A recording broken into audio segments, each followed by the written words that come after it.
Hello, Lincoln.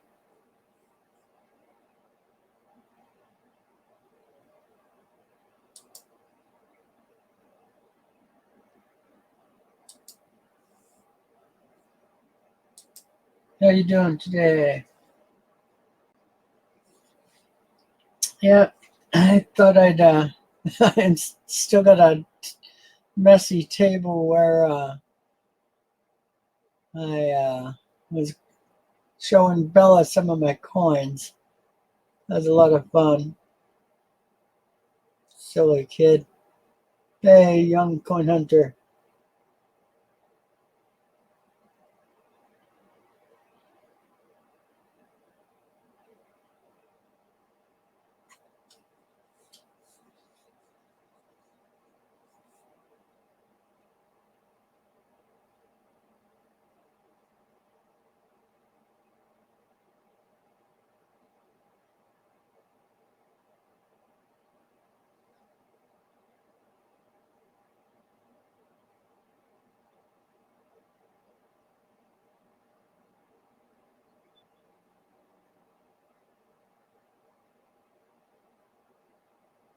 Um, Upload my stream before what? What are you talking about, young coin hunter?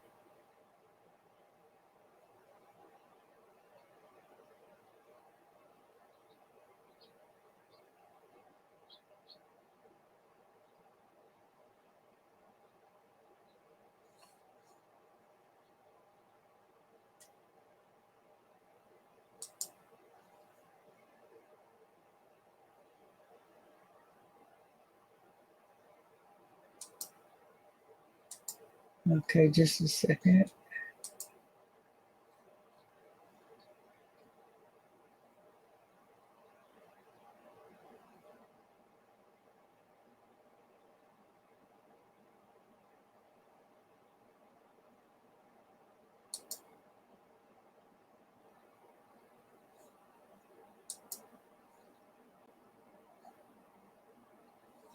I need to check something. Just 1 minute, guys.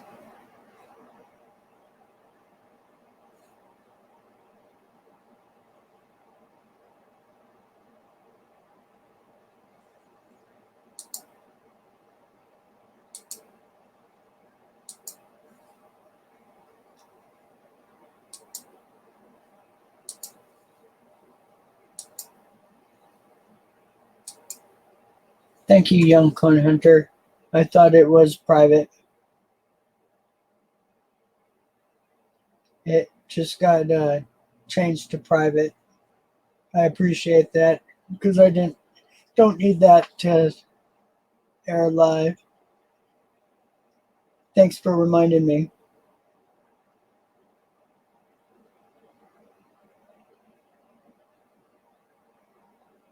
Hey, Rhonda, if you've got any problems, just go take a break. Me and Lincoln can handle it. Go rest if you need to go rest.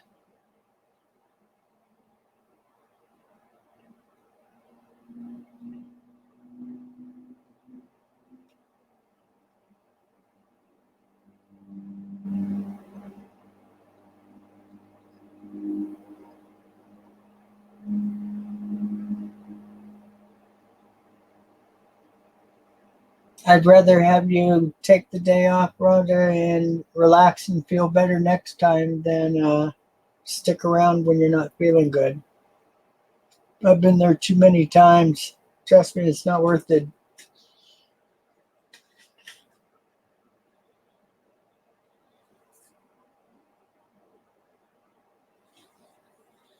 All right.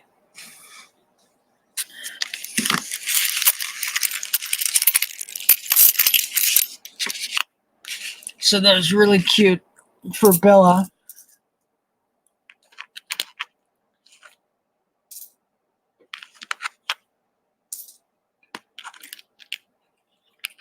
I didn't mean to make her mad.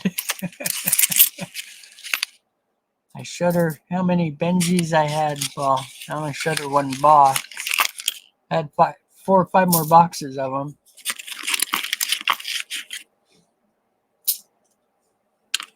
But that was really fun.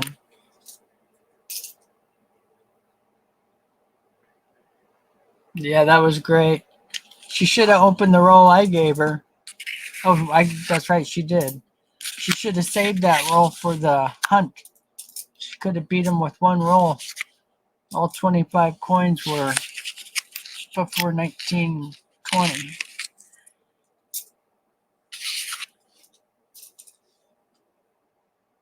I know, she kept muting me. I unmuted myself as fast as she could mute me.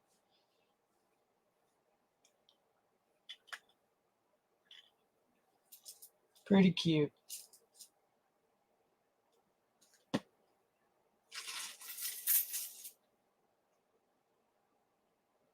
Guess she didn't like seeing all my Benjis.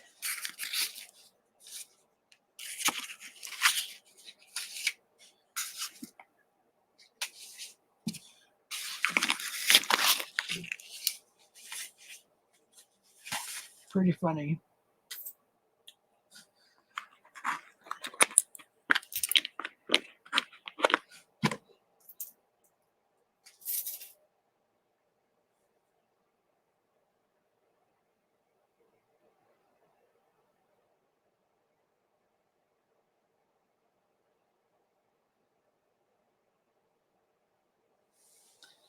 Well, we just did a birthday stream for a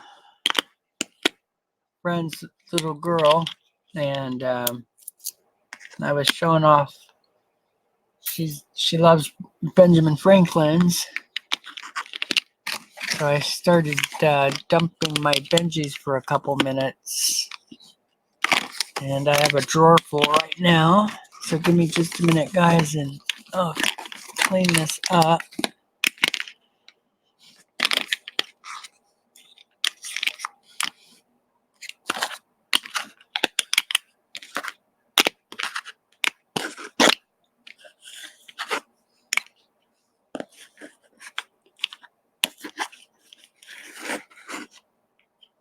Yeah, I'm sure. So, this Lucky Coin Hunter guy, is he having issues with his computer? Is that why he hasn't been on, or does he have health issues? Not that it's any of my business. Let's just go with, is he having computer issues? His health issues is his issues. I didn't mean to butt into that. Does anybody know? Lincoln, do you know Lucky Coin Hunter?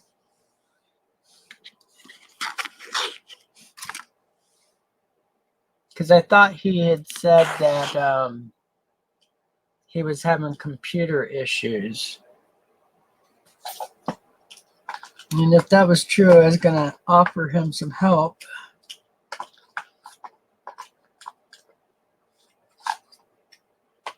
Yeah, I don't know him either.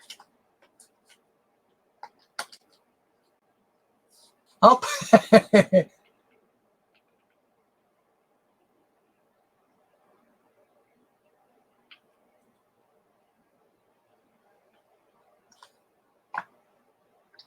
Lucky Coin Hunter, is that what it was? I think. George Kimball, how you doing?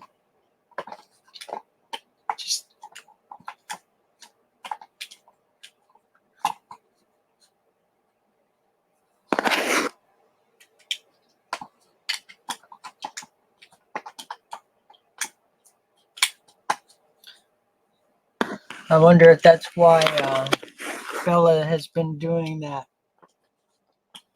coin roll hunting, because they made it sound like she was doing it to help him.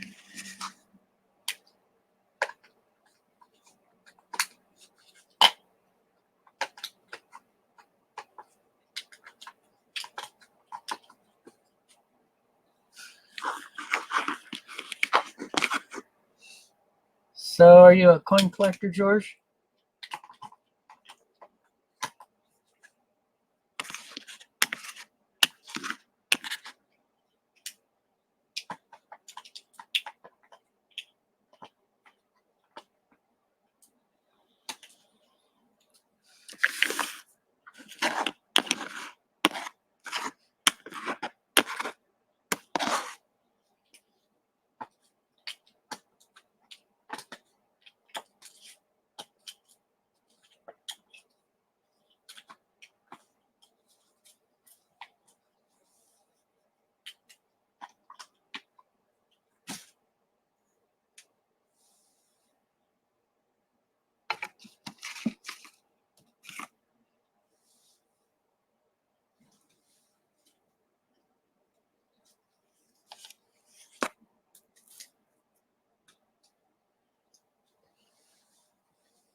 Is there something you specialize in, or do you kind of collect a little of everything?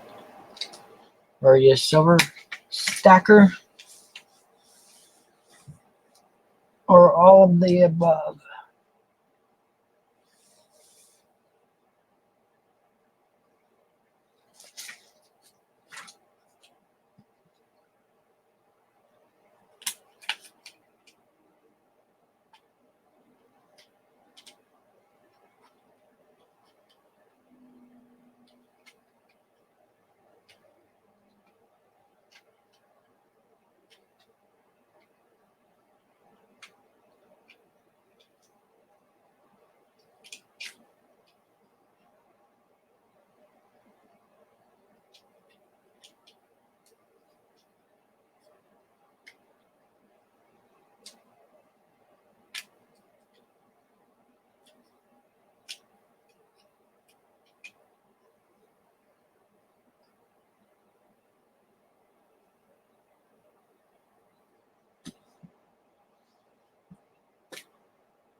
Cool.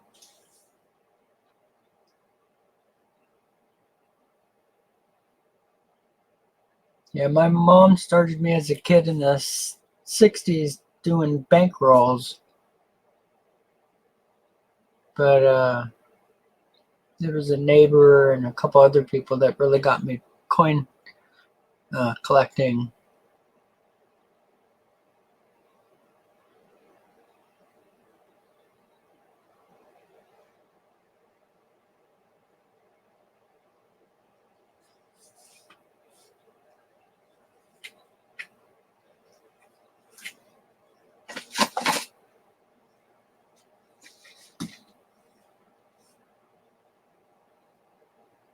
Morgans and peace dollars. Cool.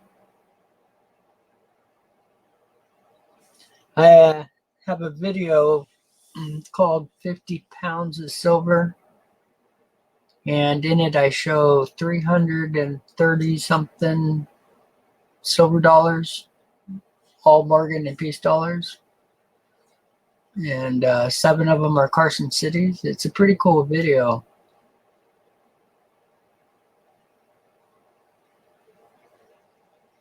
And just part of my silver.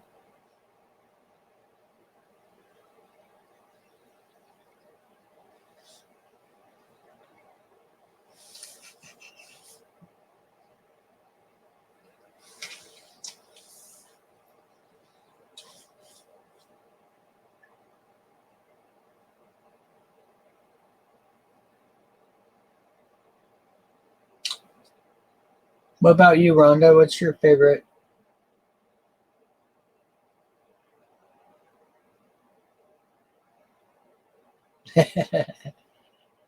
Yeah, it's a fun video, Lincoln.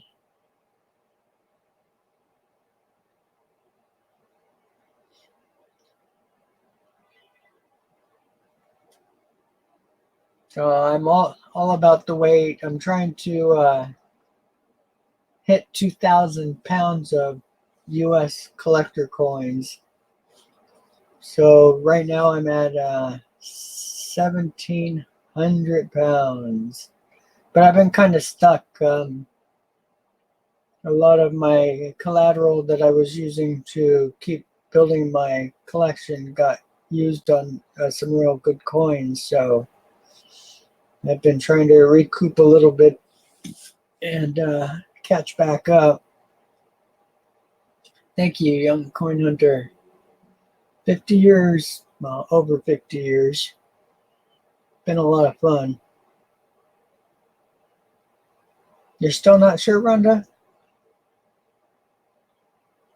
I'm surprised with all the stuff Michael has shown. And have you been on Michael Kittle's site? Because, boy, his coins are pretty crazy. Michael Kittle Rare Coins is the guy that joins us from time to time. Well, a couple times. And he has amazing coins, but he's a coin dealer. And he actually had the best 1909 typeset in the registry, and it was pretty amazing.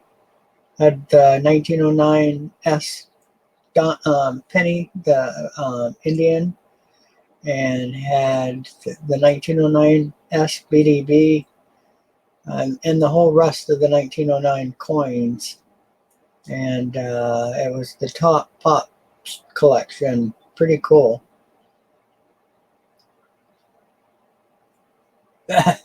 Yep, Michael Kittle coins. Thank you, Lincoln.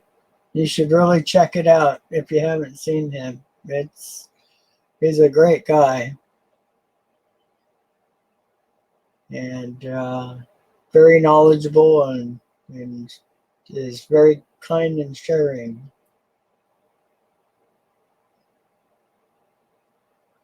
Oh, Lincoln. I didn't even notice. Oh,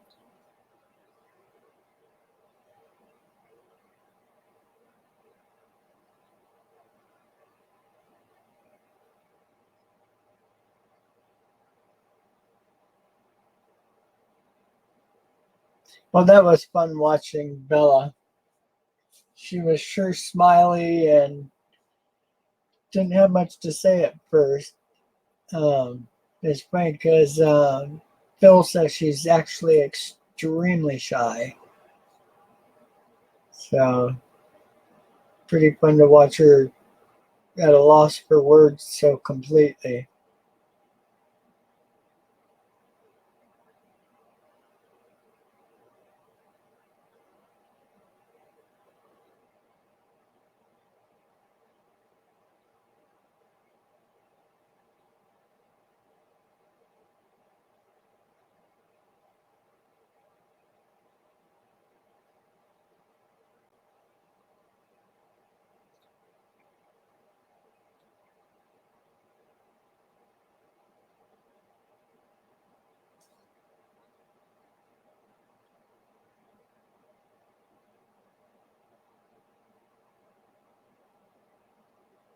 Yeah, I thought it was Michael Kittle. Is it just Mike for the website?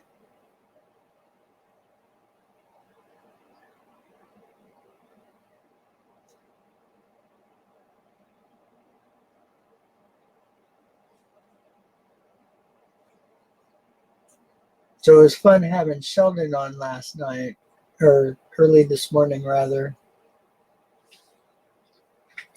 Very nice guy.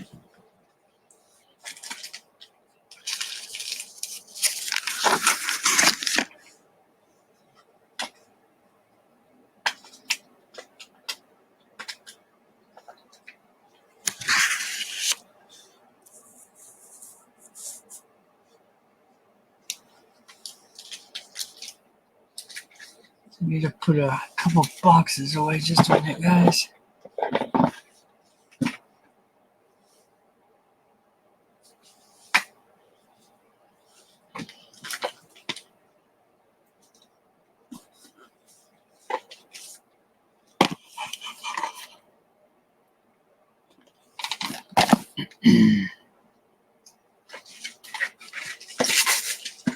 Whoops.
Yeah, 1899 silver certificate. It's called a Black Eagle. It's not in perfect condition, but I'm thrilled with it. I've been wanting one of these for a long time, and one of my viewers just gave it to me for free. And then he purchased or tried to purchase some a Hawaiian note from me. Cracks me up. Like I'm not gonna just send him the note he's after sharing such a great gift. Real kind young man from Hawaii. So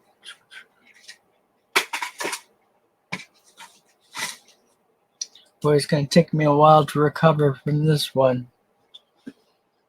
I have put my stuff in too many places. It's quite a mess right now.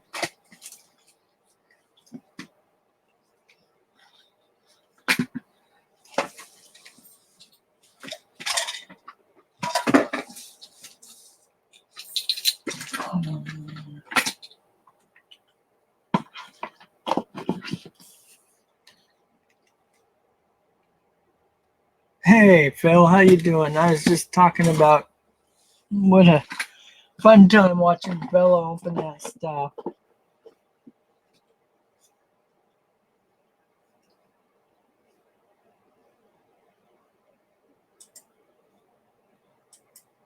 She was sure a smiley kid. That was really funny watching her speechless for a few.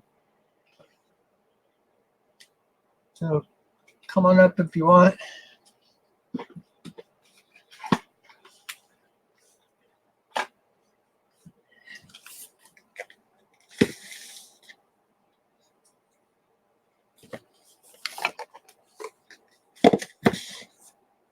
Pretty fun.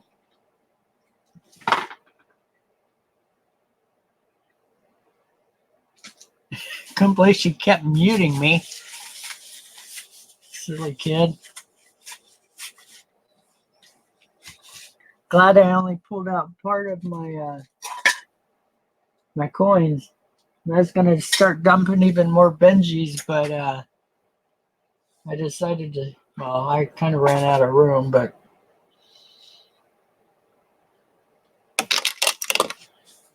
oh, just a second. Oh,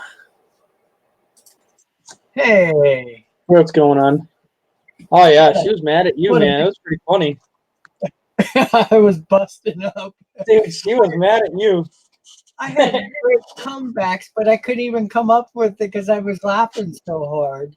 Every time I looked over, she's just like, hit that button. It's like, stop moving over. And she's like, no, I'm mad at him. Oh, it was too funny, bro. Yeah. She had so much fun, though. She did so good. Oh, she was smiling so much. You could tell she was just having a great time. Oh, she was. No doubt. I can't say enough about this community. Just the amount of generosity is just mind-blowing. Yep. Just truly mind-blowing. Like, I can't believe how much was actually sent. Like, Sheldon, oh my God. Really? Now, $20 and a tube of Benjis? Like, really? oh, wow. I didn't realize he sent the tube too. Nice. Yeah, an entire freaking tube of Benjis.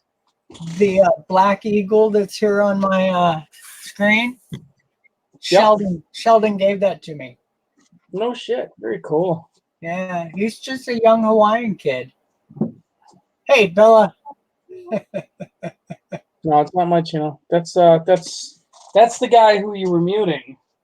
Come here. Wait. No, come here. He had to say something to you. Come here. Listen. Go ahead and tell her what you were just telling me.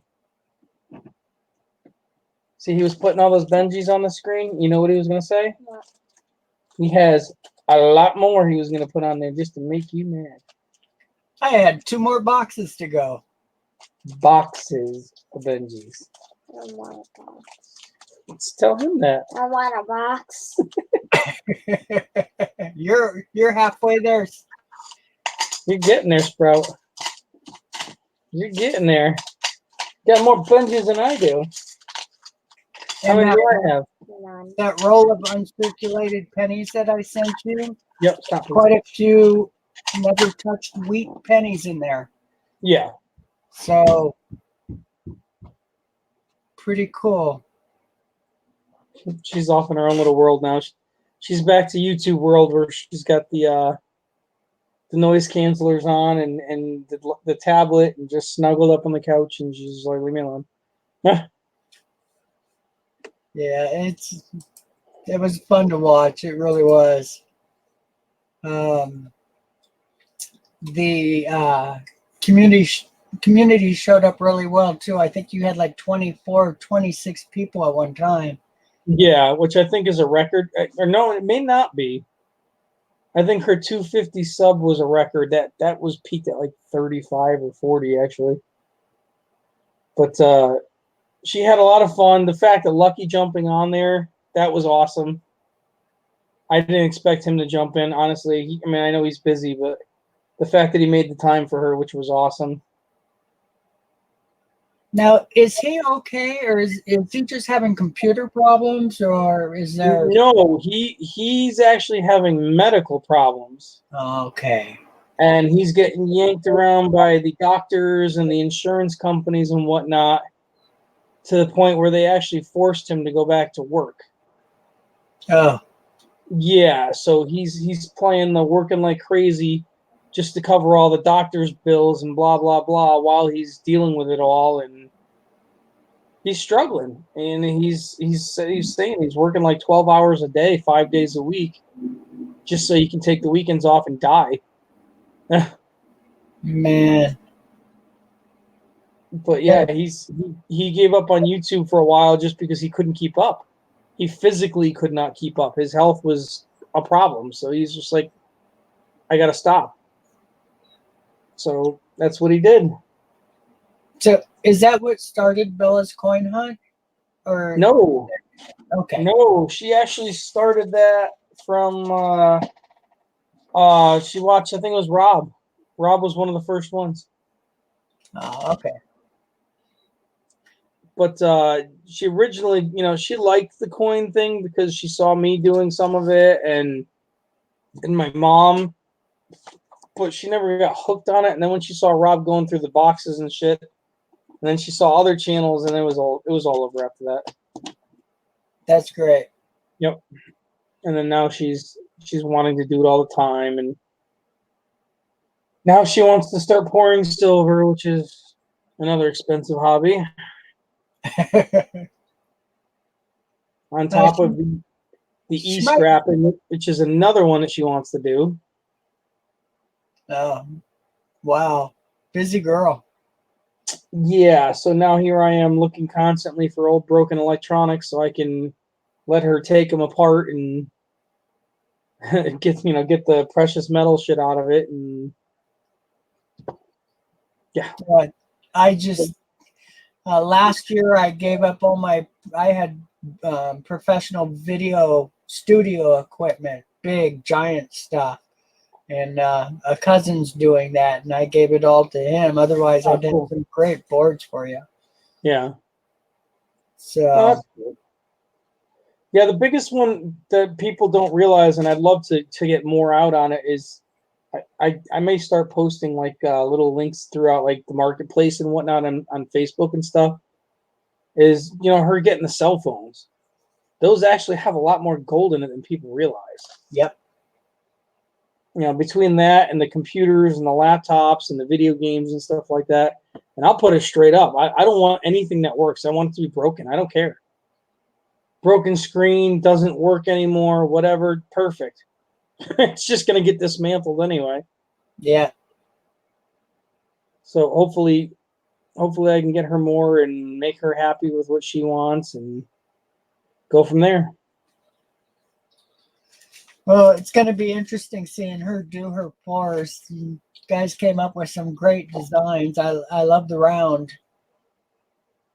that was kind of my brother's little mastermind. You know what I mean? Like I'm interested to see how that comes out, because then you get the full round and you've got the actual pour design, so it's raised, so it's like a double shot. Yeah. So I'm interested in seeing how well that comes out, and because he's never done casting molds before, and he's been a master machinist for 20 years now. He's dying to really get into it more and start making more. So he caught the bug on that, and now he wants to start. Now he wants to start working on, more technical designs. He wants to start doing 3D 2-part molds and stuff like that. Like he caught the bug. Yeah, and I heard you describing him, so I know what he's. Well, I don't know what he's capable of, but it sounds like it's all over our heads. So I can imagine what you'll come up with for Bella. It's even over my head. I just sit there and say, "Here's the idea. You make it work, and you just tell me when you're done." Yeah, that's just great. The kind of guy he is. Because I'll show him what I know, and I'll kind of put it together. I mean, don't get me wrong. I mean, I'm very technical savvy when it comes to machining or building stuff. But he is more on the digital in the drafting, the engineering, the design half of it. So, I mean, like, if we ever started a business together, it'd be a bad thing because nobody could compete with us. Yeah. Just because we're both the same way. We're going to be the best of the best of the best. And then we're going to put those guys to shame and be better than them. Because that's just how we are. And just he's a perfectionist. I mean, you saw like the second design she has, not the round one. He was telling me, he goes, it took me 14 hours to design that.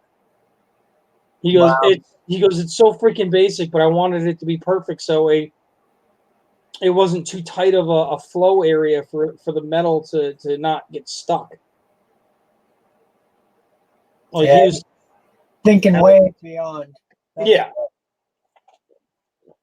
And I gotta see if his company's got like the laser cutters. Because if they do, I'm gonna have them start designing some really primo, like MK bars type stuff, and I'll have them actually cut out some stamps. I've got a 10-ton press at work. I can stamp out the rounds myself. Cool. And do the exact same stuff that MK bar does. Wow, that'd be awesome. All Bella's got to do is literally pour the buttons, and I put it in between the two dies and stamp them, and there you go. Double-sided coin. Bella's Refinery. Nope, she's already got a name for that too. I'm sure she does. Nope, Bella's Bullion. I'm sure the big thinking didn't stop at you guys. So, oh, she's got the bug. She's motivated, and I take great pride in that because I want to push her to the next level on anything, like any parent should. And the fact that she always wants to do something and she puts her heart into it and she wants to do more, it amazes the hell out of me. Like, she's gone through tons of musical instruments and she'll play it for a week or two and she's just like, yeah, this isn't for me, next. But she's like that. So we feed her up a little bit on something, and if she sticks with it for a week or two, then it's like, yeah, she ain't going nowhere. Cool. And that's the way it should be, because you don't know your niche until you get to try a bunch of ways. Hey, Bella. Yeah. You want to take a computer apart? No. Wow, really? You don't want to take one of the new computers I got you apart? Nope, she's just, screw you, headphones on, I'm under the blanket. She's got like, she's on the couch. She's got, I'm not even kidding, one end of the couch has got like a mound of pillows over here, and then they just kind of work all the way around. It's like the perfect nest for her. And she just weasels her body in just the right way, and she don't move. she's like when you see the hamsters and like the little wood chip beddeds and all that stuff. Yeah. She's got herself wedged in just like that every time. She don't move.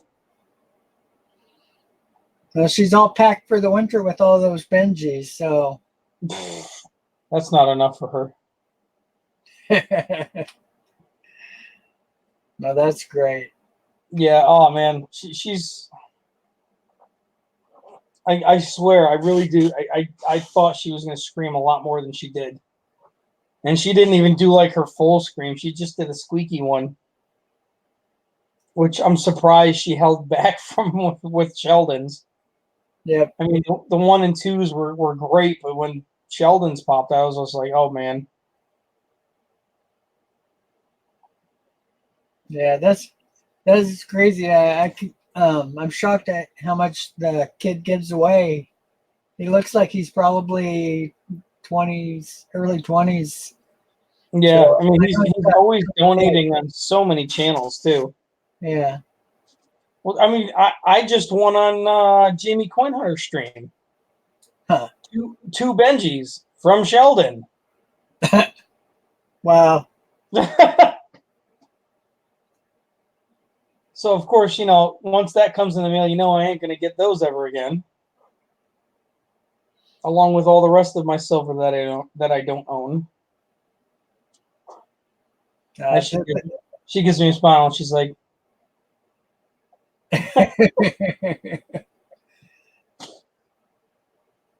yeah, she's funny to watch. You guys have a great relationship. It's neat.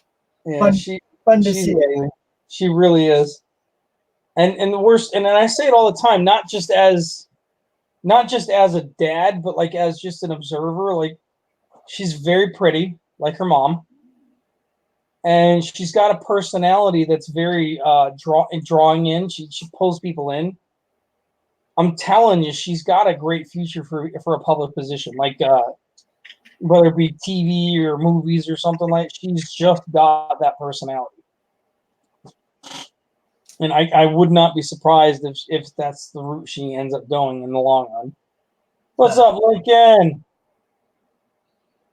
Yeah, I knew that when she, because I wrote a little thing to her talking about seeing your guys' ranch and how nice it was to see the horses and stuff, and her appreciation for it. And her reply was, "Yes, my daddy loves me." That's great. What a great reply. Yeah, she knows she's loved. She knows. She's a spoiled little turd.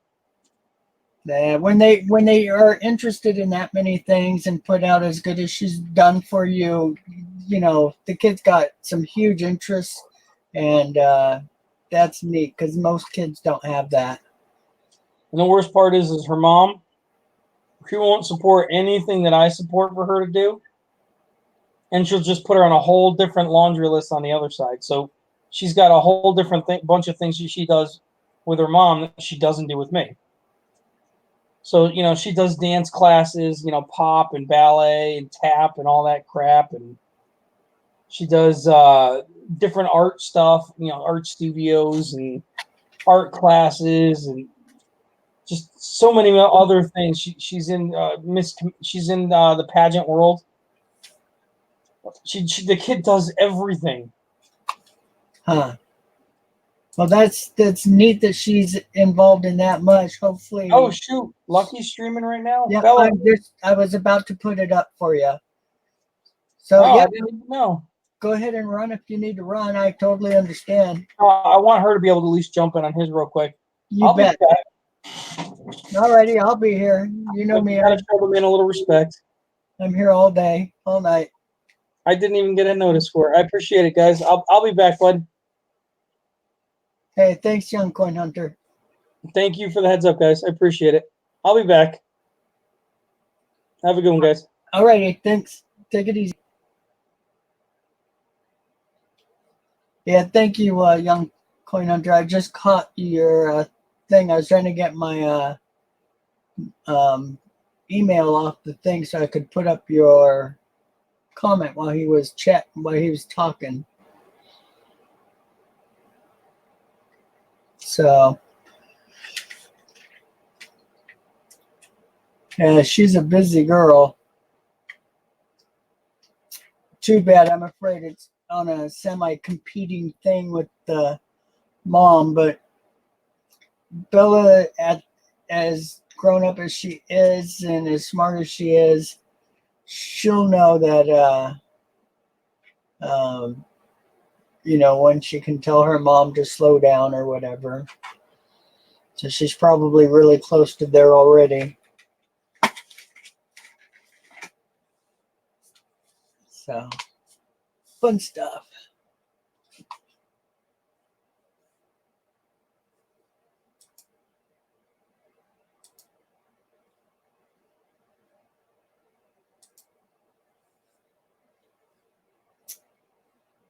Alrighty. Let's see here.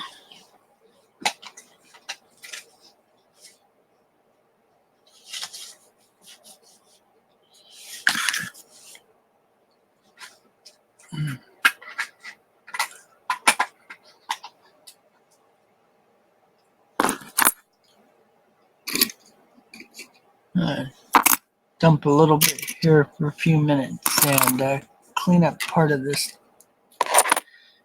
desk area.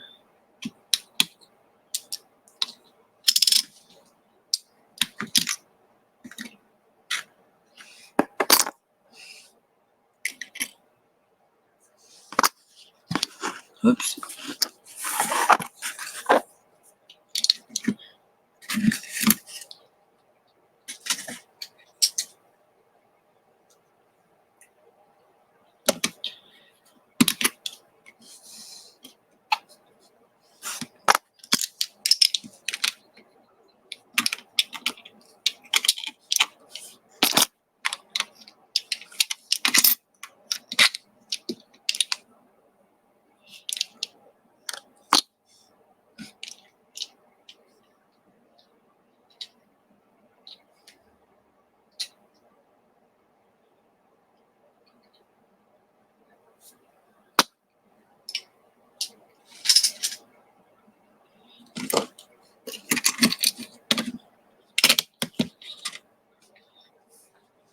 You guys would be shocked if you realized how many major coins and groups of coins I'm missing right now.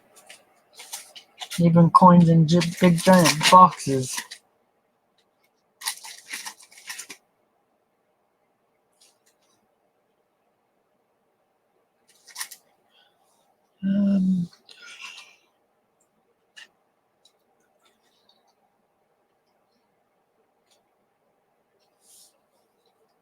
Thank you. Just trying to clean up a little bit.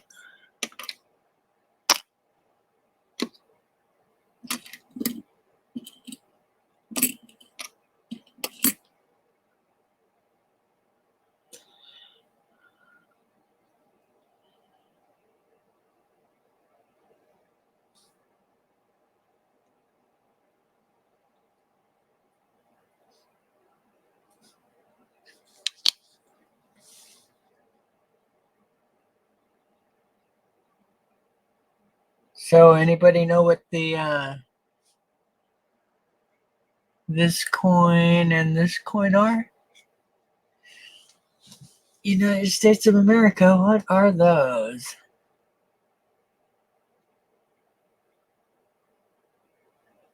Hey Brian, how you doing? I'm cleaning up a little bit, but got a question out there for you guys, for those that want to participate. I have asked what is the coins here and here. Oops, there. I actually have quite a few of them.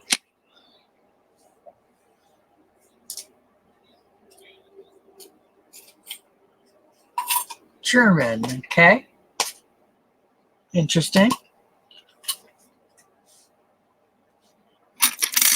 I love doing the quizzes, or the grade ones are kind of hard with everybody has different quality on the view, so that one's a little tough, but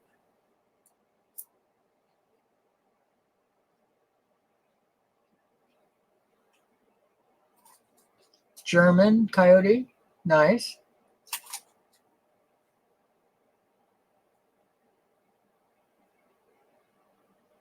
What's going on, Rhonda?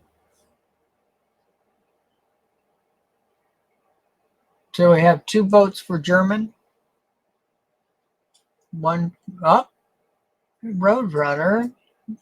You can't guess. You're a pro. Okay. The jig is up.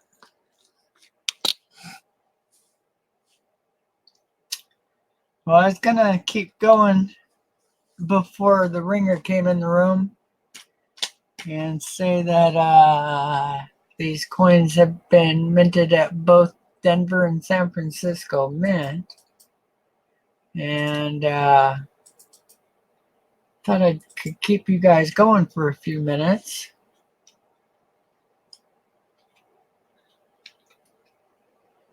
But that's okay. We can do something else.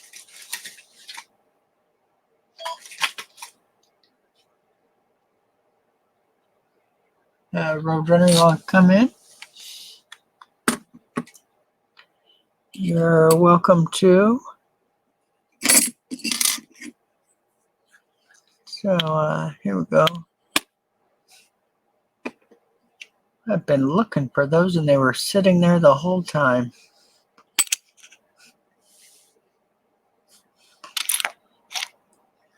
$1907.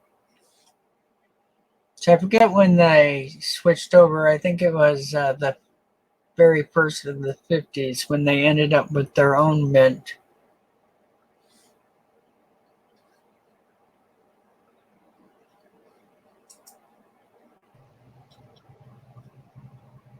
Hey, Roadrunner. Hey, I'm keeping off my video to keep my battery power because I need my phone for I'm getting ready to go to my local coin shop. Oh, cool. All right. Just kind of figuring out what I could probably use. Definitely some supplies because I got the auction for sure going on. I just got the message. I finished my listing. Oh, cool.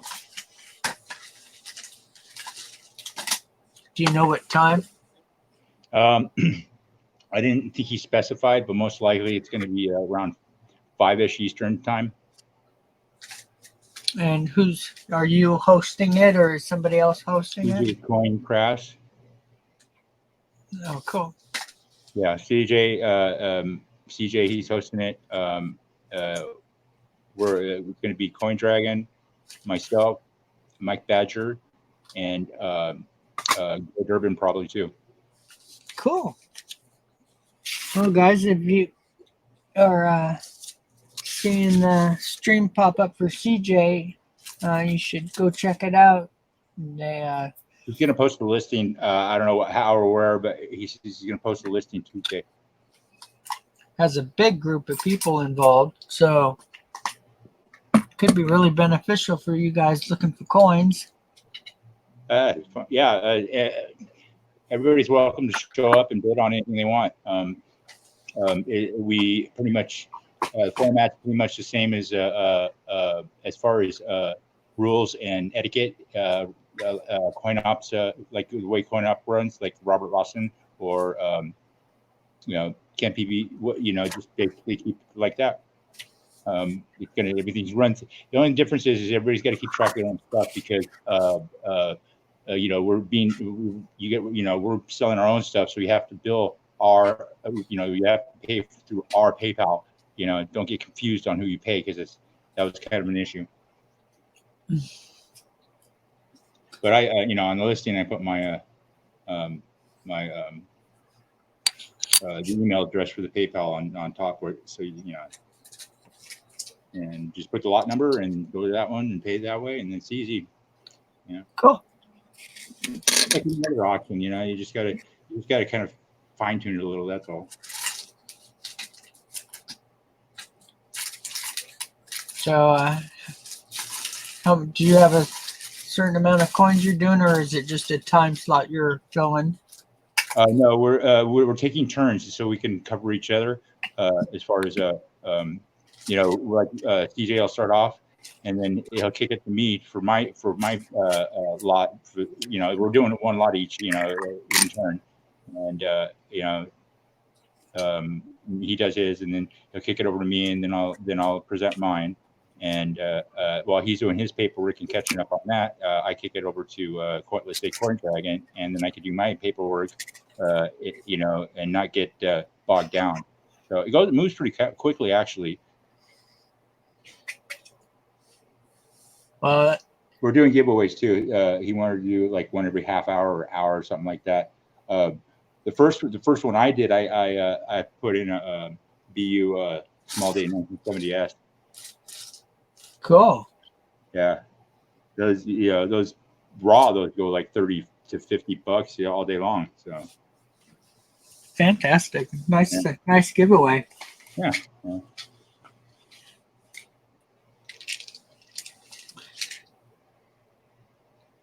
And usually we don't roll over each other as far as the same stuff.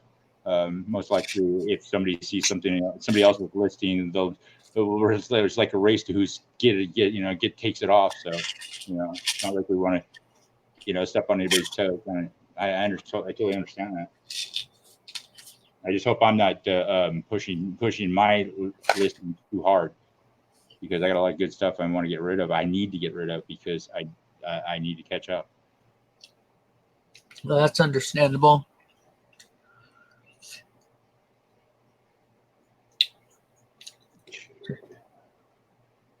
Is most of your stuff Aircoins, or do you have a variety of stuff?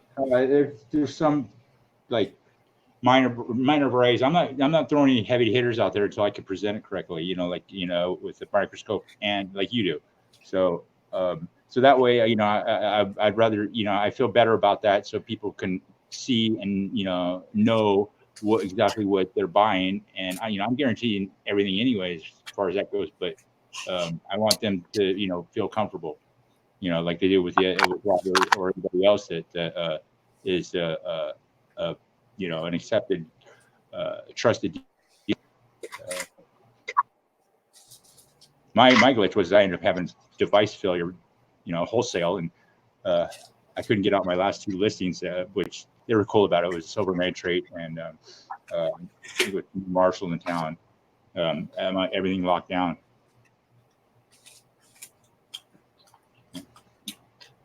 Well, things happen sometimes. Well, it's usually not a problem, but the screen broke. Somebody bumped into me in a grocery store, and they're cut in front of me at the same time. And I didn't realize the screen broke on it, and it went haywire and just locked everything down. I have it set like that, so for security purposes. So I have to buy a new device and set it up with my chip. Otherwise, I got to go. It takes me like 3 days to get it back into get back into the cloud, and my personal cloud, and get all my information.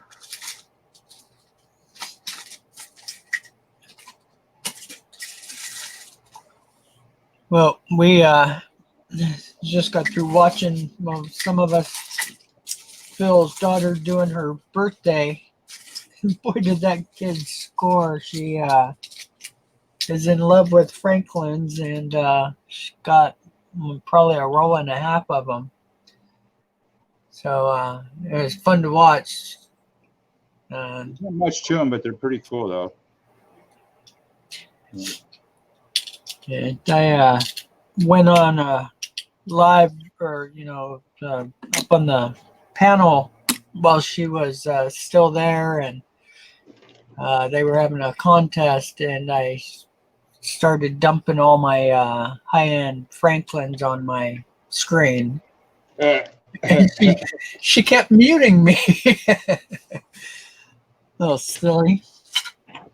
Yeah, it was fun to watch. It's neat seeing kids her age. She's only 10 years old, and she knows her coins pretty good. She didn't know the one foreign coin that got sent to her, but all the others she knew, and it's really neat to see kids that young so knowledgeable about coins. That's just really That's good yeah.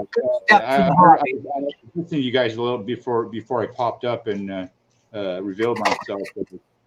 Yeah, totally. I mean, that kind of you know child that that gets into so I was kind of like that myself. I started playing piano when I was 4 years old, 5 years old actually, and I just took to it. The like academic stuff, it was easy with me. All the basic stuff like that. I was doing calculus in sixth grade, but and it kept me busy too. Because I could have gotten in a lot of trouble. I mean, there's just so many things I know I could have just swung to that would have been detrimental, but I just kept on. Yeah. But I kind of like the other aspect of of life too, as far as not like total partying and getting screwed up and messed up, but I did start drinking when I was pretty young. Yeah, I think that was kind of a thing of the times more so than Well, it was for me. my generation, yeah. Plus, I always had friends and hung out with the older crowd to begin with, so just because I could relate to them more than people that were in my class. Yeah. I mean, I graduated high school approximately a year and a half early. Wow. Which I regret because I could have stayed. They invited me to stay, but I was like I needed a break. After all that, I have fun. I had fun with school, and there's nothing like it. But I seem to have learned more away from school than I did in it.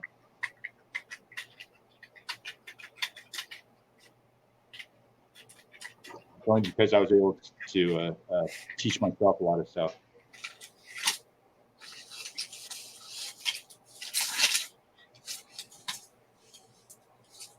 Yeah, I wish we had the computer stuff that they had today when I was trying so hard to learn things that teachers couldn't explain. That was my biggest issue, was all these questions and no teachers could answer, and no good references to go check it out and find the answers to.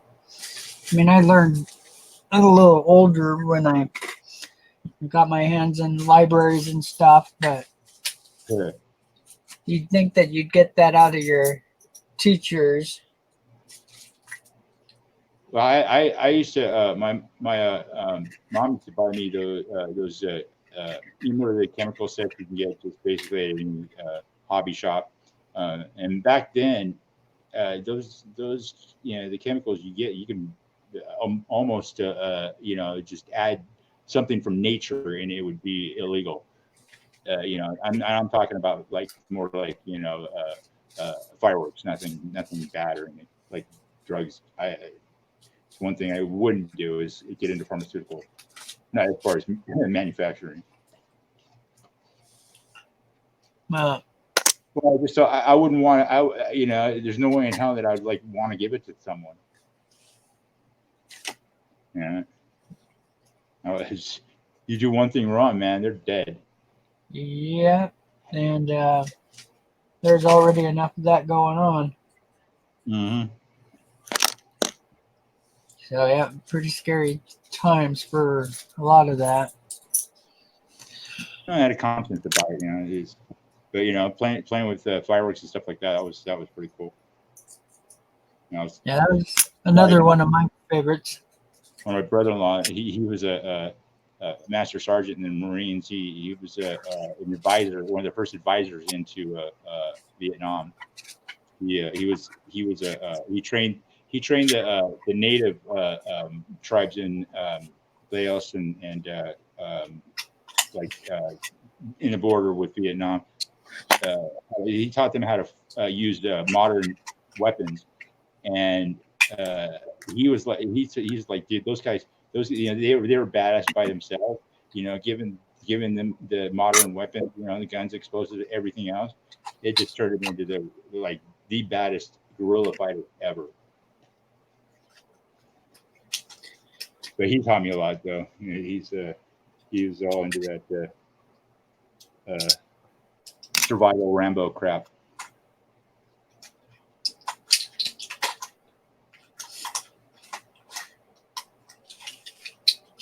So how many people are in the auction today? Is it a set amount, or is it just however many gets I don't know. I'm not doing an auction today. It's not until Wednesday. Sorry. Wednesday? Yeah, Wednesday. Wednesday, and most likely it's going to be 5 Eastern, approximately. Maybe a little earlier. Last time I remember when I was in it, we got together in the stream privately and to set up. And yeah, we were going around. We were on time. Are you guys using StreamYards? Well, yeah, I guess so. It's whatever CJ throws up. I'm sure I'm compatible. He'll show me how to deal with it if there's anything different. But yeah, I'm almost sure it's going to be this. I mean, it seems like everybody just embraced it right away. Yeah, I know. I sure did. I was trying other applications too in between that, and it was working because I don't have 1,000 subscribers. Yeah, that does make it tough. And I think I probably have more hours on this program than most people do, only because I've been streaming kind of ridiculously. Yeah, you've had the marathon streams, that's for sure. Yeah, it's just so much fun. I've really been enjoying it. And I was really upset when the other software went down, or the Hangouts, and it's like I was so disappointed, and then this turned out to be so much better. Yeah, it was right when I was trying to get in contact with you too. You were talking something about a 55 proof set, and I was just going to get rid of mine, and it was really nice. And I also had a mint set, but yeah, when I flipped stuff to do, when I decided to do something, go through with it. So, but I might even find one today. I mean, he just told me that yesterday when I called him, he's like, I got all kinds of stuff where you got to show up. So okay, I'll be there. And I'm gonna try to get some key dates too. I know he's got his little his boxes of like the 14 Ds and the 22s and 24 Ds and whatnot. They're not high grade, not really high grade, but if I can get some cheap, I'd really like to pass it on to the community. Well, that'd be cool. Well, he's got multiples of them. When I went to the last time, he had like about off the wall mount. At least 10 of each minimum, and not to mention all of his Indian head scents. I haven't even touched the surface of those.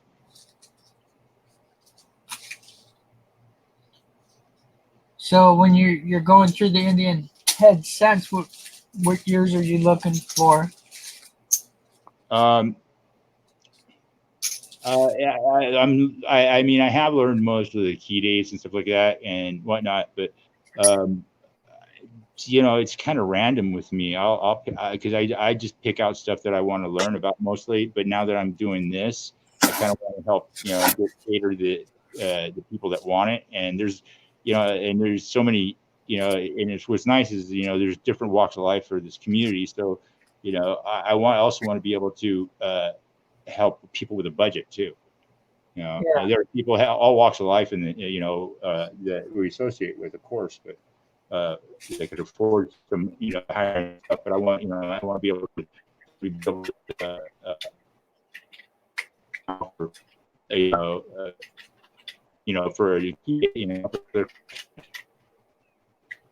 that's why I bought that. That's why I'm going to auction that 22D. it's it's something, it's something I'd like to, yeah, when the beginning, when I started back with this, okay, let's back up. I told myself that, I want to learn the good, learn about all aspects of the hobby, including varieties and errors, but I couldn't bring myself to be like a total expert or just one niche. It's not how I work or how I am. So I'd like to be a universal, type of dealer, because there's there's rarely anybody like that out there. Yeah, it's a hard one to cover. Well, yeah, I mean, I know some of the other guys, Robert Lawson, he's definitely the guy as far as the varieties and some of the errors, but so he's really good at cherry picking too. Him and Dustin, and that's kind of that's kind of the camp I kind of wanted to fall in at first, but coming across all this other stuff, like the vintage stuff and higher grade Lincoln cents, and I got really interested in that, learning about dye markers, basically the fingerprint of the coin. Yeah, I got so much to learn when it comes to the errors, and there's actually tons of stuff that I need to get into and start really pushing. I've been lazy, just doing nothing but my high grade stuff. What's really cool is with the microscopes and the computer applications involved with seeing these coins now. It's just it's pretty much the as I've coined the term, no pun intended, the new frontier of numismatics.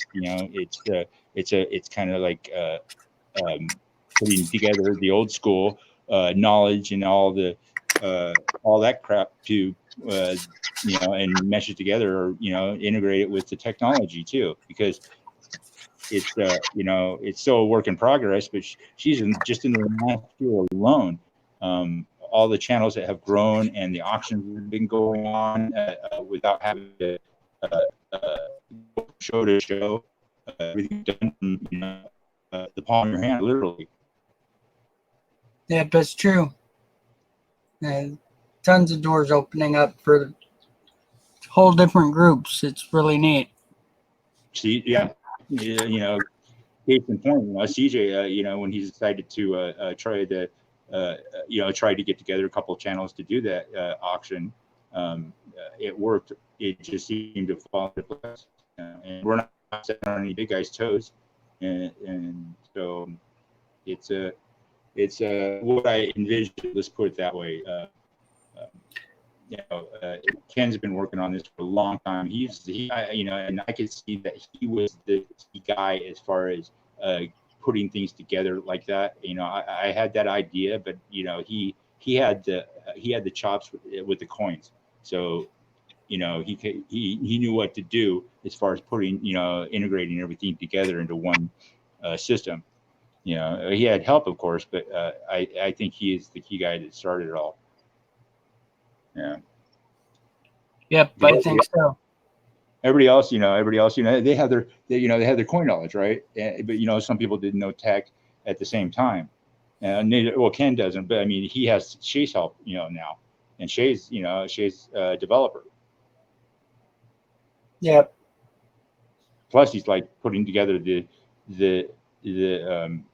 a comprehensive, Kennedy database that's unheard of, or it's completely set apart from anything else. Yeah, he's been working on that for so long, gathering data, and now he just needs to compile everything, and it's going to be pretty amazing. And he has the experience as a tech guy to do that too. I think he's a software engineer, but he's got you got to know a lot of different things when it comes down to that. Yeah, he's really smart. Everything he's done, I've been impressed with. Yeah, and plus he's like he's like everybody else as far as he's just not stuck on the one thing. He's always going balls out for something else. Lately he's gotten into the quarters, which I could tell it takes a toll on him sometimes. He's kind of had to tune down a little bit because he's got a family, and wife, and they were getting a little too busy, a little bit taking on a little too much, and I was wondering when they were going to kind of slow down, which I'm glad they did. They kind of did that. Give him the support. He's going to be one of the he's going to be one of the contributors of the future. That's for sure. Yeah. I think he's the kind of guy that, when it comes time to buckle down because of his time being short with his family, if that does become an issue, because I know they do have older boys, so it's not like the young kids' issues. And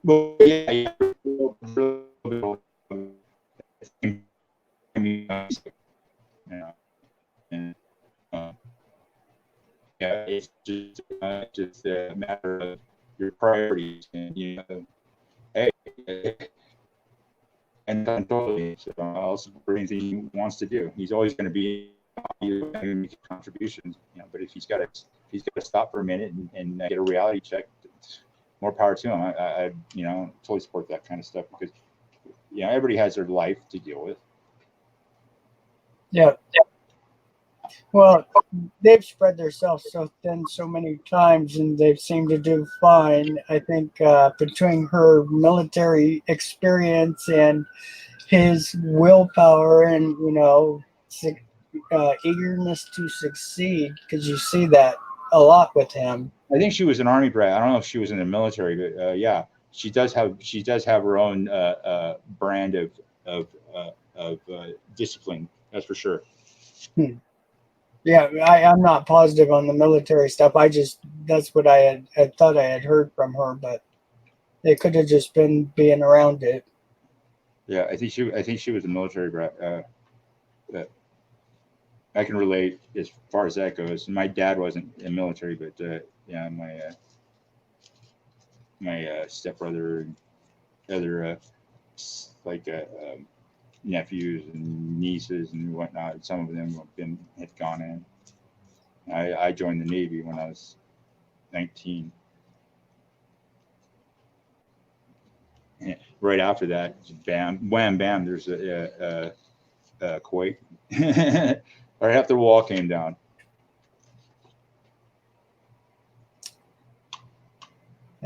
Some tough times. That was probably one of the turning points in our civilization, as far as the Cold War. After World War II, we were just building up to destroy ourselves. That's how bad it looked. People think it's bad now. There are people with their hands over the proverbial button to destroy everything. Mutual assured destruction. That was the term coined by the superpowers. If one launches, you launch against us, we're going to make sure that you completely destroyed too. That's why nobody did anything. As far as trying even limited attacks. Just a few nuclear detonations would poison everything everywhere anyway. So it's never a win-win situation with that stuff. Yeah, well, I wonder how many of the accidents that have happened hasn't already done a lot of that. Because you got to consider, geez, Chernobyl. That was just human error, basically. They were trying to push out too much production, and with an old reactor, second generation. Japan, that was an accident. We're lucky we didn't end up with Diablo Canyon. They didn't realize it at first, but they set that thing right on top of an earthquake fault. That's why they shut it down, or you know, they had to basically cool off the reactors after they started it up.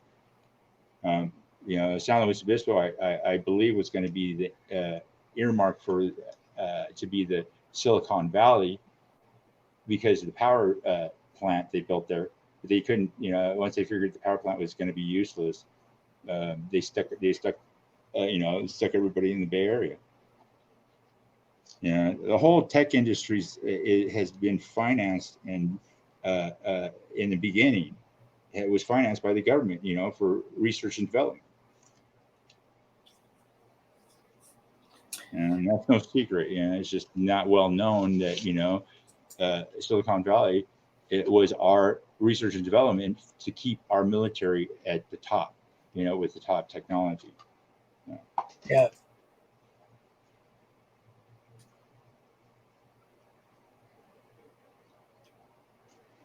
But yeah, some of those companies didn't, were kind of last place I went to go work on for a government contract. They made basically they made the caps for the large torpedoes for the modern submarine, right? And I was putting in piping overhead, and I was just getting ready to, you know, pop over to the other side of this bank of computers, and they had this, you know, like a rollaway tray, you know, the multiple rollaway trays, you know, for labs and stuff. They had caps, you know, that would have blown that whole place up on the other side, sitting by itself, not being, you know, watched. You know, I don't know who left it there, but if I would have dropped one drop of solder on that thing, it could have been bad. Yeah, that's the day I quit that job.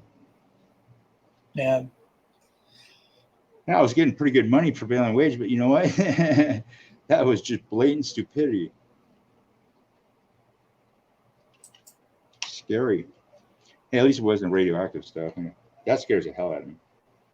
Stuff you don't see. That's what, you know, like the biological crap and the radiation.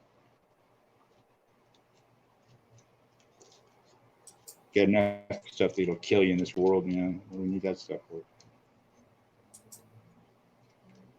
Yeah. So what are you up to? What are you up to? Just kind of playing around with your coins there? I'm trying to get enough space to where I can get back in normal position. Oh, I hear that. I hear that. Yeah, I need to.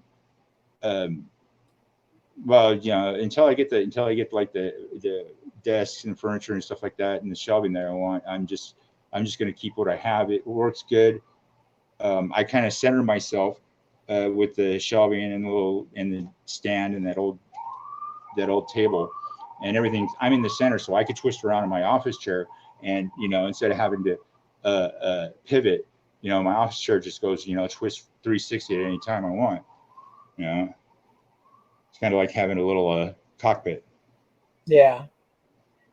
Everything's within reach, and if I can't find something, I'll be able to, you know, find it a lot quicker than just having to, you know, stand and go to the next shelf, or wherever. And, you know, I can organize and move stuff, you know, like an octopus. Yeah. Well, I tell you, we did some really neat desks for this one group, and they had like 20 cabins that they wanted to do desks at. And they wanted professional type desks, but you didn't have nowhere near the money for it. So they were hoping we could come up with an idea for something that would suit them until they were actually after full-size desks.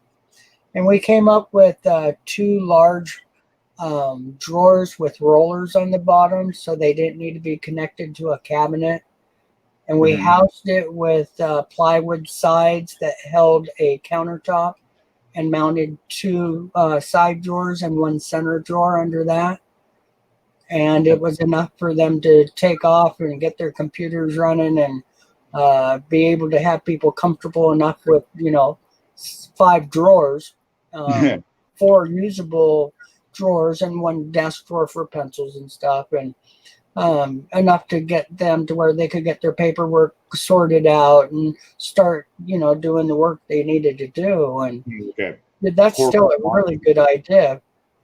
People don't realize there's a lot of really easy desk systems out there to get you the space you need and get you started on sorting things and feeling like you're a little more professional than it actually looks. But No, I like those. I like some of the new ones. The prototypes I've seen. I like the ones that kind of, like I said, I talked to you about that before.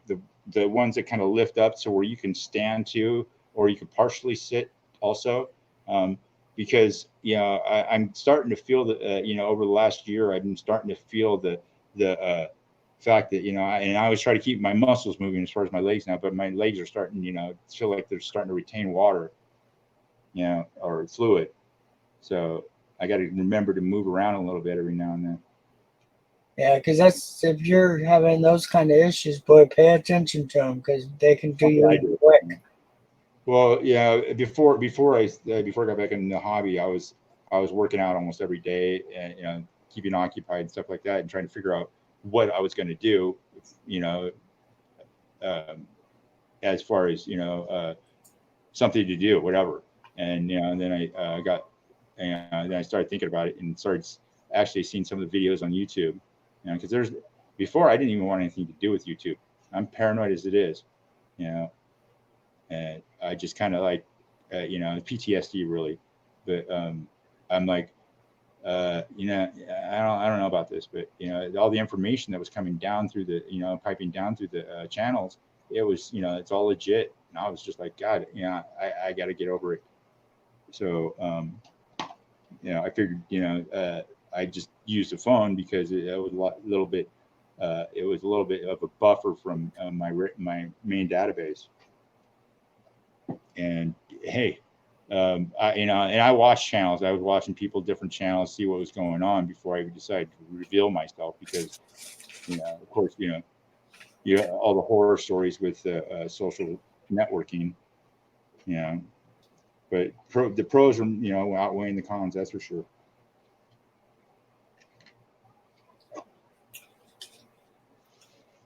Well, hopefully we can get your coins going soon, and you can start getting yourself back. I'm gonna have them to. I'm gonna try to have them to get them to you, at least shipped to you by to your, get it to your door by the end of the week, the next week. I mean, this week. Okay. Yeah, I'll get you.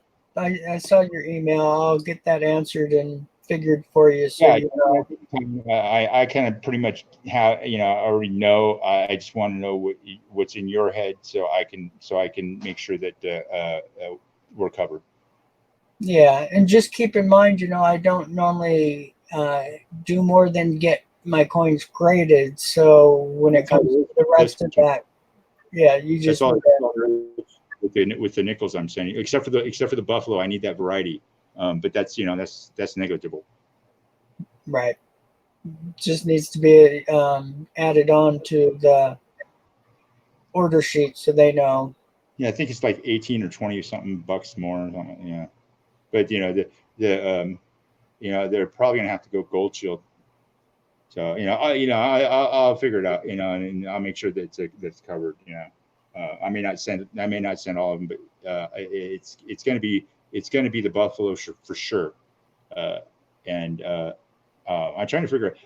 I don't know if I really wanted to put that 61D in, but I would, as far as the 55 goes too, they kind of go hand in hand as far as rarity and sales. So I think it's just going to be two of them. I'm just going to go in between and I think I'm leaning towards the 61D because there's only 4 graded full steps as far as I know in PCGS anyway, and they're all 64s.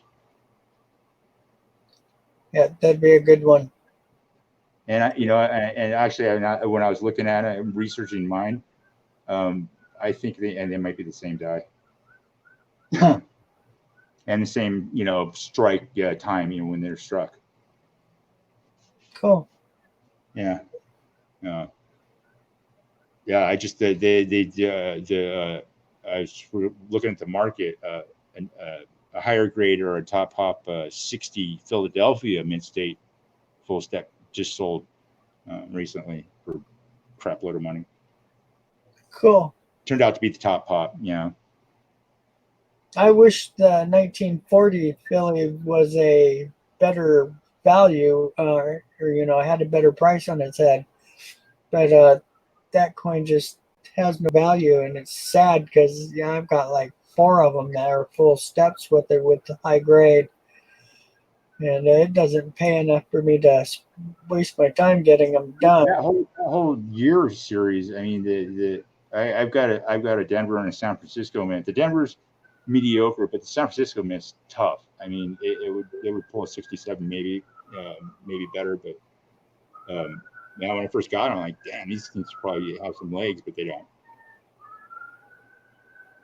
Once population, once they get that grade in, and and I think it also has something to do with how people flood the dang market. Yeah, they get a roll of really high grade stuff, with and stuff that you could designate also to get extra. And I've seen them. I've seen Heritage Auctions, some of the auction lots. And straight up, man, somebody put the same coin in, after they got it graded, and and they were selling for okay money, but it just screwed the whole market up for that year for a while, or that mint. Jeez, what are they expecting to get? Is the top market rate after the first or second one? No, it just screws it up after that.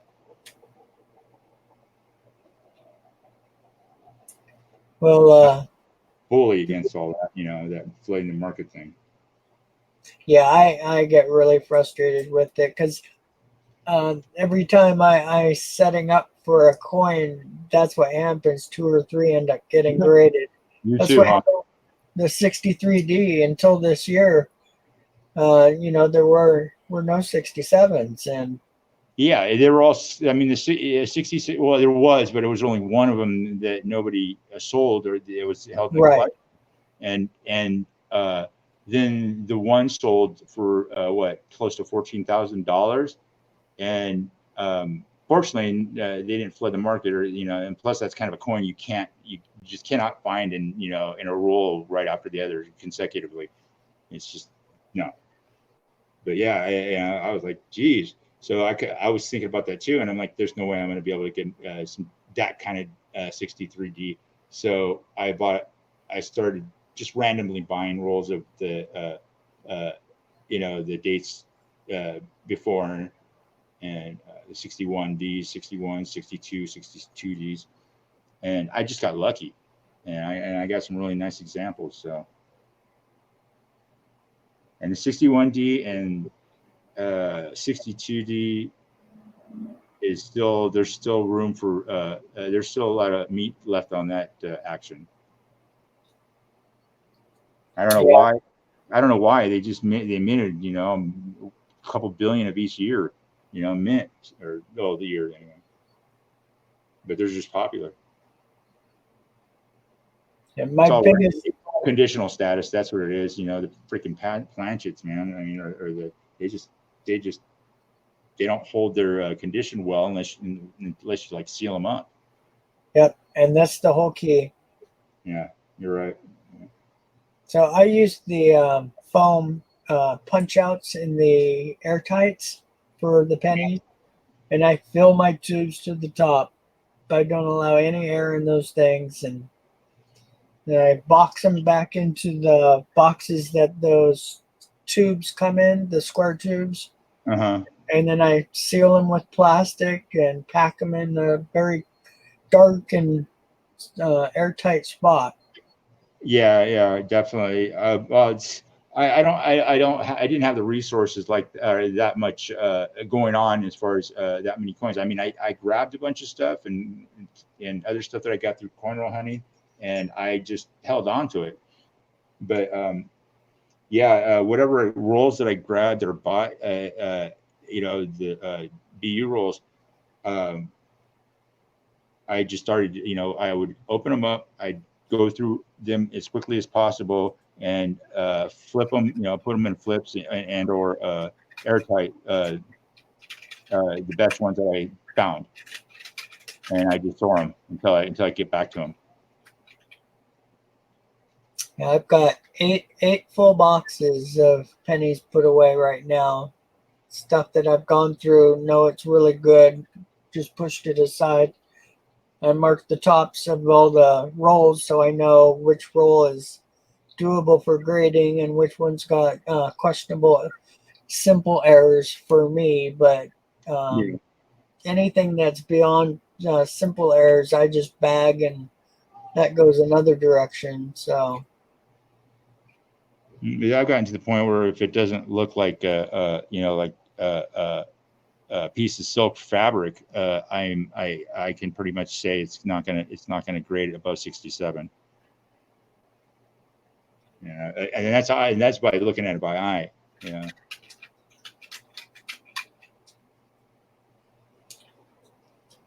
Because when I was checking the 63, 62s and all, and the whole 60s series, the grading is also is not subjective, but it's also it's got taken into account that particular year, you know, the planchet metal and all that stuff, you know, the problems with the planchets and the metal, because what's graded anywhere else on some of the dates, like what is it?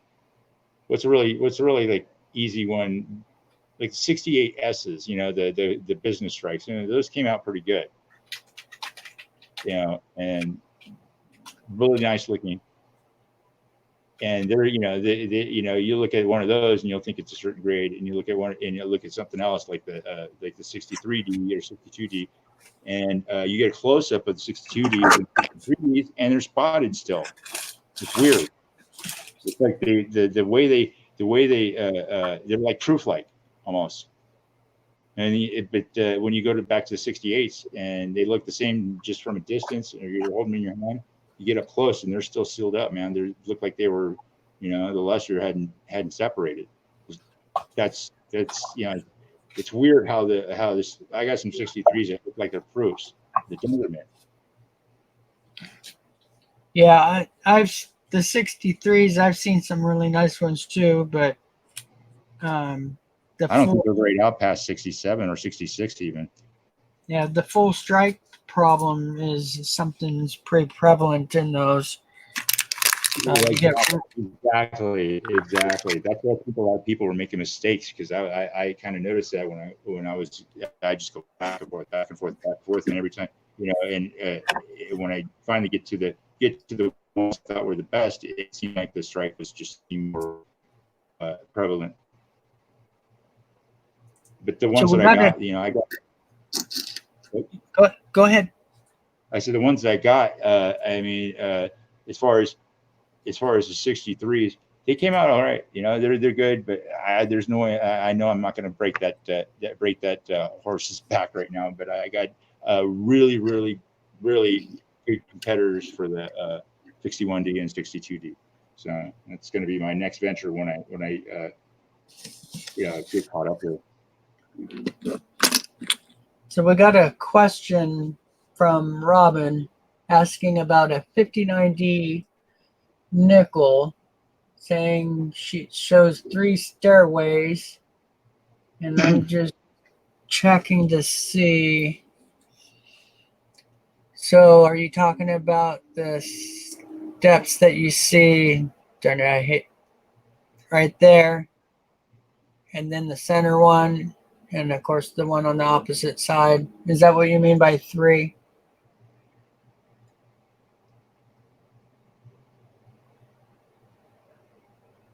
She's asking that question. Yeah. Well, mainly the steps in the middle, between the columns, between the first and fourth column in the middle. Those are the steps that are most important for designation. Now they got two different camps there. NGC does have what's called 5 full steps, and I think they account for the fact that a lot of them don't get past 5 full steps. But on the other hand, you look between the lines. That's you count the lines. That's 5 steps right there. Now PCGS, they want to see 6 full steps, okay, and no post errors as far as scratches or bag marks, which means other coins nicking against each other, causing the steps to be interrupted. But on the other hand, you'll see a lot of them where they do look like they have nicks or scratches, or they are interrupted only, and they only get the designation because the planchet was started out that way, and they could tell either way, and they don't take that into account. As long as they can get a good strike with those steps, and they can discern that it's a planchet problem, they'll give you a full steps. But otherwise, one little nick or scratch of that's post mint problem, forget it.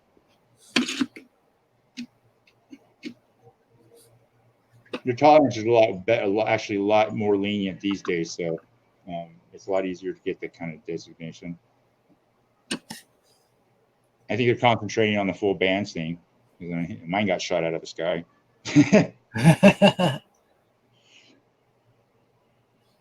So full steps is kind of hard to see on this one. Get a second. There we go. Yeah, sometimes it's hard to see a headlong. That's a proof, isn't it? No. It got proof. That's for sure. Proof lag. It's 92D, I believe. A what? A 90. Here, let me double check.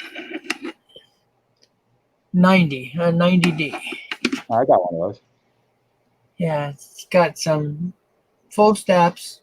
There's a little line in it, but PCGS will allow a little bit. No, that's not a problem. But it's got the nice bold lines all the way across, and that's a big key to getting that grade. Yep. So in this one, you can see some lines going across the top of Monticello there, and that's okay too. This still got a 66. Of course, your money's at 67. So that'll be the coin that doesn't have that. It has it looks a little hazy too. The Philadelphias are like that. The Denver mints are a little bit more silky. Yeah, no, that's a Denver mint, right? You said? Yep, it is Denver. I was gonna say, oh, okay. And it's weak right there on that one right column. The whole area on the top is, you don't see the lines going across on the top of the architecture. Oh, I see. So, and that's what I find for 67. Now I have to have all that showing. Especially with the moderns like that too. Yeah.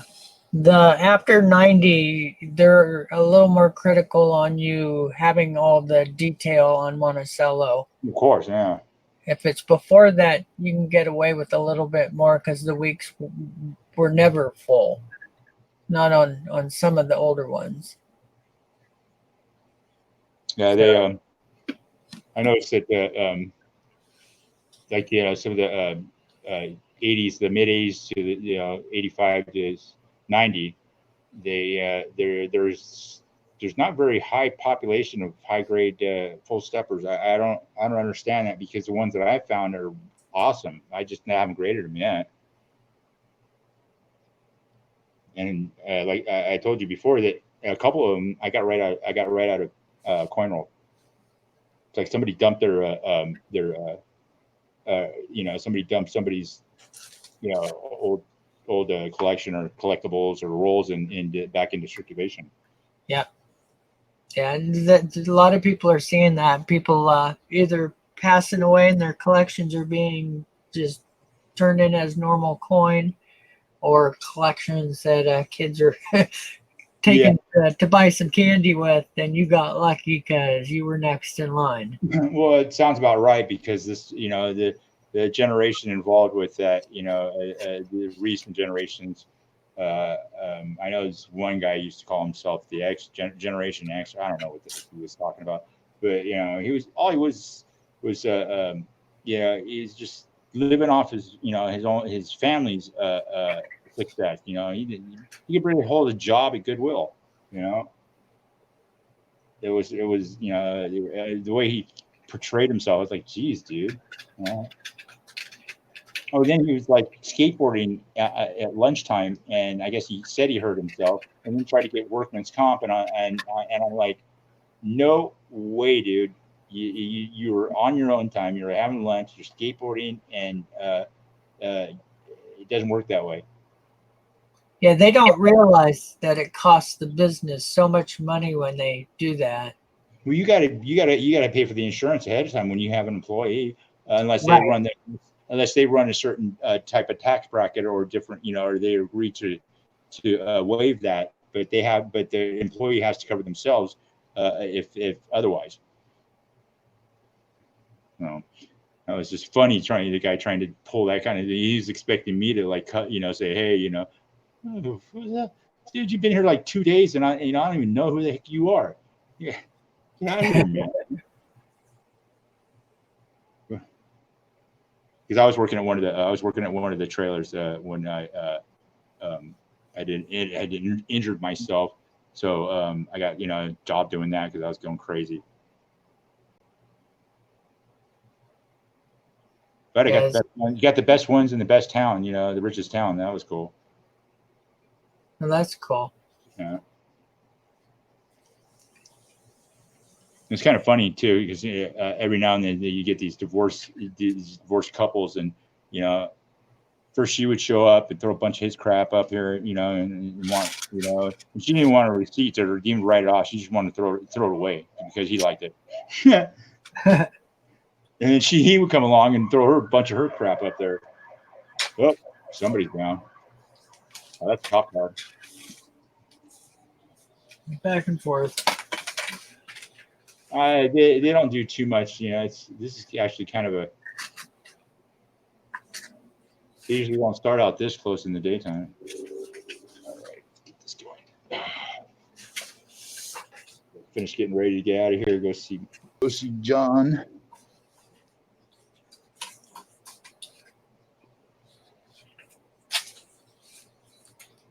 Well, I'll go over those photos here in a little bit too. Oh, it's just a full band thing. I was at. Oh, wait a second. I sent the date too. That's you already know probably about the. That's the only place you really need to look for. I mean, there's die markers, other ones, but I mean, it's always, everybody seems to go by just the date. Yeah. What I go by also is there's a little. Since it's on the toning on my coin, you'll probably see it. It looks like the Taco Bell dog from hell. Just the face of him and the ears that poke straight up. It's right in front of the forehead on mine, and it looks like the Taco Bell dog from hell because the toning had gotten in that spot, and I could see that in the other coins that are the 42 over 1Ds. It's just not toned over, so you don't really see it as a certain shape. I gotta admit that I do sometimes look too deep into those coins. Yeah. Normally, once you spot something like that, you need to just mark it and move on and Well, yeah, I mean, but as far as when I initially try to figure out if it's a variety or a known variety, errors are unique, but varieties are basically the same coin, but when it comes down to it, sometimes I just look at it a little bit too deep, and I have exceptional close-up vision, and that kind of screws with me sometimes. But yeah, it's not like I just take it for granted and oh, this is it. No, you gotta go back and check yourself again. Yeah. I couldn't wait to get these digital microscope of these, man. I was starting to go crazy with my eye straining. That's when you really start seeing stuff. Yeah, I had a few nights where every other coin was a gradable coin. It's like, oh, okay, come on, it doesn't happen that fast. Yeah, and that fine detail, everything's running together, so you don't see you don't see it at all. But, usually when it comes down to the serious collector coin, people, they have a certain discipline as far as, okay, let's just chill out here for a second, and I'm not going to get all tripped out because initially people do that. Hey, that's fine. It goes with the territory. Some of these psychos that keep that just keep going at you with the same thing. That it's like, hey, dude, you need to. They're fantasizing basically about that cannot exist. Yeah. Hilarious, but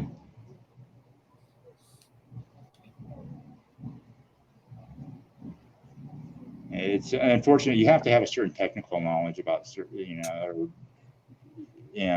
at the very least, know how to spell. Yeah, that helps. Yeah.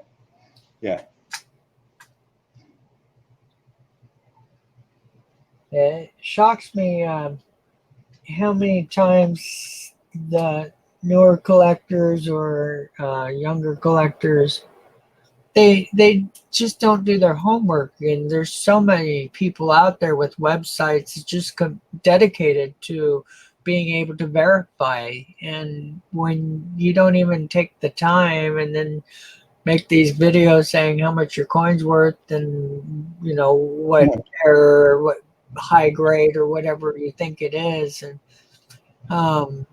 you're picking the most counterfeit coin, or it's just always these outrageous coins that they're using, and it's sad. I wish that people would pay attention. They're trying the short con or trying to make the quick score. Yeah. And maybe that's it. Maybe I'm just missing it, and they're just trying to catch somebody off guard that's going to say, oh, I want it. How much? Because I'm sure that happens. I think it's more I'm sure it does, but most of the people are kind of scared about that anyway, getting ripped off, especially when it comes down to dealing with social media and internet commerce. It's a lot of people still don't trust it. Yeah. But on the other hand, it's these people that bug me is the people that are trying to force their coin on you, saying it is what they think it is, and that they won't go through the footwork or pay this relatively affordable money to grade it to know for sure. It's like they won't take two steps. Yep. And that's fortunately easy to spot, and those are the ones that get clowned out and labeled trolls. Yeah, and that happens fast. Unfortunately, YouTube has been that's the thing is YouTube has stepped up as far as that goes, and if somebody turns around and tries to mask their channel or to completely try to do a new identity, they have those records of where that person is. That means they'd have to completely wipe the slate clean and start over, which they do, and they come back. But they figure if they keep coming back, they're psycho. If they need to let it go, then they're just the short con artists. I guess I give too many people the opportunity to continue on some of that, and because I try to give everybody the benefit of the doubt and go as far as I can before I lay any doubt, because sometimes that quick doubt can just completely ruin them. And Sometimes even being just a little too honest with them can just shut them down, and True. then next thing you know, they do got a good coin, but they're not willing to even try. Yeah, it's the etiquette or the personality of some individuals. Like it's a whole, like I said, this whole spectrum. People involved in this hobby. Especially now with the social media and stuff. So I take it with a grain of salt to a certain extent. And spotting, like you said, it's easy to spot that people just really want the really want to work with do the footwork, and we let people know that if you don't want to do the footwork, you shouldn't be in this group. Go start your own splinter group. That's hey, no problem. It's more power to you, but don't stick around with us if you're trying to use us. We know we're kind of like a consortium of the hobby. Everybody has a little bit of knowledge about something, a lot of knowledge about something, but everybody helps, the next person. That's for sure. Yep.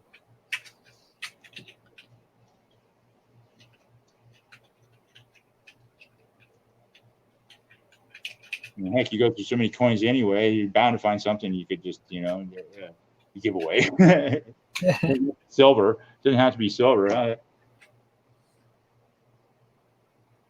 I've gone through. Now, when I finally went over all this stuff that I decided just to set aside, which I still need to go through some of it. I mean, I did find some stuff, and that's either I would like to keep or it's going to be worth it, to just hold on to it. And that's that's the good thing about all the modern lower denominations. It's not silver. There's nothing special about it, to begin with, but it just takes that one sale or designation or authentication, and hell, it takes off.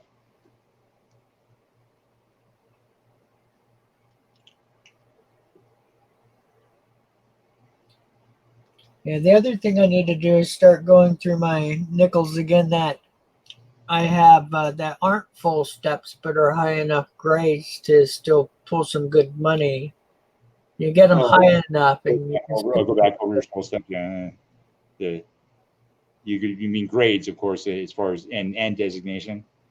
No, just high grades with without full steps. Oh, I see what you're saying. Okay. And Yeah, people, the higher ones, like let's say you had a 65. Next, like the next two steps up. I mean, not steps, but the next two grades up would be pretty good money. yeah. So, and I've got quite a few of those that I've just put aside, just looking for the full steps only. And I need to stop that thinking and just start putting a price of 500 plus or 600 plus and just stick with that one. Yeah, there's still a valid registry. They can still get valid registry points. They're just not worth as much. That's all. Yeah, and I see a lot of those having low population. So yeah, you're right. Actually, like if I don't grade out like my other 61s, if I don't grade out full steps, which they look they look pretty high mid state. They probably why they would that. I would never see either way full steps per minute. It just seems like nobody goes to take the chance. So the market is full on those things.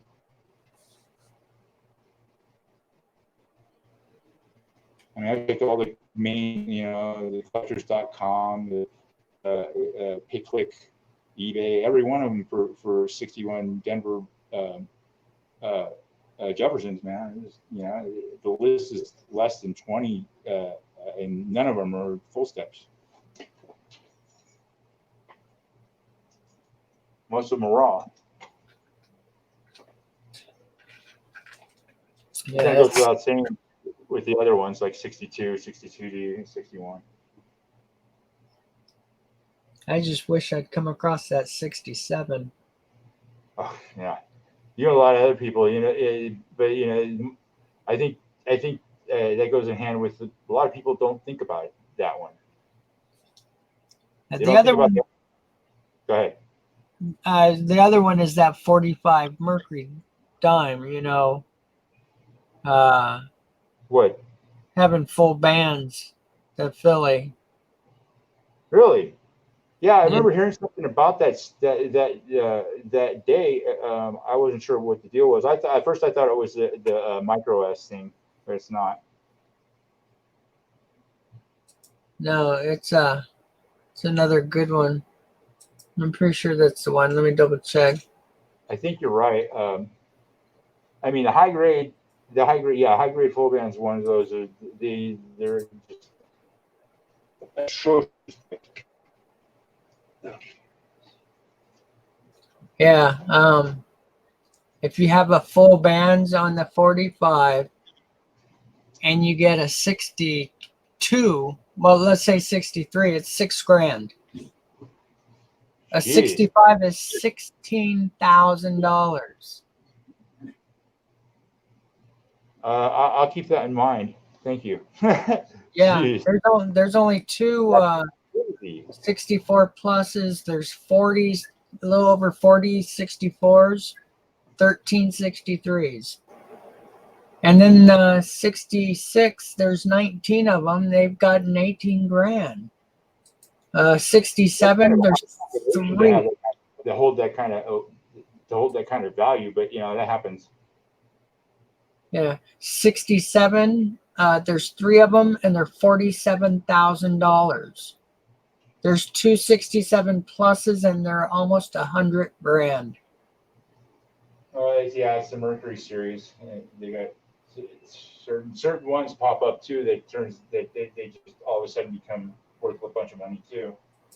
But it's the last year. That should be one of the best coins out there. Yeah, I would imagine so. Maybe because the way they said all the well-struck ones ended up in circulation to begin with, and or they didn't get to the collectors quick enough. Yeah, it's crazy because none of the other ones pull that much money. What I was tripping on recently was when I found out about the 1919 double die. It's not any remarkable coin really, or even the doubling on it. I mean, for that matter. But one of the first examples that came out and went in and was sold was an EF40. I think it went for 10 grand. Now, so that's got a precedent to where it's going to be well over 100 grand on a high mid state one with full band. Yeah, I just get stuck sometimes on these Dreamer coins, and I think sometimes I spend too much time looking for those dates, and I should just stick with the ones that are right here in my face. That Yeah. Well, yeah. So that's good. That shows a lot of discipline. Because I was like that too. I was like, but I was not going to get anything done if I kept just dreaming or looking for stuff that most likely I won't find. yeah. I'm the kind of person that seems to find stuff without knowing it first. I'll end up in my possession, and I'll look at it, and go, hey, oh my God, this looks like something I was looking for. Mostly not, but sometimes it happens.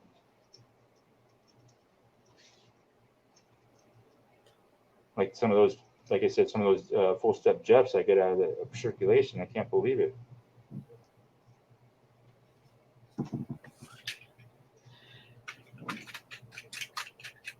So, what kind of weather are you looking at? Oh, I'm took off my picture. I was still looking at the. No, what kind of weather?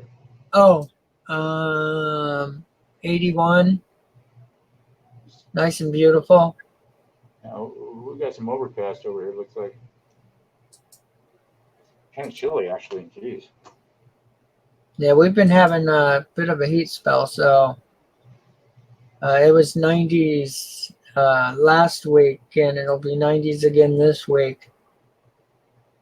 Well, this area in Monterey Bay, Central Coast, it cools itself down after a good warming up. Yeah, you definitely have a good breeze and stuff that's flowing through there pretty good. So We get the marine layer that basically that's what the sun does. It cools the earth a little bit, and we get the marine layer and it cools off.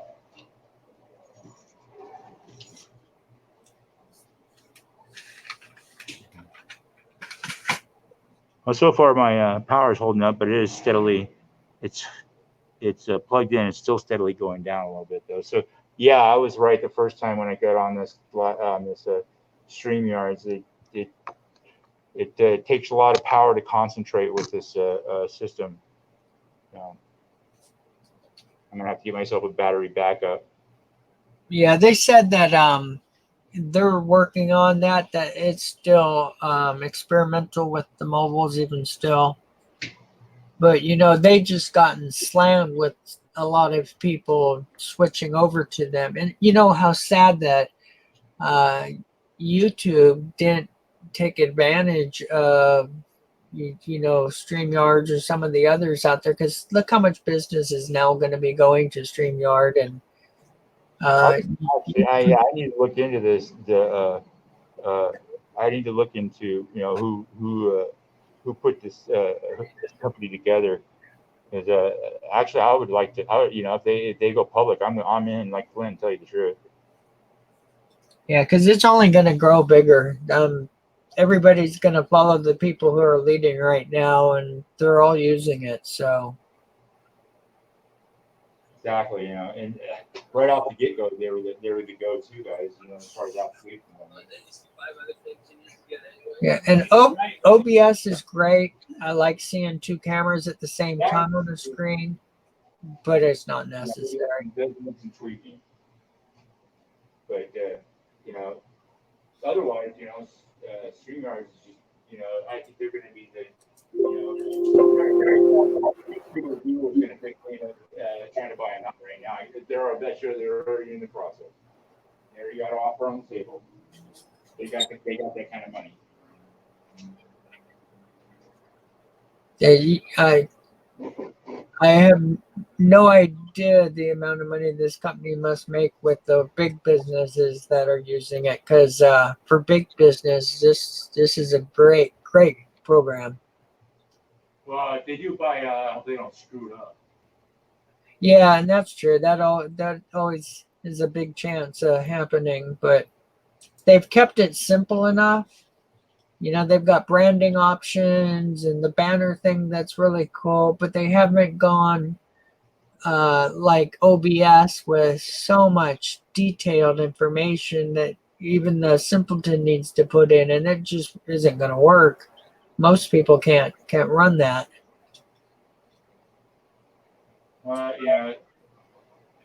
These days you have to learn about computers. There is a break in between certain generations involved with that, where some people won't do it or they can't do it and they don't care about it, or and then you got your middle ground there to where they know about it a little bit and they can get by. Yeah. I mean, if kids can pick it up right away, which I did. I watched kids. Yeah. I watched kids know 10 times more than their parents. Then it's just it's just an academic. You learn it or not. And if you can't keep up, then I don't know what you're supposed to do. Because sooner or later, we're going to become too dependent on this stuff.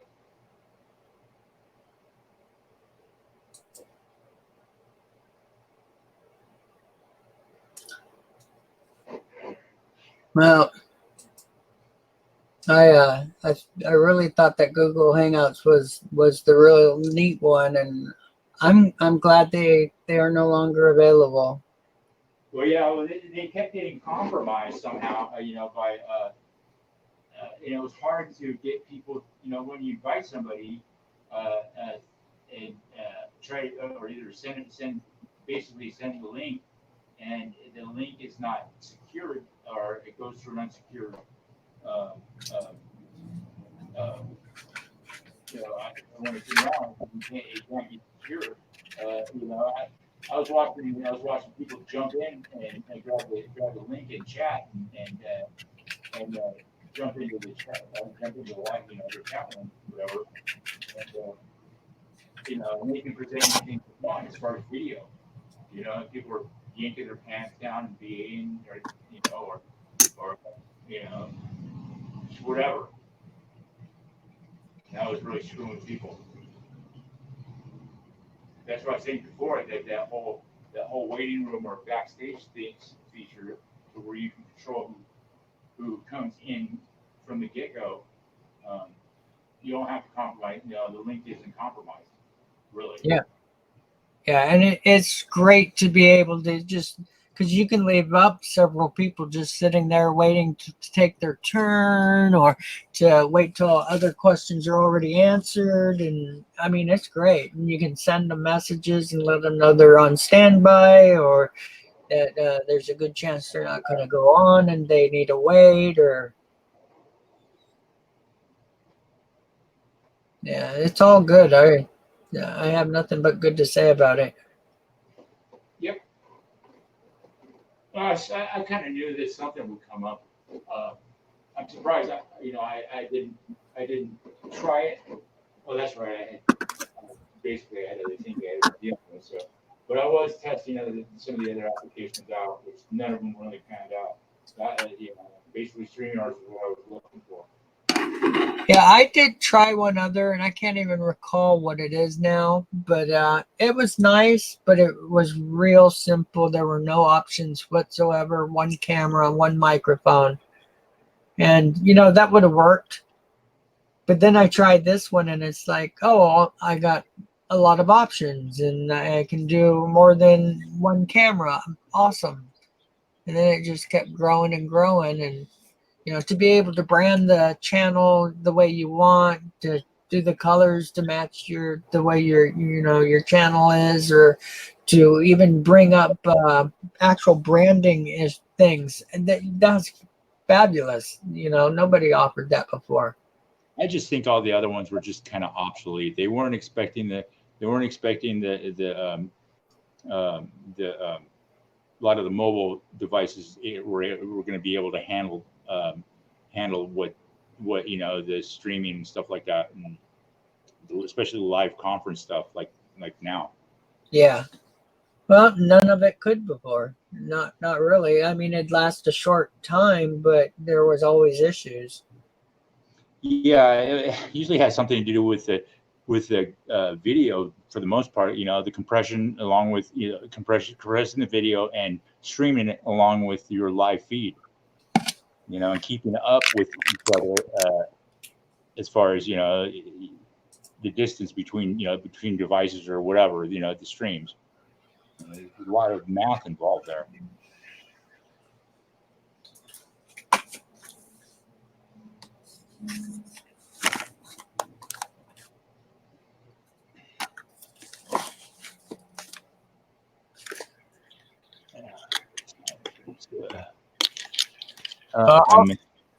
I'll probably start answering my emails here in a couple hours. So if you're trying to check on it tonight, it'll probably be ready in a few hours.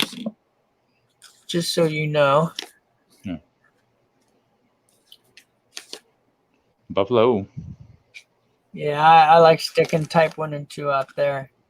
They look so good by each other's.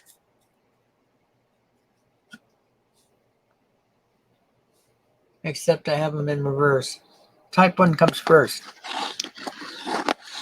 Left to right, left to right. There we go. I think my dealer has his 13S right now. Yeah, I did find one, but it was in such poor condition. Oh, yeah, it's a pretty nice one actually. It's I'd say it's good. I'd say it's a good VF. Nice. Yeah. Yeah. Clear his pile, out, and look for the good stuff. That was in there. He's like, It's like, cool, man. Yeah, we got a question. Silver City dude. Yeah, StreamYards is they have a trial thing that you can do where you don't have to pay, and you can stay on trial for I think ever.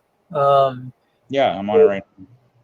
Have a pay option to get more options to pull the you see it powered by StreamYards in the top right corner of my screen. That goes away and becomes your own logo, or you can go without.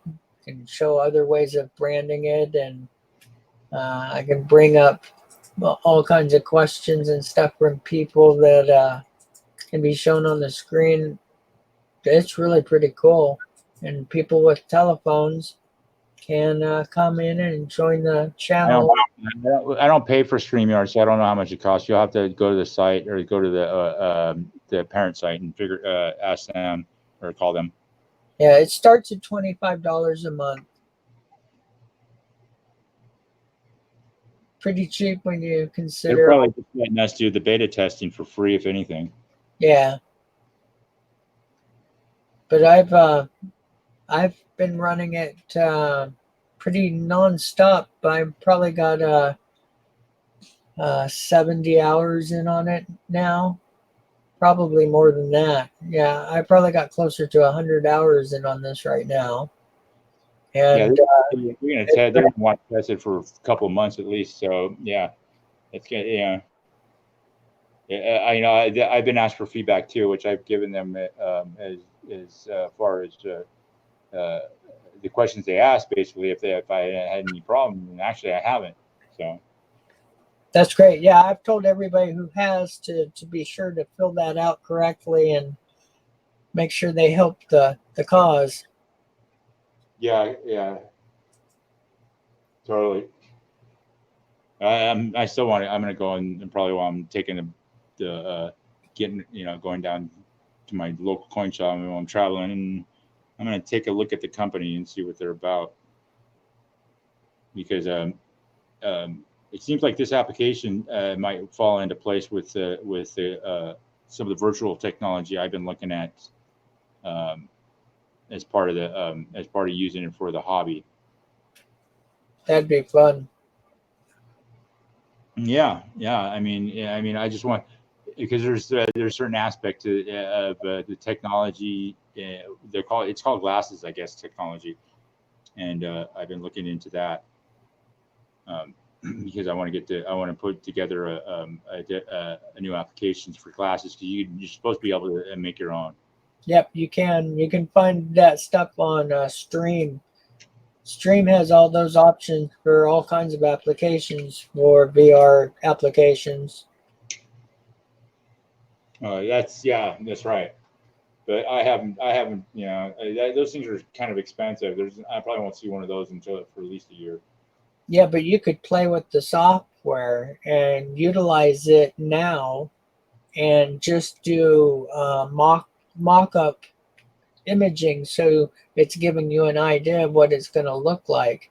Use your mouse and it's going to, you move it around and it's going to show on your screen what you would normally see if you were wearing the headpiece. I mean, they've got some really great stuff out there right now. Yeah. It's I got to see what they have out there. Yeah, and I understand about the mock-ups. Like virtual prototypes, I guess you can say. But it's all virtual anyway. I mean. Yeah, I wish I was more into that part of it. I'd love to be one of the people that is a designer of software for that stuff. I actually, my cousin was at my my grandson's first birthday and brought her boyfriend that I had met. And he's a 6-year software tech for some VR stuff, and was talking just crazy stuff to me. It's like, oh man, the industrial part of it is so far ahead of the public stuff. It's pretty crazy. I was shocked. Yeah. Yeah, in about 20, 30 years from now, we're going to end up with like prototype like Iron Man soldier suits. Yeah. Yeah. No, seriously, it's crazy how far they are. You could do it now. It's just, the problem is there's no power source small enough to run something like that.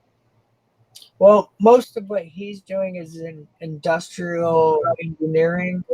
So he's using the VR to take customers through running applications of building, running factories or whatever it is that they're doing, and being able to show them everything as they ask for upgrades of machinery or whatever. He touches his buttons, and next thing you know, they're looking at the upgrades that they want. You can walk into server rooms and change anything you want, add anything you want, enlarge the building, have cost factors all real time.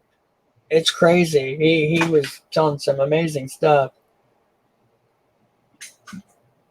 Now, I'm a big fan of that fictional robo technology because that might have a place in the future here too. Yeah, it's pretty neat. Yeah, you got to consider. I mean, also the defensive applications for that kind of system is awesome. Oh yeah.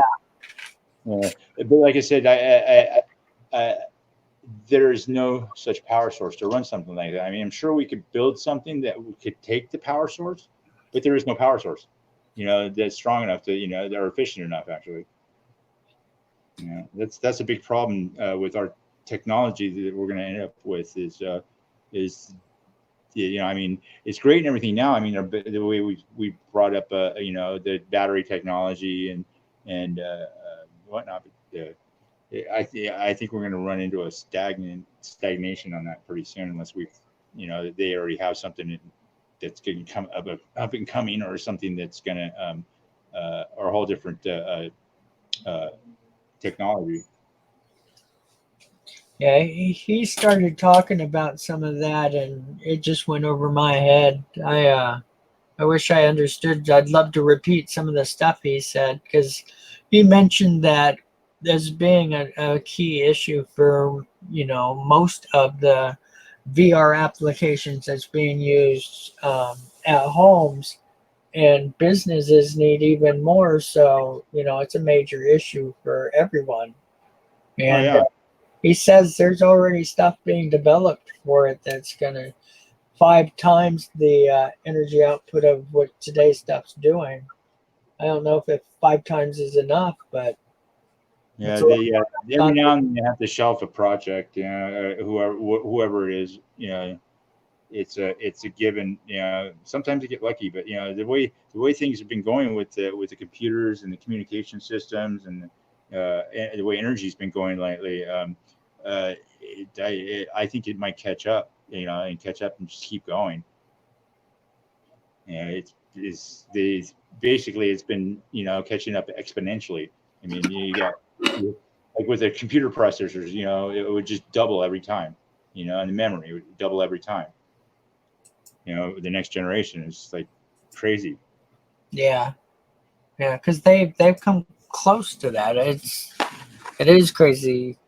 Look where AMD is now, and 2 years ago they didn't have any multi-core processors, not more than 2 and 4.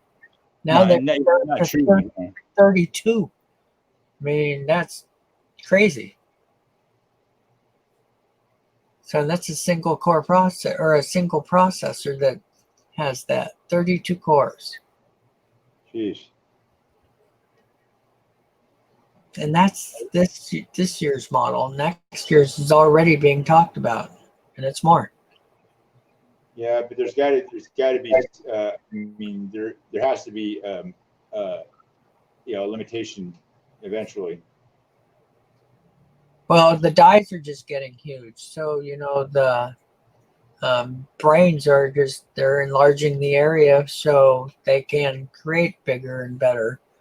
And I know businesses have even more I'm only talking about, for the public and Yeah, the true. business side. They have them with 4 processors that have that many, and it's crazy. I know they had one that had 248 core processors, and that was 5 years ago. My VIC 20 was 20 kilobytes. Yeah, That's ridiculous. I know. And my uncle was saying, because he was bragging about, because he had worked on some of the first moon stuff, and was talking about the computers Oh, that yeah, they had. my little computer was I think 3 times more powerful. Yeah, yeah. God. Even my watch had. Even the shuttles that the shuttles they ran on pre 286. I think it was. No, they ran on 386. I think. Oh, I'm not sure on the shuttle. I was talking about before that. Yeah, I know. But I was that kind of reminded me that what they were running in the shuttle too. Yeah.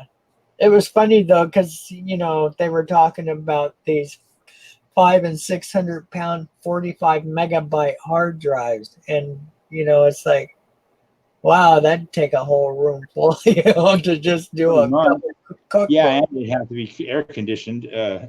Oh yeah, major water cooled, super amazing air conditions. Yeah, it was. See, my dad was working on that stuff in the 70s, and at one of the local oil refineries, and they had these huge warehouses that were just filled with them, and they were pumping so much cold air into those places, and they couldn't keep up for nothing. They were burning out constantly. Yeah, I remember some of the defense contractors my mom used to work for. They I mean, crazy cooling systems they had to have for their stuff. Yeah, it's amazing how far we've come since then. It is. There's been more strides in the last 10 years than ever before. So Yeah, and that yeah, it goes hand in hand with not just technology, but like science involved with it. We're looking out into the universe now. Farther than ever, and we still haven't seen the end of it. No, I can't wait to see where that ends up. I don't think we can catch up from what they're saying. I mean, it's expanding quicker than the speed of light, which some people right now are going to think that are listening. No, you can't go to the speed of light. Well, yeah, you can because the universe on the outside of the universe where it's expanding, there's no laws of physics involved there. Not by our standards, but anything within the observable universe, you can't go faster than the speed of light. Yeah, that's a given rule. But the actual universe, for some reason, is expanding quicker than the speed of light, and it's going faster. So we'll never catch up. We'll never be able to see the end of it, unless we figure something out. But I'm not going to say never now. Say that, switch that back up. We'll probably will not ever see the end of it. Plus, we got to get past the first couple of light years of our own system. Geez. Yeah, we just need a couple dozen Hawkins to come into the play and start it all up over again with new ideas and change everything. Yeah, that would be kind of a it'd be scary for the rest of us. Maybe not a couple dozen Hawkings, but maybe like a Tesla, an Einstein, a Hawking, a Hubble, or whatnot, whoever, a Newton. I'm so impressed with the guy who has so little use of his body and can yet just outdo all the scientists like he did. Well, pretty amazing stuff. Brilliant to begin with, but it just unfortunately he lost all of his motor skill or all of his motor skills. But he still had it, and he all the way to the end, he had it. And did most his big thoughts, come closer to the end than in the beginning, or did he have that from the start? Well, it depends on what he's working on or what he's thinking about the universe. Certain when it comes down to physics and astronomy, you gotta be able to prove your theory to a certain extent before you move on to the next thing. Otherwise, you can't. You got to put basically two and two together, like with any science or get over the one equation first, and then you can move on to the next one. But there's no harm in thinking about it or working on it. But I figure since Hubble was launched, that's when everything changed. Yeah. We were able to see things and think about things that we didn't think, even know about, especially black holes, and the way gravity works. Yeah.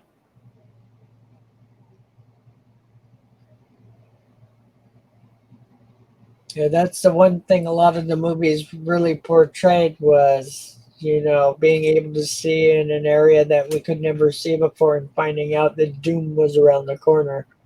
The black holes. It's in our nature to explore. So Yeah.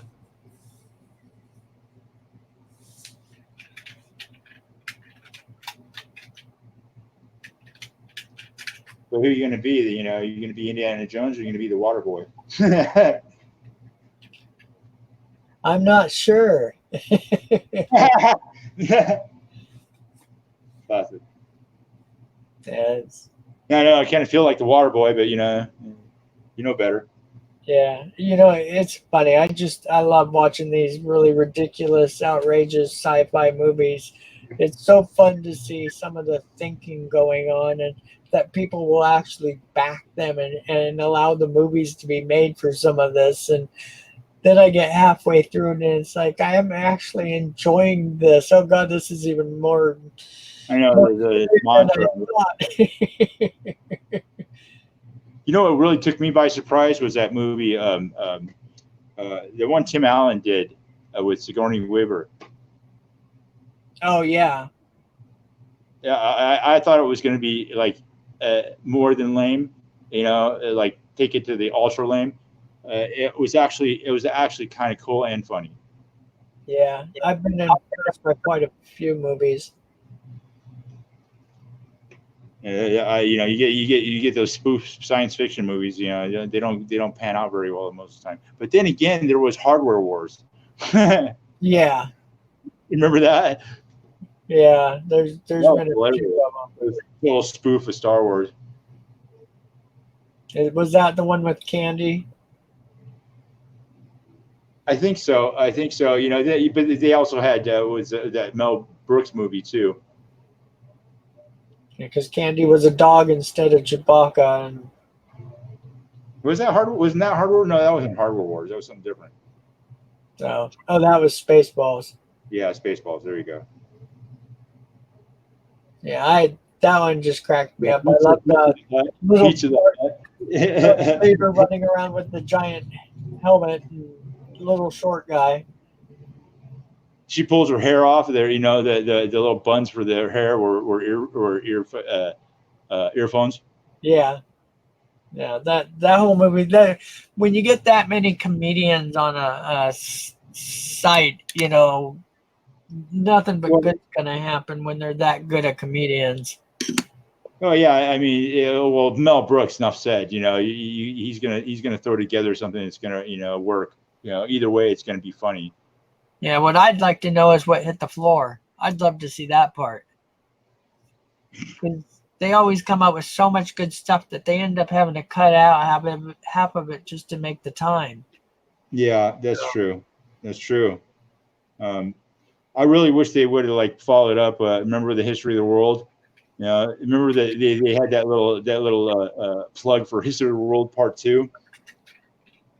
Yeah.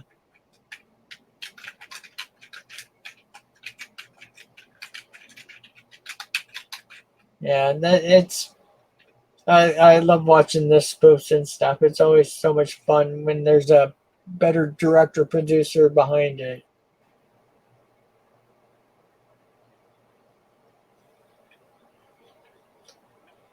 Well, Mel Brooks had his pretty much had a kind of he cornered the market on it for a while there. But then you had National Lampoons come out too after that. That was cool.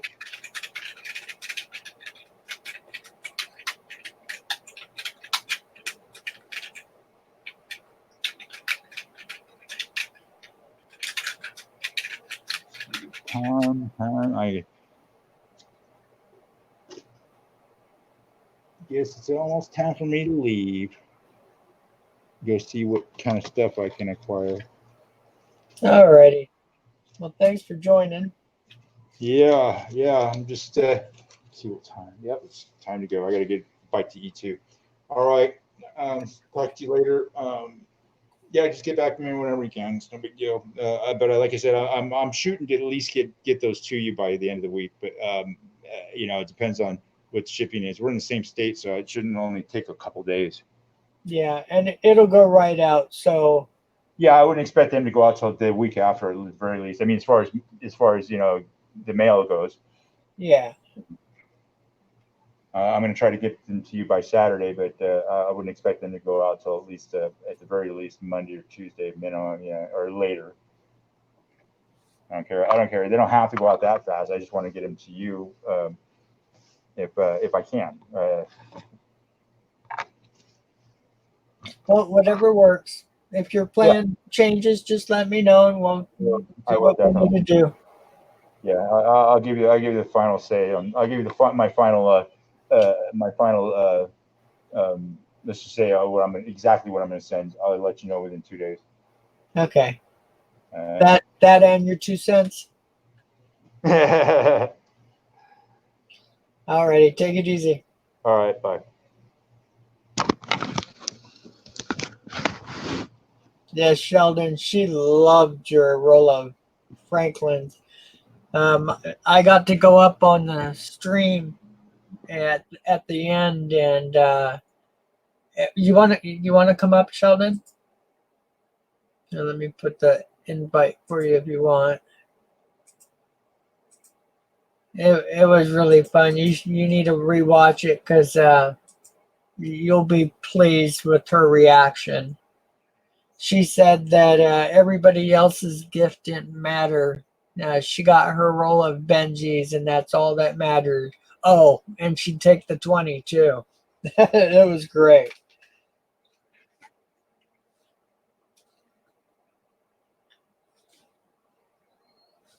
Sure, come on up if you got the time. Or you can come back later if you're busy. I understand.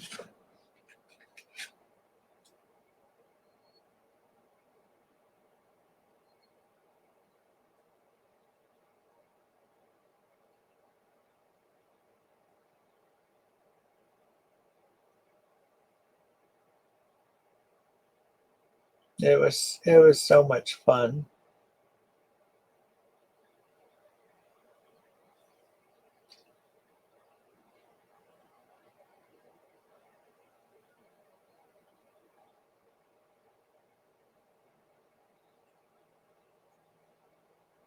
So anybody else had a coin question? Go ahead and ask, and I'll try to include it here.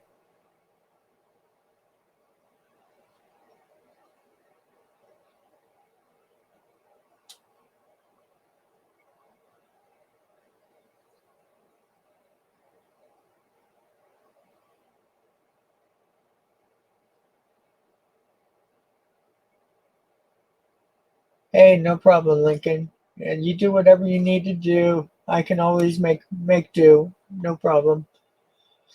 And Rhonda's been here the whole time, so no issues.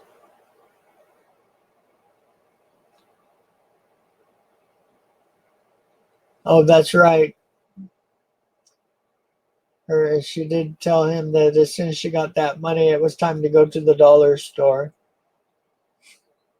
It was cute.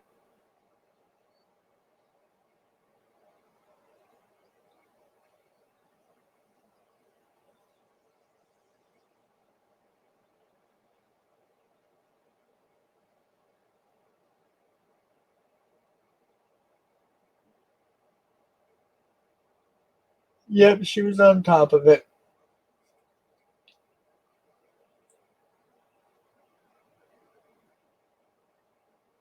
Yeah, I spotted it and I went to go delete it because I thought maybe she was busy, but I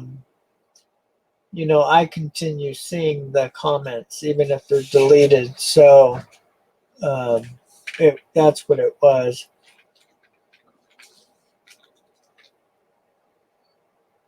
Hey, no problem. Take your time.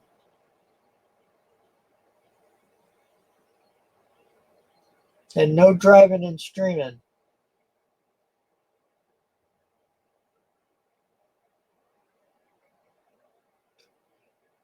I really don't know, Lincoln. I know at one time I thought I had a real good one, but I've kind of lost track.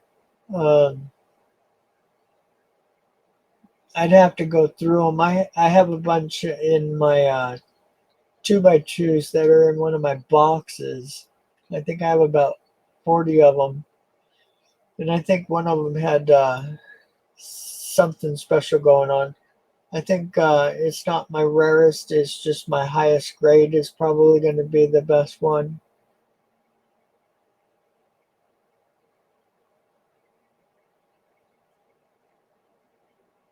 All right, thank you, Rhonda.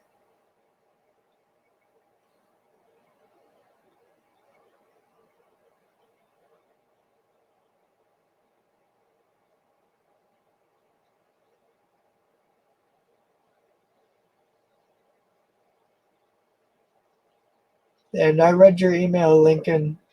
I'll be right back to you in a little bit.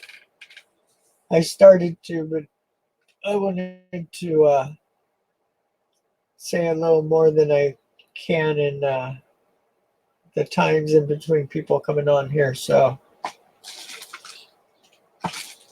and always speak your mind to me. I appreciate that a lot.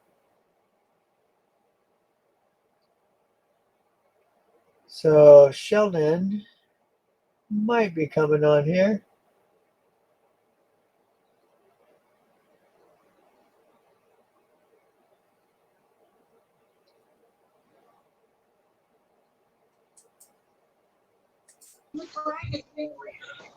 Sheldon, how you doing?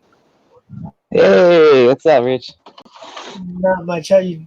I'm glad you came on because I wanted to be able to tease you a bit about taking over the show on all of us. Here, everybody sends all this stuff, trying to, give her a little bit of smile here and there, and then she opens your full roll of Franklin's. Come on, that's cheating.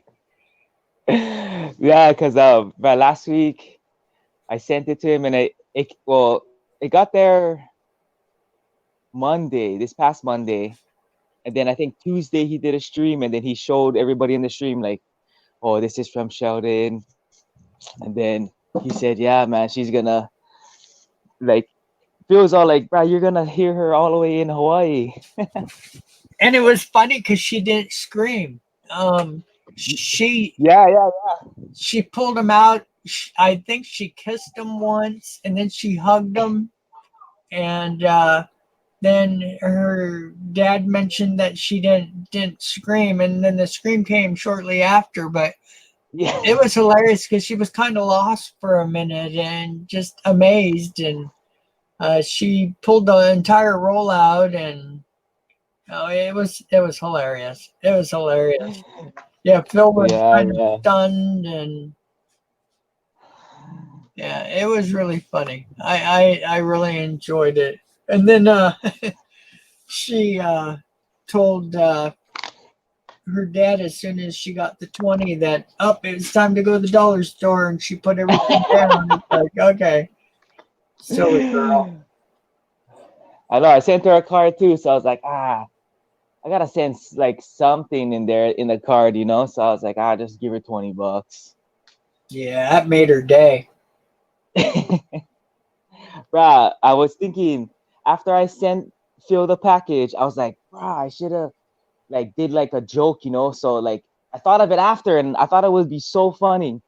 I should have put like one 40% Kennedy on the top of the roll, and then write a note and say like, "Hey Bella, I heard you like $50, so here's a whole roll of 40% or something," you know? Oh, that would have been great. And Oh, I think, I thought of it after, man, and I was like, oh, she would have been like, "Oh yeah, thank you," and then open it, and then all Benjis, you know?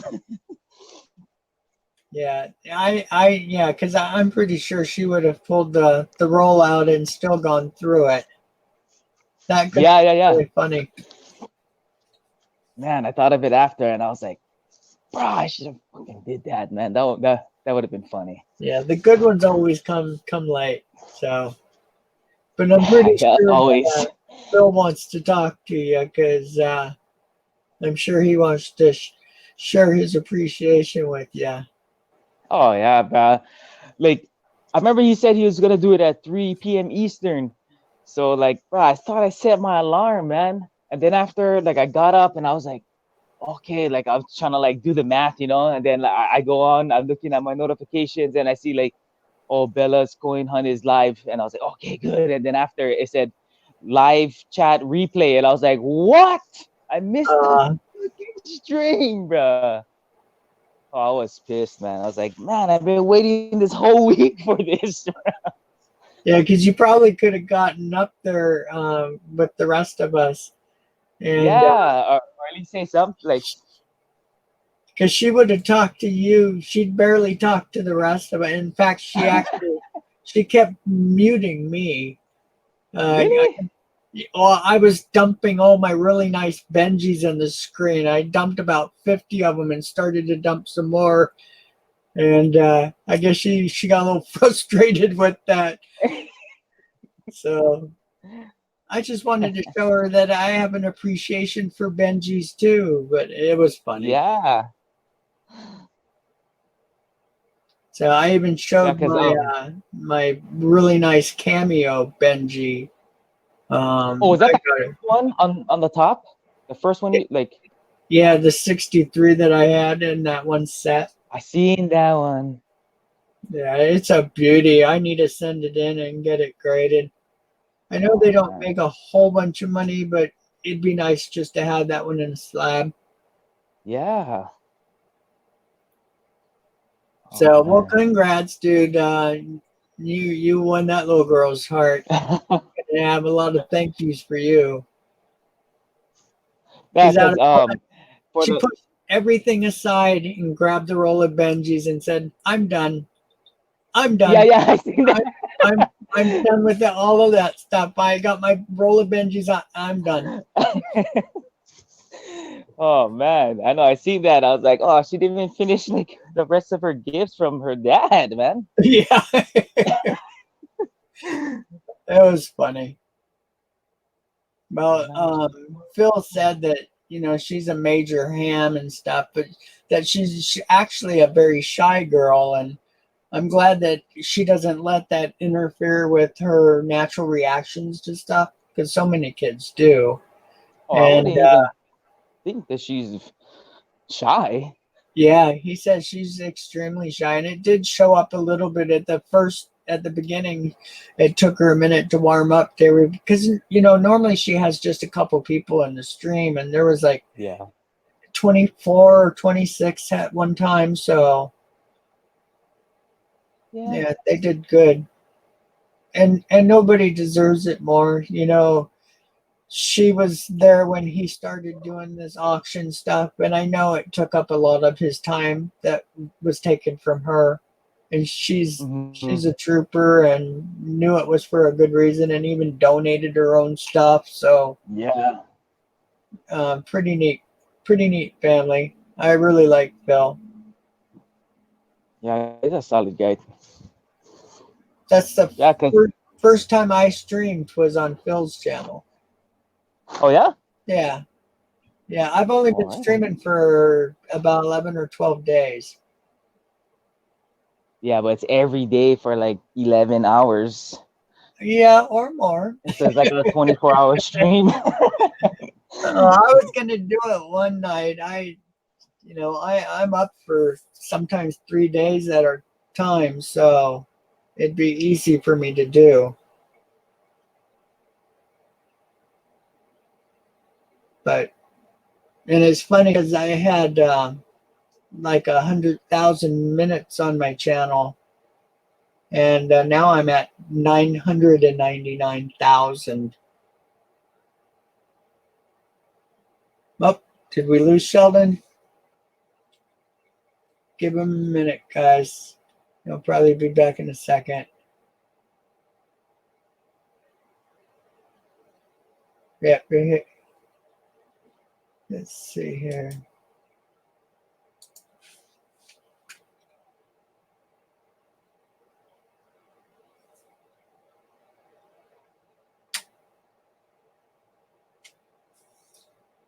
I'll ask. I don't think he can on his phone because I know he was having issues before to see the chat.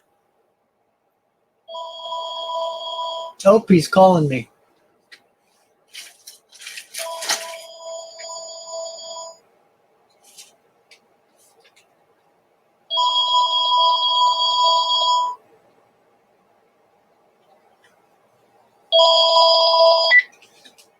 Hello? Bye.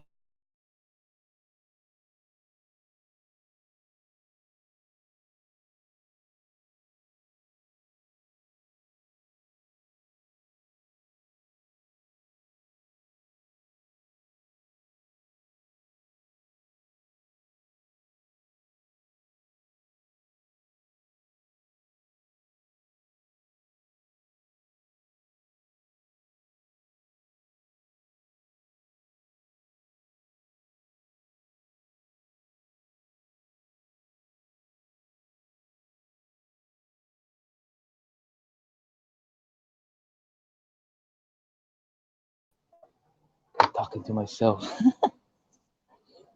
Bruh, where is my fucking phone?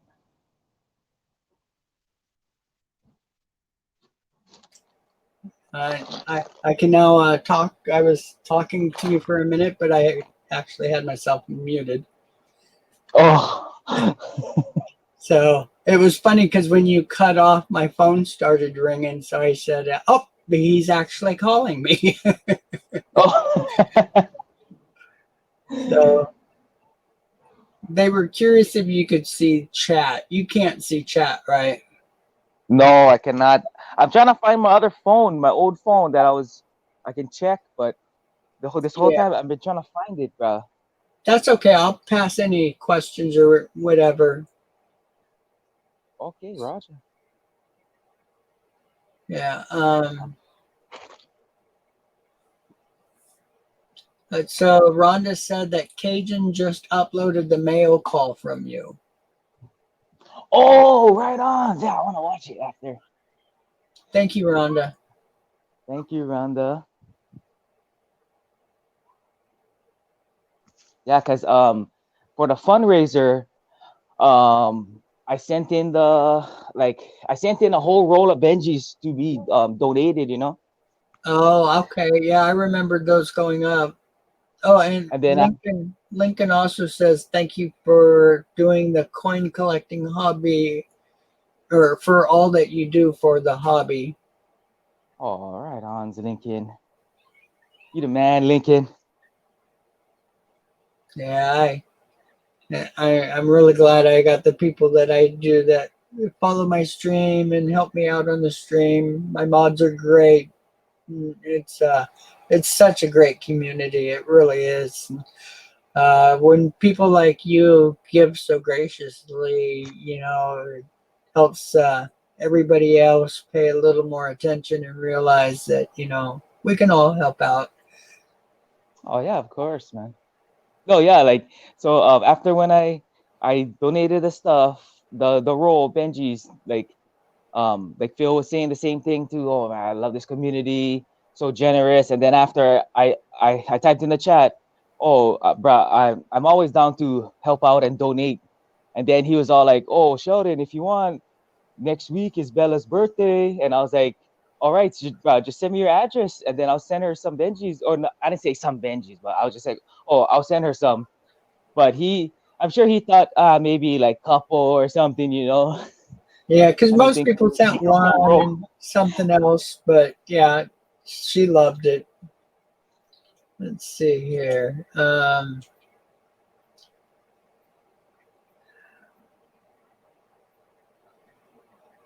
Nope. Okay. I thought there was another question for you, but there's not. I know I'm Take not it easy, talking to her. That's Lincoln. why. Thank you. So Hey, Lincoln. Hello. links to jam. Hey, So can you hear me good or what? yeah, you sound great. Okay. It's coming through nice and clear. Nice. So I have issues with some of the guys on phones. I think sometimes they don't keep their mouth close to the mouthpiece or something. Maybe they're doing Hmm. something else, looking at coins or something. But you're always nice and loud. Do you mind if I ask how old you are? I just turned 32 this past Thursday.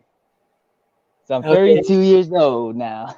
so you actually are older than you look. Okay, I thought you were in your mid-20s. A lot of people they think I'm younger too, man. I'm like, what? Do I really look that young? Hey, it's Thank a you, I good guess. thing. It'll pay off in later years. Oh, I hope so. Yeah, I was always that way, and I was still getting carded when I was in my 40s. Oh yeah, like even now, like I get at the register, like they're all like, oh, can I see your ID? I'm like, what? I'm probably older than you, bro. Yeah, they're And then they're all probably like, oh, I rubbing have on your to. date, seeing if it'll rub off. I noticed I was like, "Ah, I know I'm older than you. Come on, you kidding me? I was like, bro, I come here every day, man. But it like, or sometimes it's like newer people, and I'm like, ah, come on, man. But they're like, oh, we have to.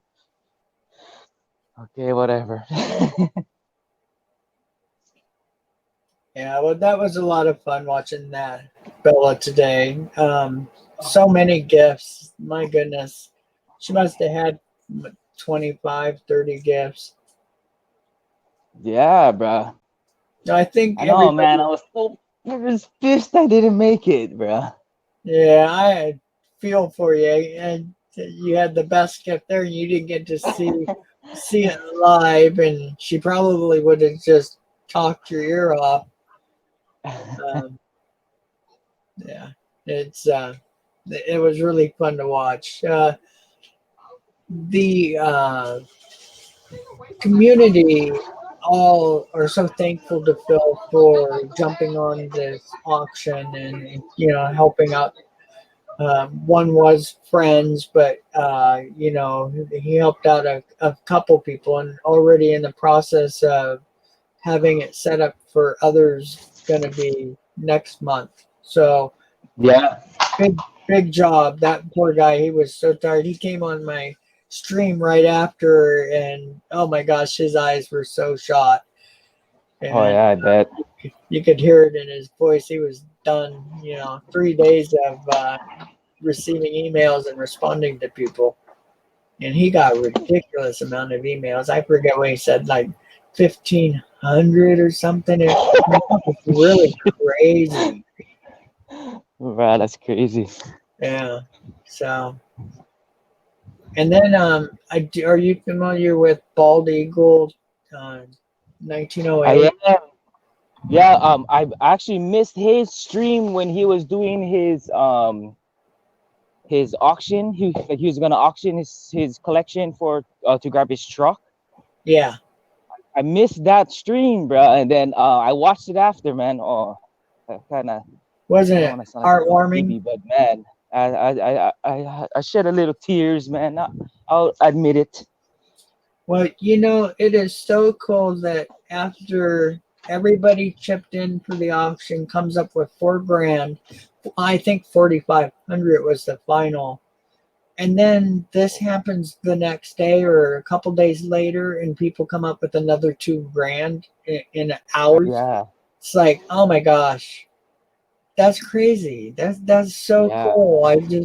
I watched that poor guy, and I mean he's supposed to be a little bit rough and stuff, and all he could do was just be so kind. And thank everybody so many times, and I just loved it. It was really cool. And that poor guy Matt 83 that donated Oh yeah, bro. 50 for, yeah, he came on my stream right after that too, and I thanked him for that and asked him if he got all the coins for the money he put in. But yeah, that one gal Mama Lou, she took care of him. Oh yeah, Mama Lou is awesome too, man. Yeah, I was But yeah, man, heartbroken. I missed it. Matt 83, bro. Like he was saying, like he's only like been like in the community for like couple weeks, bro. Well, yeah, he And was he just overpaying big time just to help out. rips, But bro. Yeah, bro. That's I was like, oh, bro, this guy, bro, he's solid, bro. yeah, anybody that does that, it doesn't matter if you were just trying to help out and get some rolls, or we're just trying to give money. Either way, it's absolutely a very helpful person. So I'm kind-hearted, and he is. He's been on my stream a couple times, and I just have nothing but a good time with him. Yeah, bro. He's solid guy, bro.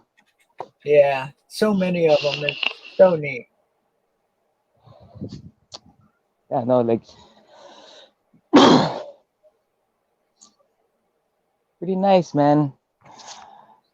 This community, glad to be a part of it. Yeah, me too. That's it. I think I met some awesome people too, man. Yeah, there's only been 2 people that I've had issues with, and the issues were so minor, it really, doesn't count. Oh, really? Yeah, just opinion differences and stuff. A little bit of, calling someone a liar, but not, that boldly. But, sometimes I take things a little too much to heart because I'm so proud of my coins and stuff. And I need to learn Yeah. to just, look past that stuff and realize that, I knew I wasn't talking to kids, but I need to treat it that way because, Mm-hmm.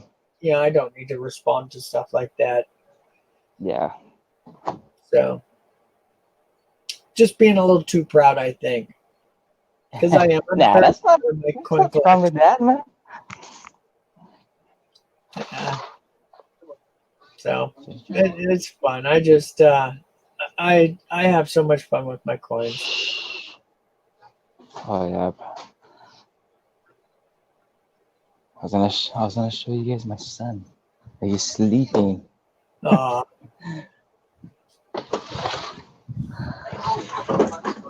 Okay, let's see.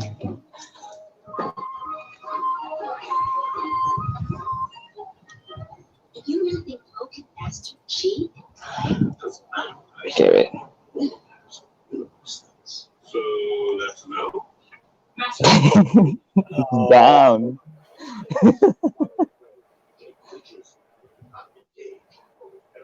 Onyx.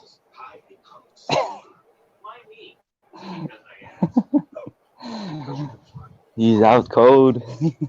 that's great. How old is he? He's 2. He's a big 2. Yeah, his name is Onyx. That's great. I've got a little 3-year-old grandson, 2 little 1-year-old grandsons, one that's 7, and several others, and quite a few granddaughters, and total of 10. I love it. So I just had a first-year birthday yesterday all day. Oh yeah, that's right. I think I heard you say that. Yeah, we had 30 family members under 3 years old. Gosh, it was great. Oh shit. Yeah, they were all going through the jumpy house as fast as they could and down the 2 slides on the other side. It was so hilarious. These kids were bouncing off the walls. It was hilarious.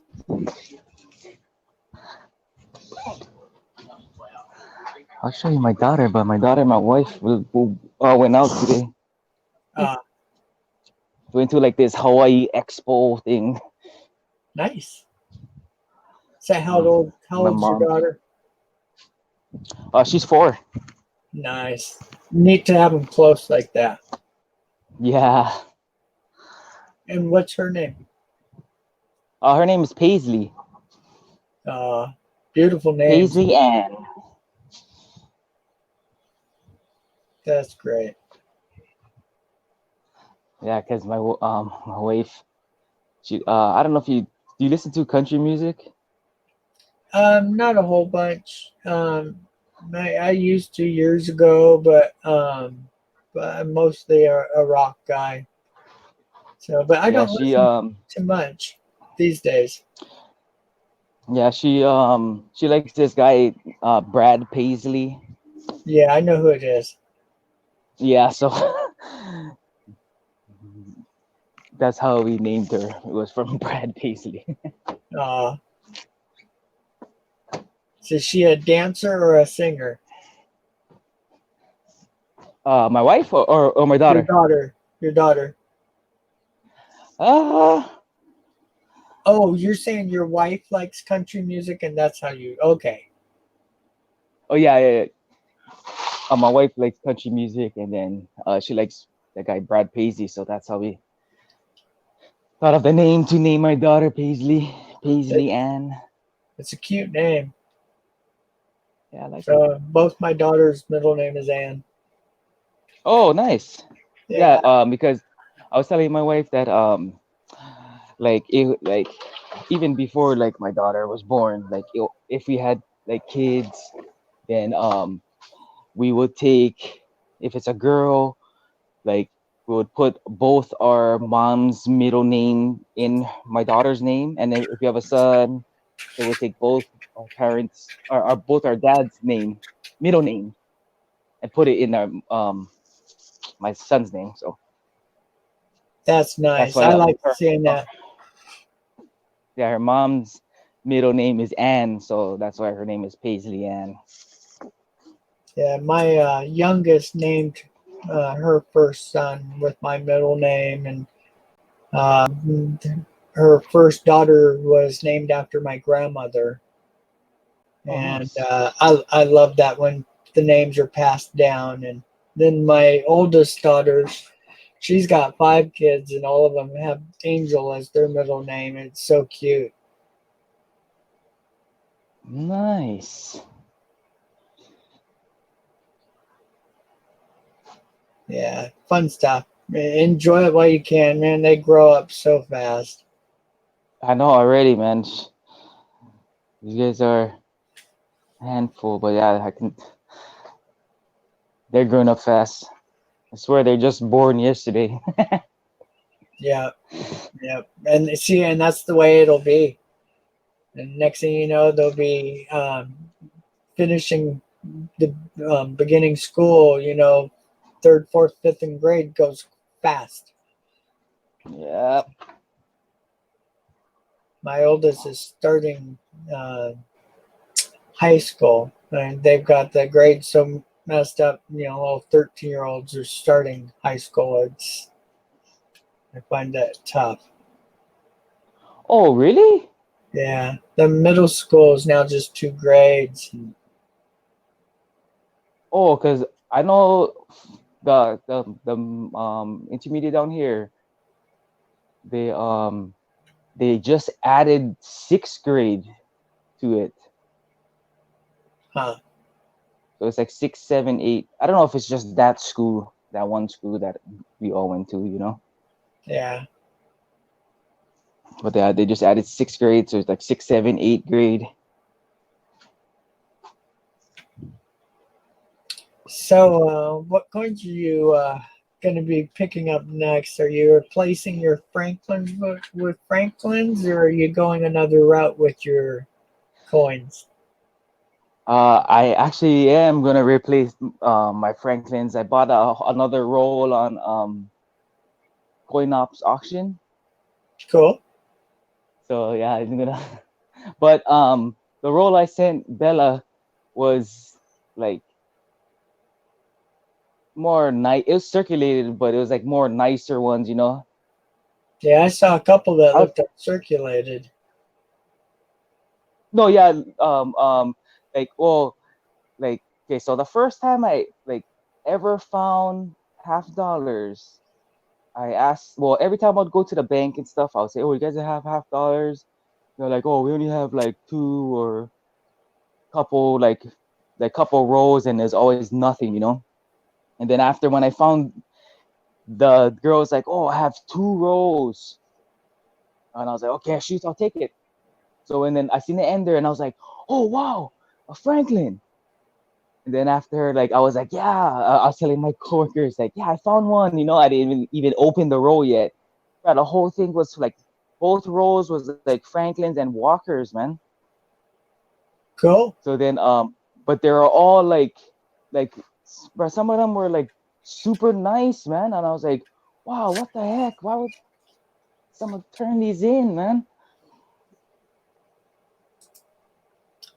Yeah, if you shop around enough, you can find some pretty good deals sometimes. I know I used AppMex and found some nicer Franklin rolls that were an extra fine, and Ooh. bought a pretty big bag of them to go through and cherry pick. And I've done the same thing with probably bought about 5,000 Barber half dollars in smaller bags of Oh. like 2,000, and just found great coins, some semi keys, some higher grades, and they were supposed to all be, you know, not quite to fine. So Mhm. that was fun. Oh, that scored, bro. Yeah, I filled a lot of books. Is Ampex the kind of like that JM bullion place, or Yeah, is Ampex like more like coins and stuff? Or like, it's APMAX or MEX, and it's they're a silver refinery, so they're making their own bars and coins and stuff. But they also have harder to find, rare stuff. They've got walkers and the barbers in not such good condition. But the walkers you can get up to AU, and you can get bags of dimes and quarters that are uncirculated and just pay a little over spot. Sometimes about 100 plus, but when you're buying BU coins, that's a great price. You oh can yeah. sell them for a little more if you're, just want to keep a couple rolls and cherry pick them. Hmm. I might have to check that site out, man. I don't think I've ever bought anything from them. Yeah, that's a good site. Good one if you're trying to compare prices with some of the other refineries to buy the bullion and the bars and that kind of thing. All right, all right. I'll check them out. Well, thanks for showing off your little son. That was cute. I love watching them Oh yeah. sleep. They're so funny to Oh watch sleeping. yeah. Let me see. Maybe I should put him in the room. Ah, he can sleep on my couch.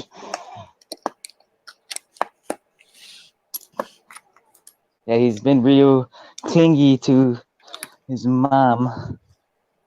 And then when my mom left with my wife and my daughter, he started screaming. He started screaming for like half an hour straight, man. Oh, So I was like trying to find something to watch, play with him. He just kept screaming. I was like, "Oh, bro, I'm about to fly you across this room, bro." But then after I'm like turned on some, what is he watching now? Kung Fu Panda. And then he's all probably just because he's tired. That's why he's all fussy. yeah. Rhonda's comment is they look so innocent. Yeah. My son is a punk, man, a rascal. Yeah, Every and time I two, see him in you the got the room, man, terrible. he's like, Is he in the terrible two stage? oh yes, I think he was terrible one, man. It happens, but normally those are the kids that mellow out more than the rest. So it might be a Like blessing in disguise. like in Hawaii, we call this thing like on top of your head, like your hair, like that swirl thing on the top of Uh-huh. your head. I don't know what the name is called, but over here we call it giri giri. And if people or kids have more than one, then they're gonna be rascals. And my son has two, bro. No, bro. Wait, let me see if I can see it. I like hearing your Hawaiian traditions and stuff. That's cool.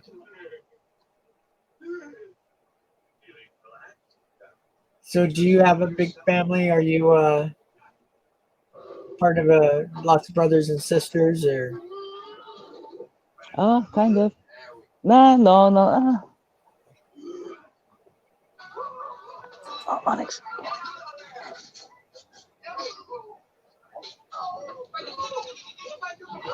Come on, Onyx.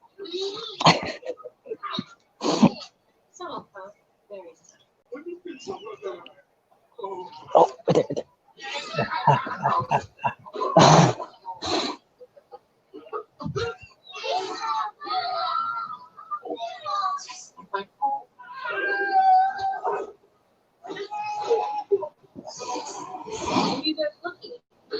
There you go. Too sweet.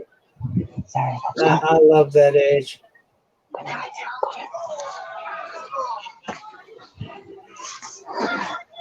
No, I shouldn't have done that. He's up now.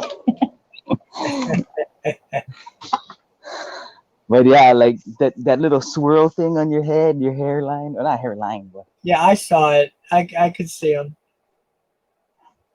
yeah. So they say like if you have two of those, your kid's gonna be a rascal. That's great. Were you a rascal? I don't know. I hope not. Nah. I guess a little bit, but I know I sure was. I caused my parents a lot of grief at the young ages. What got me started in coin roll, because I didn't do the chores and stuff that I was supposed to do at about 5 and 6 years old. My mom was a banker and brought home some penny rolls, and yeah, I started doing chores. I loved them penny rolls. yeah, I wish I started when I was like younger, much like way younger.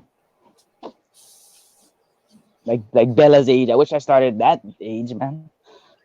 Yeah, do you imagine the collection she's gonna have? Yeah, Yeah, it's gonna be truly something. gonna be So there's huge. quite a few kids like that on here now. It's pretty impressive. Rico and yeah, there's several that have young kids that really know their coins. Mm-hmm.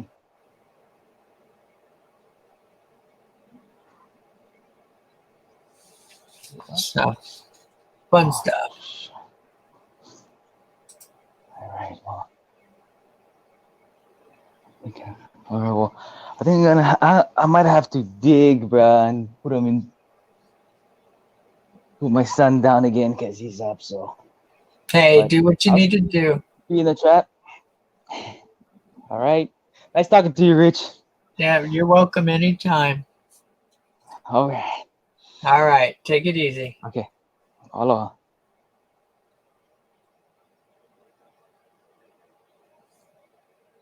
Yeah, he's a nice guy. Lacey Lawrence, sorry I didn't see you lurking.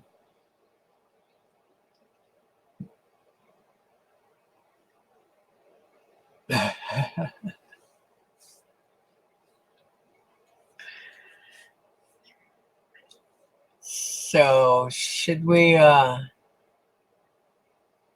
start viewing some coins, or do you guys have some questions? I know we only have a couple people, but I don't care if you have some questions. And Rhonda, if you need a I wondered what the warning was. Sorry, I should have said something. If you need to go take it easy for a little while, it's no big deal. Yep, lurkers are welcomed. In fact, you're watching a lurker. I used to lurk on everybody. But I was always busy with my coins, so I'd just listen in on the background, and every once in a while, jump up and make comments. So I love that this new software, StreamYards, is so new for most people on YouTube. I know there's probably a couple that have been on for a while, but for the last 12, 14 days, I think I've got everybody beat for live streaming. And now we're down to 2. Even the lurkers left.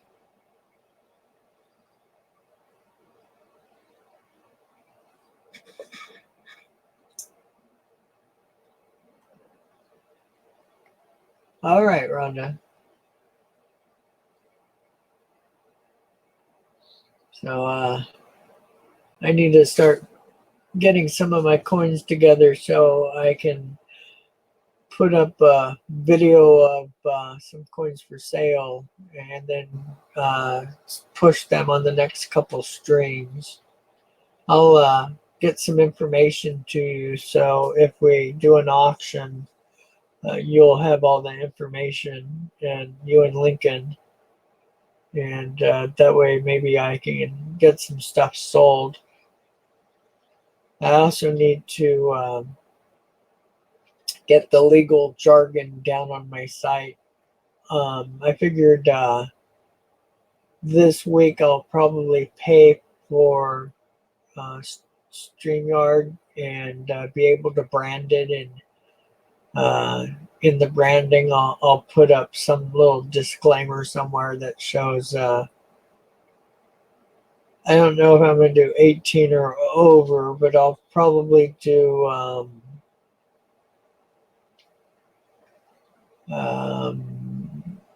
I'm not sure how I'm going to word it. I'm probably going to look around. And see what others are doing, and make sure I cover myself with the younger group, because I don't mind them in here at all. And as long as they're not being lazy and asking me to answer a bunch of questions like no, but even that, I mean, I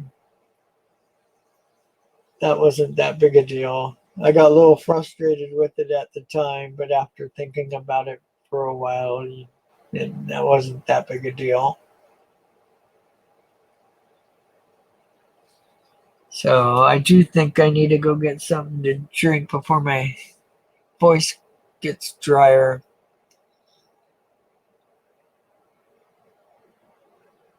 So I'm glad you were able to get in there with Bella. That was great. She sure was a happy camper. Sheldon sure spoiled the heck out of her. Hey, Matt, how you doing?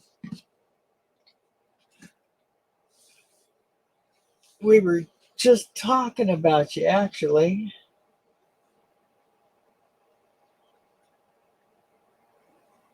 Troy Oz, a taunting troll. Better be careful.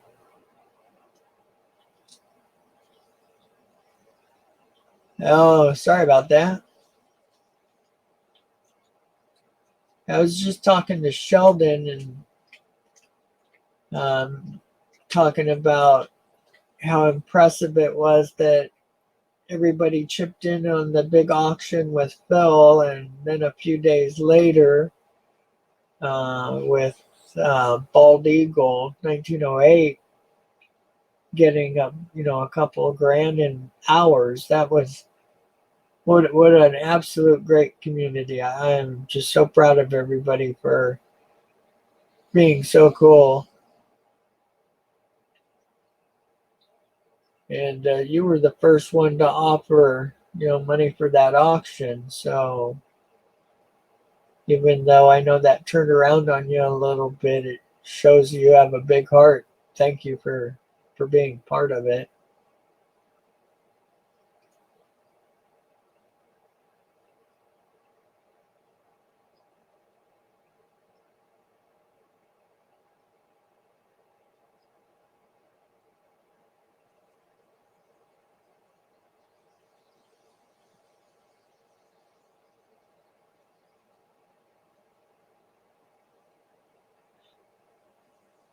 Yeah, don't even a little bit. Even the first thing Sheldon said was how cool it was that you were the first one to offer money. And $250, come on.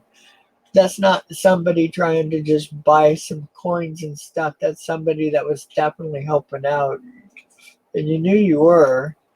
Um, you absolutely should not feel bad. Nobody took it that way. I was when I watched the video and I saw you do that, I said to myself, how cool, $250. What a great way to start this. And it truly was. If it would have been an auction like it was supposed to be, all you did was be the first one to step in and step in big. Most people don't do more than 100 at the most. So that was way cool. You should never take it that way.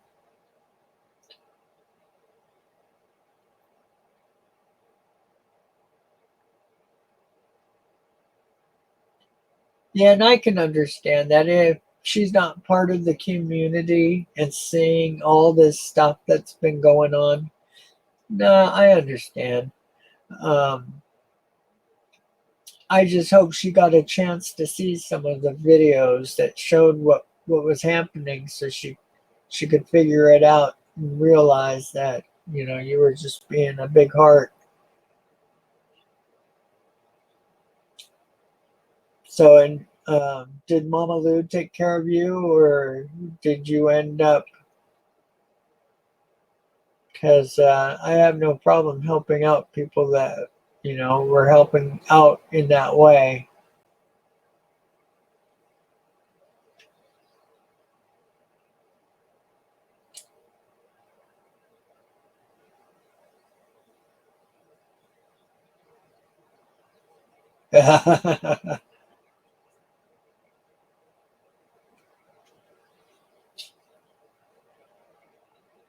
Well, we can figure out something and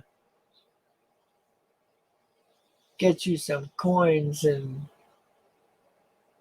or give you some great deals or something if you want. I have no issues with that. And you just need to be careful because it does feel good to give, and you do got to be careful because it's easy to go overboard on that one.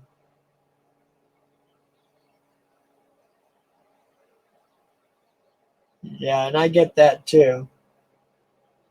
Because you got to be careful. There's so many scammers out there, and that's the one thing Phil dealt with so much was people saying that it was a scam, and I understand that. That's not unreasonable.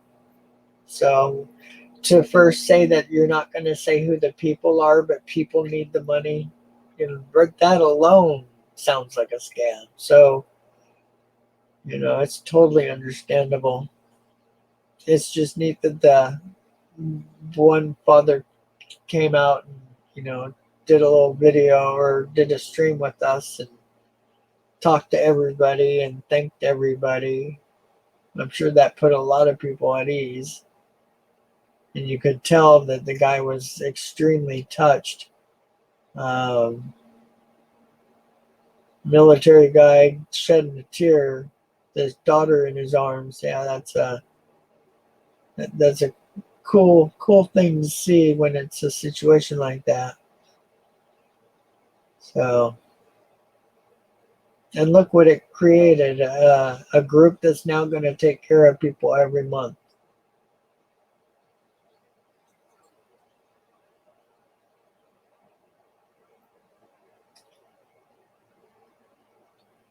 Well, what all do you collect, Matt? What does your coin collection consist of? Is it a big variety of things, or do you concentrate on certain coins? Are you a type collector, or are you a silver stacker? I know you watch the coin roll hunting, so I figured you were probably a silver stacker.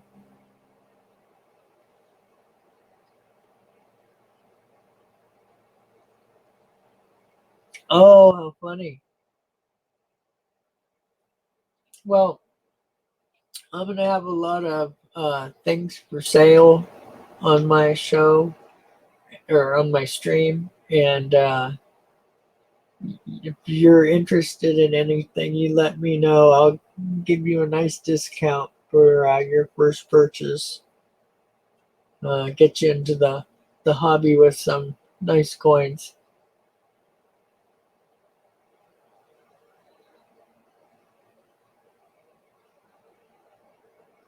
Yeah, I understand.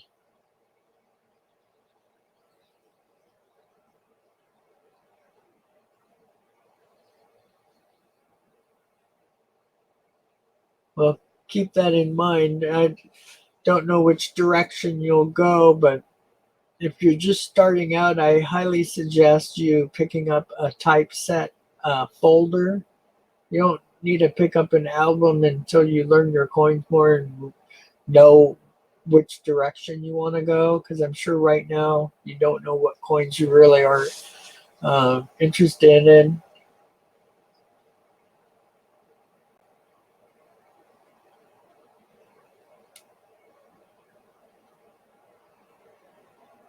Uh-oh, Rhonda got in it.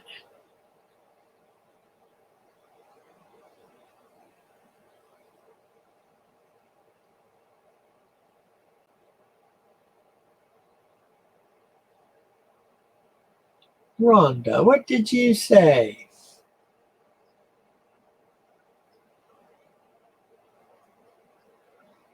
My oldest coin? Well, let's go with US coin, because I've got some Roman coins and some other ancients. But for US coin, I have a 1799 around here somewhere. I haven't been able to find it. And I showed a 1800. Let's see. I think it's right here. There's a 1800. Date's a little messed up, but it's a beautiful coin, and it's a half penny. Oops, wrong way. Half penny. Sorry, a lot of the cent collectors hate it when I do that. It's called a half cent. They don't like it being called a penny. And I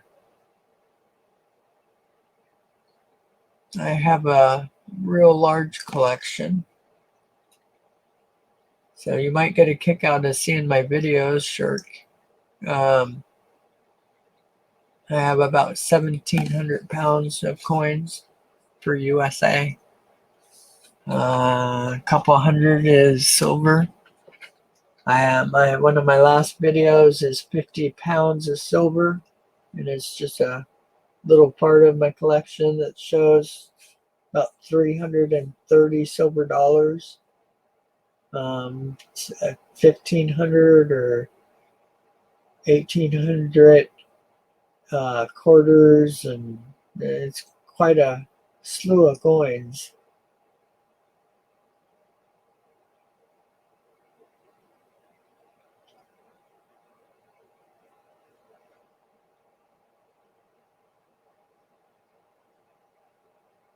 So I answer all questions, or try to, and answer 99% of my comments on my videos. My live streams, I need to pay a little more attention to. I haven't been watching as hard on them because I've been so busy doing them.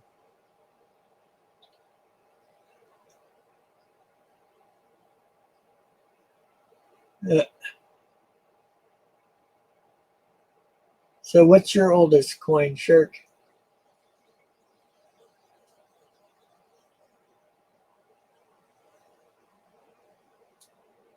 Yeah, Matt, just let me know if you want to buy anything. I've got some full step nickels graded MS66. I've got some full banded dimes, Roosevelts that is also MS66 FS or FB. Let's see, yeah, full bands.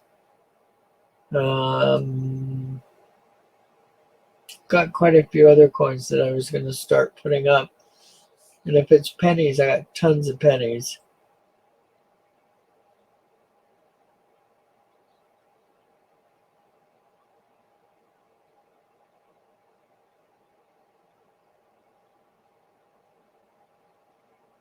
Well, cool. If you've already got the Morgan, what I would suggest is you get a typeset album or a folder. They're like $3 to $5, and it has one of every coin for the U.S. from 1800 on. And it'll teach you about the coins. You don't have to fill it. Just become aware of all the coins that are on it. There's like 90 something coins.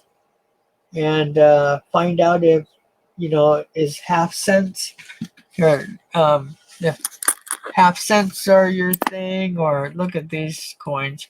Here's a half dime from 1837. This is a 3-cent silver trime. Here's another dime that's seated Liberty. Flying Eagle penny. Here's a 2-cent. Let's see the date on that one. 1864. Here's a 3-cent nickel. There's so many coins out there that most new collectors don't know are U.S. coins. And then look at this. Here's something cool. Here's a U.S. coin. Actually, it's a Philippine coin. The U.S. actually minted these for the Philippines, and that happened till I believe the 50s. There's so many different countries that we did this for, but the Philippines is one that there's the San Francisco, Denver, and Philadelphia minted coins for the Philippines, and that's pretty cool. Here's a real nice, oops, here it is. A real nice Barber dime, 1893 or 92. Has all kinds of clash marks, which is one of the many errors that there are. Yeah, Matt, a few books is really a great way to, because you want to pass them on to the kids. Yeah, actually, there's no large cent in here. This is all half cents. I do have a large cent right here, I think.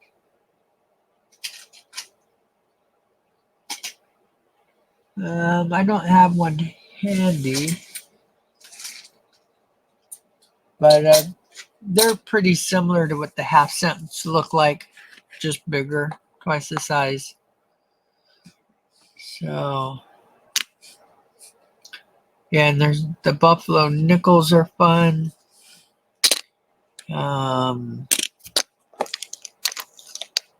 There's just so much to collect. So if you get your Buffalo nickels, try to get them with as much horn as you can.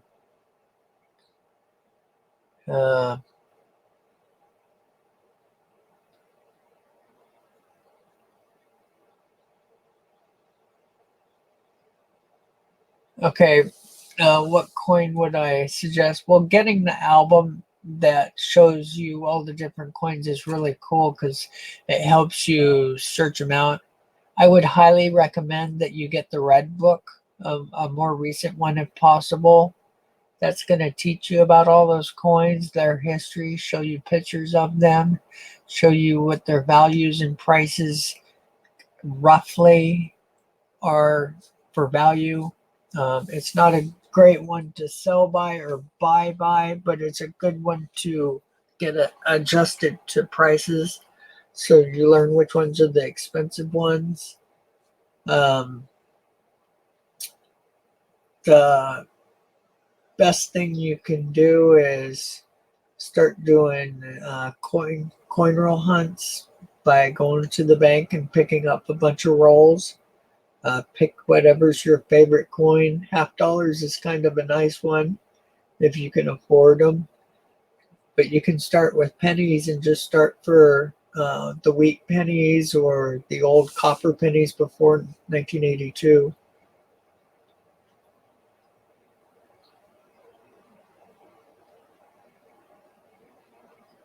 Oh, nice. In fact, I've got one right here that is really cool. Let's see. Let me shut off my light.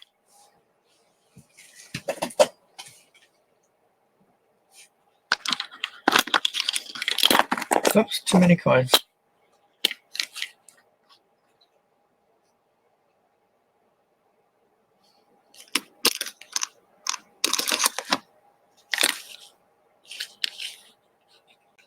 There we go. So that one's pretty cool.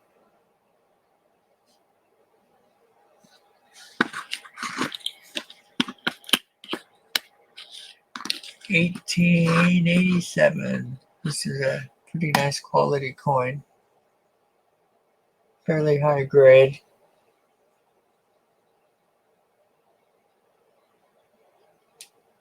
All right, take it easy, Matt.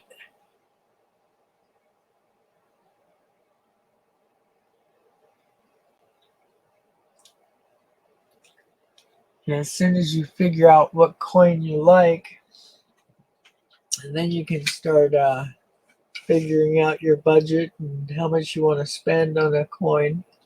I highly suggest, rather than get a bunch of lower grade coins that don't have half the coin left, to spend more and get just one really nice coin. It's a much better way to collect if you want to collect to keep it, for 10 plus years. There's some great websites to watch or channels to watch. And just take it slow. Don't get pushed into anything. Don't make any quick moves. Read and study up before you buy anything. There's little things to look for on coins, like the Buffalo nickel. I told you the horn is what you want to look for on these. The more horn you have, the better and bigger value it'll have. On the coins that have stars around them, you want to look for the stars that have all their detail. They should have little lines that are all drawn to the center to make each limb of the star individual. The details are really important. Here, let me find one for you that has more detail.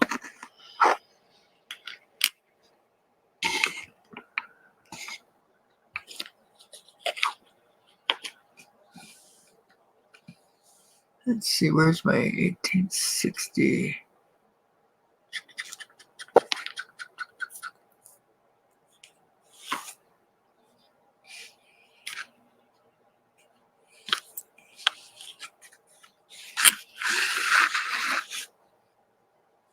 So you can see the stars all have little lines that go right to the center. And the one behind it, a couple have a little bit of those lines. So the one in the front, the 1854, is a much higher grade coin. You want to look for the head and hair. Make sure it doesn't have some wear in it or heavy wear. There's a lot of little secrets to all the coins, and that red book will teach you about all of that.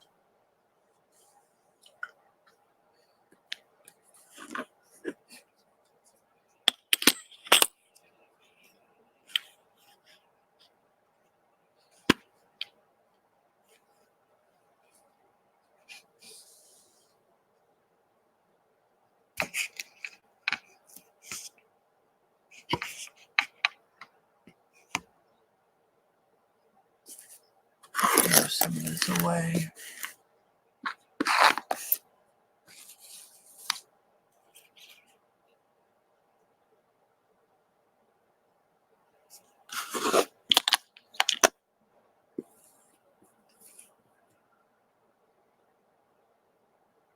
Oh, come on.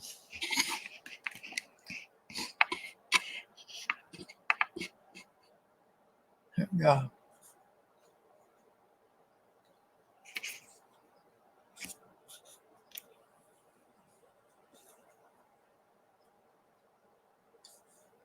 So that's a Barber dime. High grade one too. So this would be considered mint state because it's uncirculated. Doesn't have any wear on it.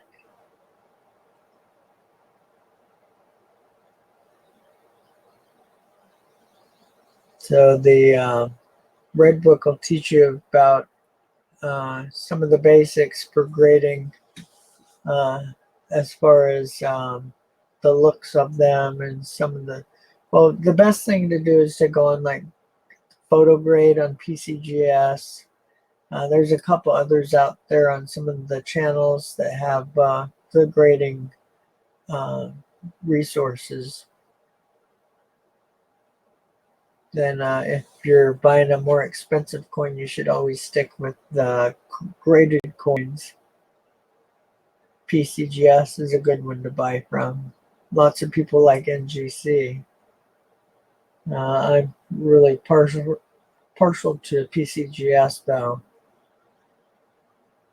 Their coins normally have a higher value and a little better graded coin for their grades. Say MS67, you'll find the PCGS coin is normally the better coin, but not always. Mostly though, for what I've seen.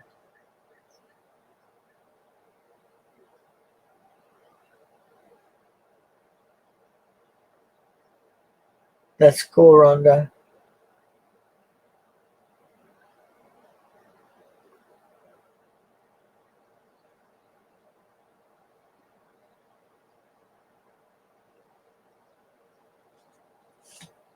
You got any other questions, Shirk?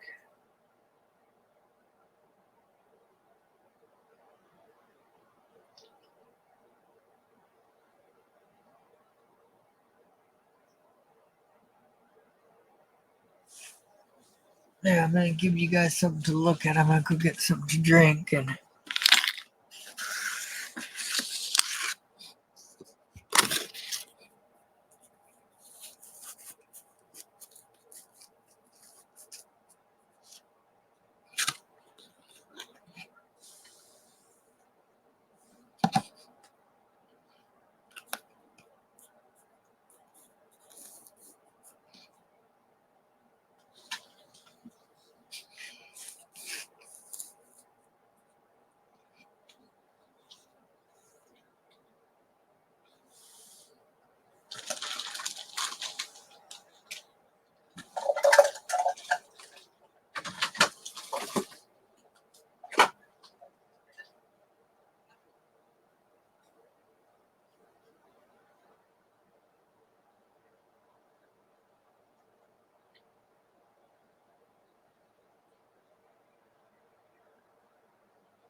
Rhonda, I never have issues. I just meant that in teasing. I hope you heard that in my voice and the way I said it.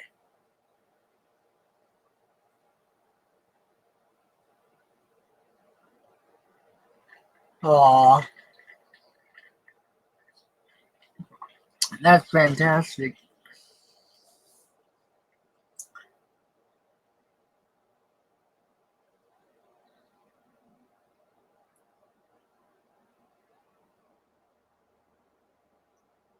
So,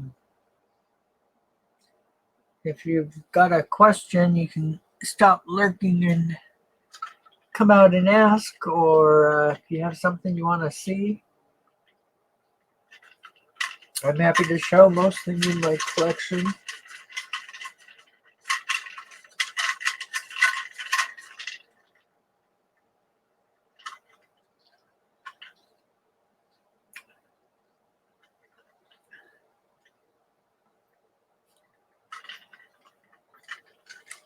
So, is there something you guys want to see, or any questions you have to ask?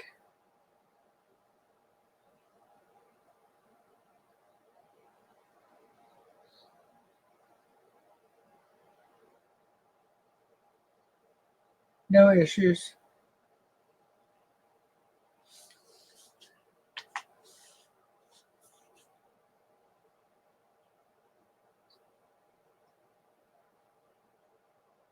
Well, if nobody has any questions and we're just lurking, then Rhonda, I may just end it here. Did you have something you needed to talk to me about?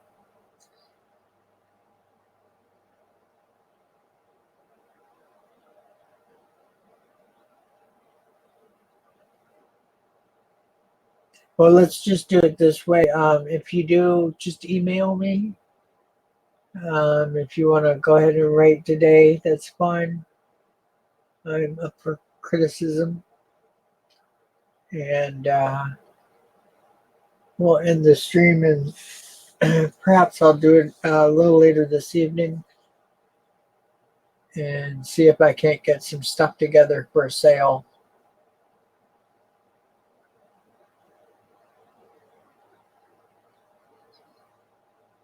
All right, no problems. Then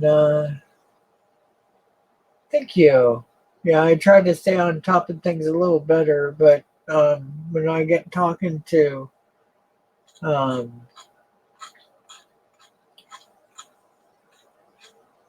just a second here. When I get talking to Sheldon, I was just having such a good time with him. He's such a kind-hearted guy. So he certainly doesn't look his age. I felt eyes on me. I should have known it was you. Hey, no problems.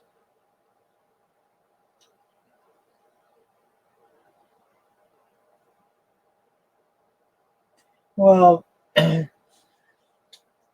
it's really hard when you're new to be able to spot the fakes because the way most of us do it is by realizing the coin has an odd look to it, an odd luster, or the metal has the wrong sheen, or there's a whole bunch of different things that can cause that.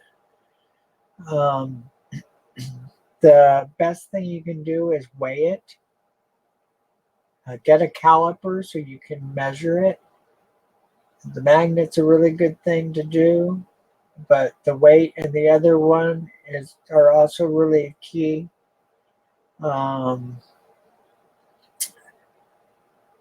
If you find that a coin doesn't fit in one of the albums that's intended for that kind of coin, that's a big secret. Um, the surface of the coin looks really porous or has like pore lines and stuff like that. Sometimes you can tell that way.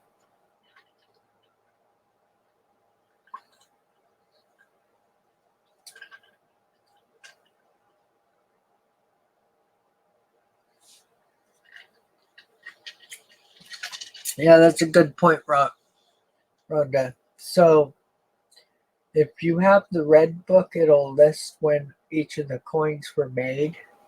And sometimes the people who made the fake coins screwed up on the dates and started them before the coins were actually ever introduced to population, or they go longer than they should on how far or how long they were minted. Then there's key things for like 1909 SBDB penny, which is a real high grade or a high key date penny. There's markers, there's little things that you can find on the coins that were purposely put there or are remnants of the die that they were struck with at the mint. And that'll tell you if it's a true 1909 SBDB. The 22D, which is also a key date, has them. Quite a few of the coins have them. There's also secrets to the fonts that they used or the serifs, the way the numbers are made, the shapes, the direction, where they're placed. All that plays a part in it. But a lot of that also varies a lot. So you have to be really careful.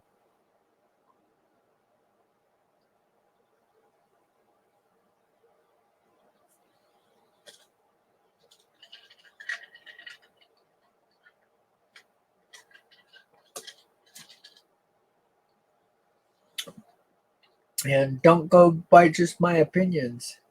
Ask a lot of people. Take a survey of it and take in what you think makes the most sense to you. Check the websites or the channels that are doing videos that talk about it or show fakes. I have about 10 seated Liberty and trade dollar coins that are all fakes, and I wish I knew where they were right now. I'd show you, but I'll be doing a thing on that soon just so I could show these coins. Um,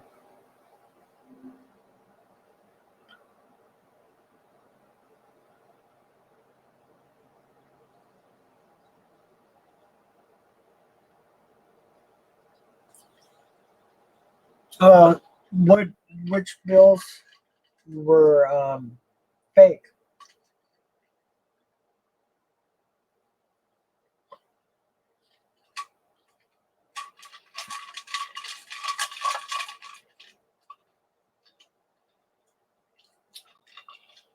Yeah, like the Confederate notes and those things. You really got to be careful because a big part of those are not real. And then the note like the one I have up right now, I don't know how many of these that they fake. Their values are kind of low, and normally the things that get counterfeit are things that have high value or things that they can repeat a lot or make extreme amounts of. Hey Hector, just to lurk. How was church, buddy? And how'd your day go today? Hope everything went well.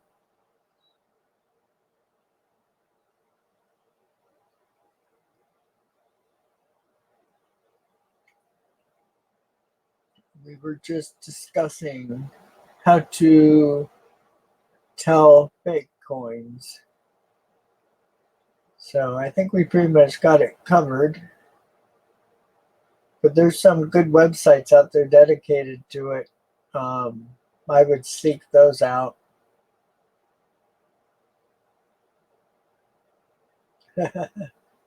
Well, give Mom a hug for us, and we'll chat with you in a few.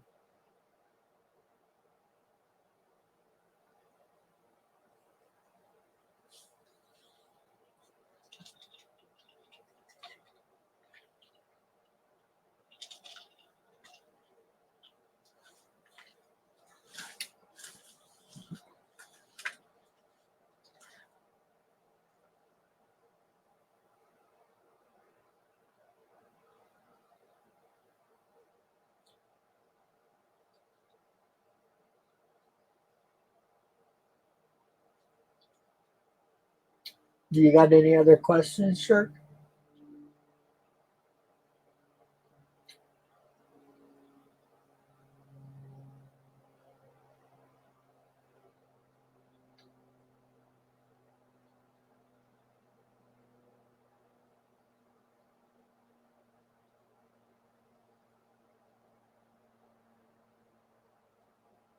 Cajun.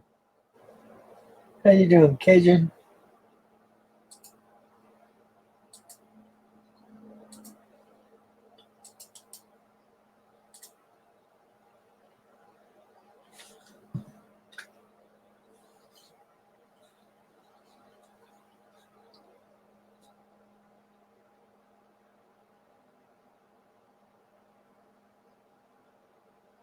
Any other questions, Shirk?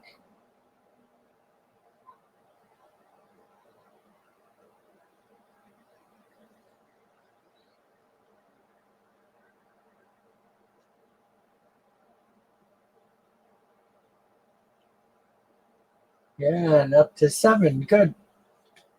Lurkers are allowed, but please ask questions when you can. Keep us on our toes.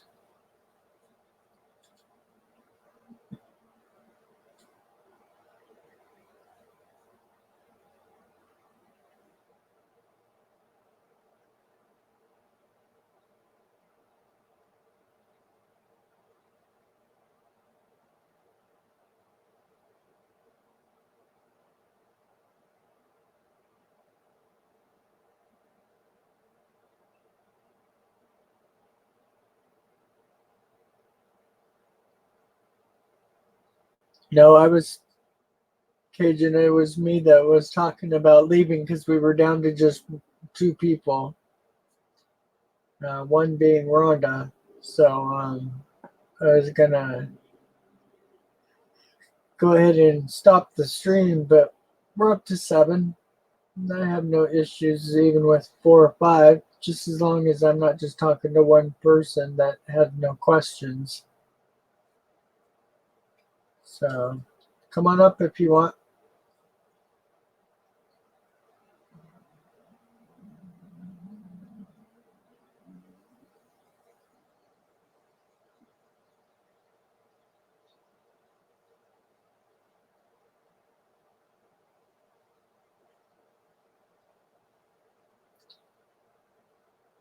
Well, we'll be here for you, Hector, when you're done. If that turns out to be the way you need to do it, no biggie. Lincoln, how you doing?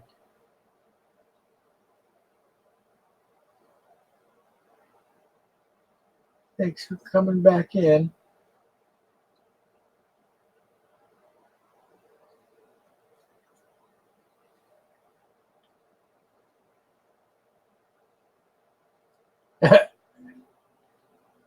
That's funny. Well, Hector is a backup mod just there in case emergency, more or less. And you and Lincoln are the main, so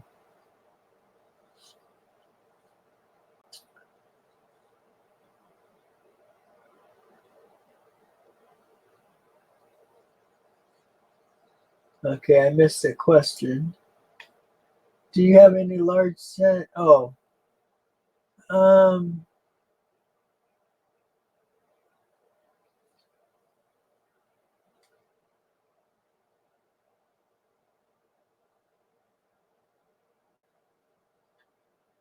you know, I do.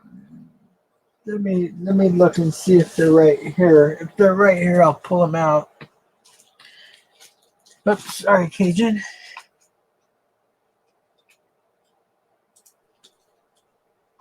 Hey, Cajun. Hey, how y'all doing? Pretty good. How you doing today? Good. I didn't know you was fixing to wrap it up. Oh, I was only doing it because the room count got really low. And now you got 8 people in here. It's fixing to be 10. Got a couple of friends Yeah, of mine coming over. and Got I a couple never. friends coming over. Alrighty. So we just had fun talking to Sheldon. He sure is a nice guy.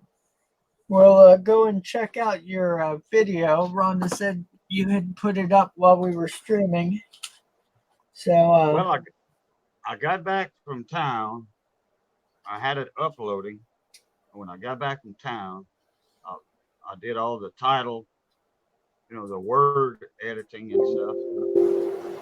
And then I noticed that a buddy of mine was on. He's doing a corn seminar show for Corn Seminar Weekend, because this is Corn Seminar Weekend. And then another stream I'll moderate on is live.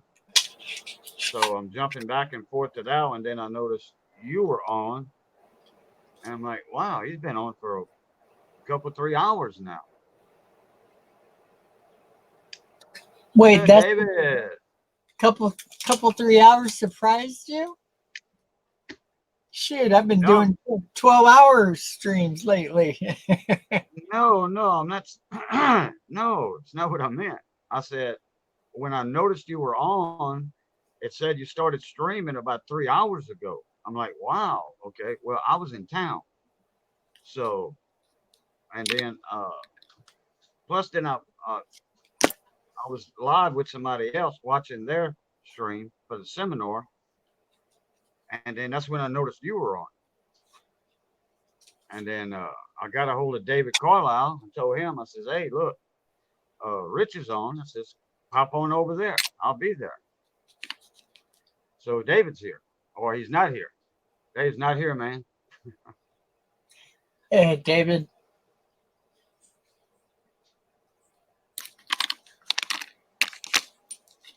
Yeah, I was trying to do some earlier streams because I know a lot of people would like to watch, and I'm always on so late. So I thought I would try to do an earlier stream today. And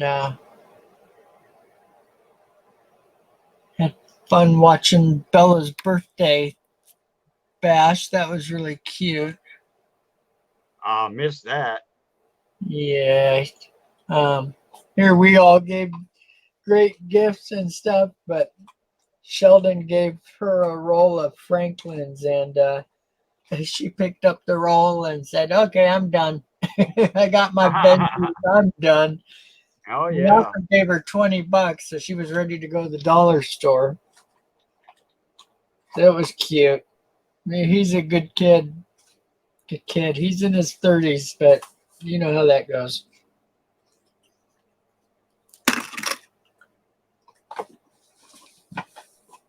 We even got to see his little son sleeping on the sofa. It was cute.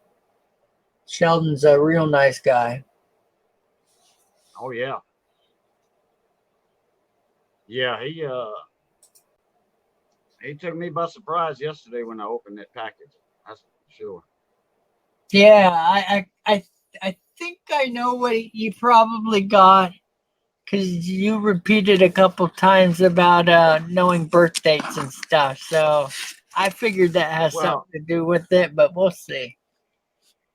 Well, yeah, he commented and said, yeah, it was a birthday theme, birth year, because if I remember right, and he was beating around the bush one time or something about, but that's known information because I say that a lot about Yeah. my birth year being the last year of silver, the last year of the baby boomers. So I say that a lot in live streams and video and in my videos. But I think one time he had asked me what year I was born, if I'm not mistaken.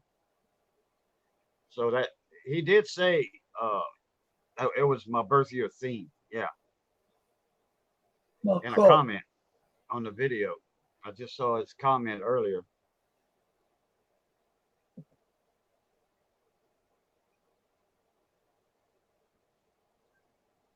Which hey, and those nickels in proof back then. Oh man, that's one of my favorite designs in a proof. Is the Jefferson nickel. Yeah, I like them too.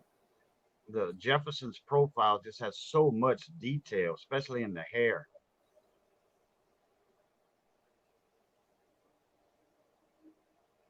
The first proof nickel I owned, I think, was a 68S, a 68 proof, if I'm not mistaken, or 69. It was cut out of the cell pack, you know.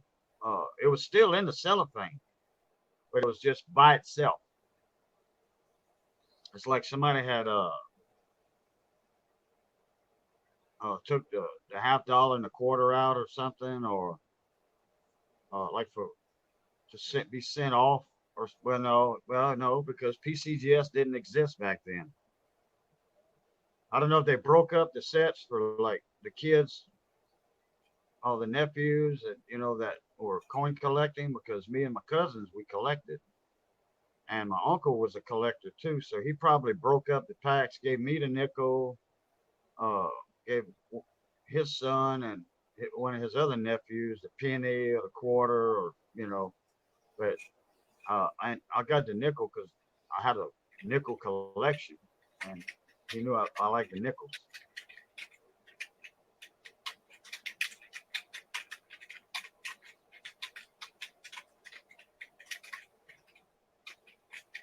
Hector, what you been doing good? He may not be responding. He's with his mom right now. He said he was going to be listening in. Oh, okay. So, but he's answered a couple times. So, Oh, okay.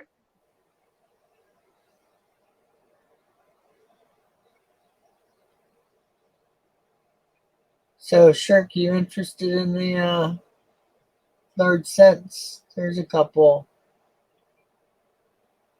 I'd probably sell one.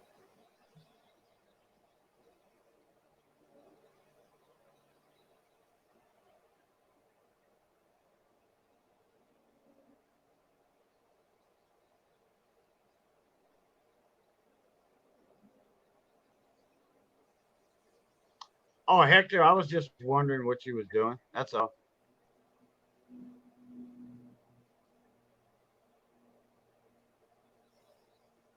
I didn't know you was visiting with your mom and stuff. So let me look these up really quick for you.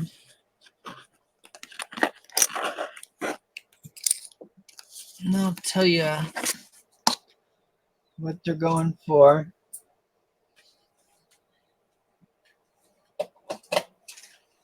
Yeah, we had a real nice chat. And Phil came in after Bella did her thing. I kind of teased her. He let us up on the panel while she was at the tail end of the show, and she was talking, and I started showing all my Franklins from. I dumped about 50 of them on the screen, and she kept muting me, the little stinker. And guess she didn't like seeing all my Franklins, and it was pretty funny. Then Phil gave her the stuff for her pouring stuff, the silver poured stuff that she's doing. Right, right. That's pretty cool. I think, what is it? It's graphite that they make those molds out of, I think. And they got a big piece that Yeah. it ended up broken, so they might have to Oh, modify it. well, if it was broken during shipping, they'll send him another one. Yeah, I would have thought so, unless he's short on time. That's all I could figure. Well, just, call the company and say, hey, look, this is broke. Uh, you want pictures or a video? You know, because those crucibles are graphite and a lot of molds are graphite. Huh. Yeah, I don't know that much about the forging. Oh yeah, you have the carbon steel. I mean, carbon steel molds also. Those are expensive.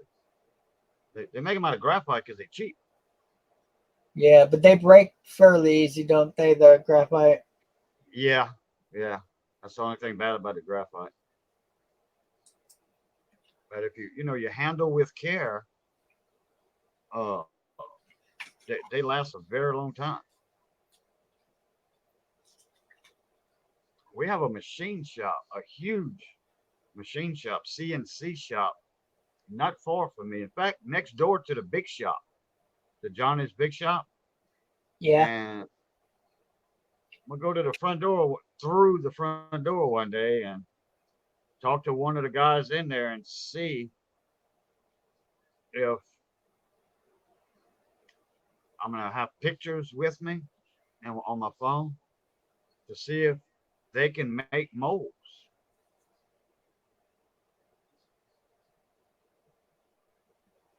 I know Phil's brother's capable, so that's who's making the molds for her right now, but Right. she might need a whole bunch. I think he's just doing the real extravagant ones. They were talking about doing 3D secondary, what did he call it? Two piece or two part molds, and Oh yeah, so, it's like for your sandcast molds. Oh, Hector's got a question for you, Rich. alrighty. Just a second, Hector, I'll highlight it.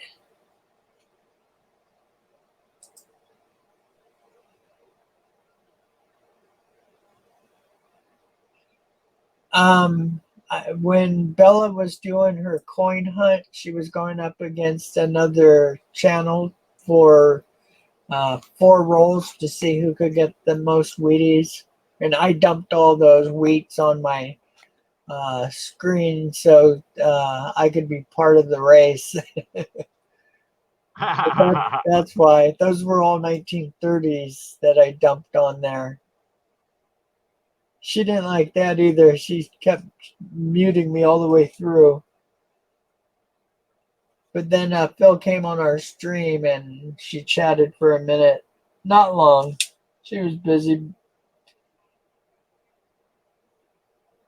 Pretty funny though. That machine shop that I was talking about, I already talked to one of the guys over there. Well, I didn't talk to him there. He was over at the shop talking with Johnny, and I asked him. I says, "Hey, if I wanted to make knives, if I give you a basic design on a knife, can you cut uh, the knife out for me, and then I can finish it up, here in the machine shop, in this shop. And he was like, yeah, he says it'd probably be a minimum, of like 100 or so to be worth the setting up of the computer, for the design. And he says, well, what about the skeletons?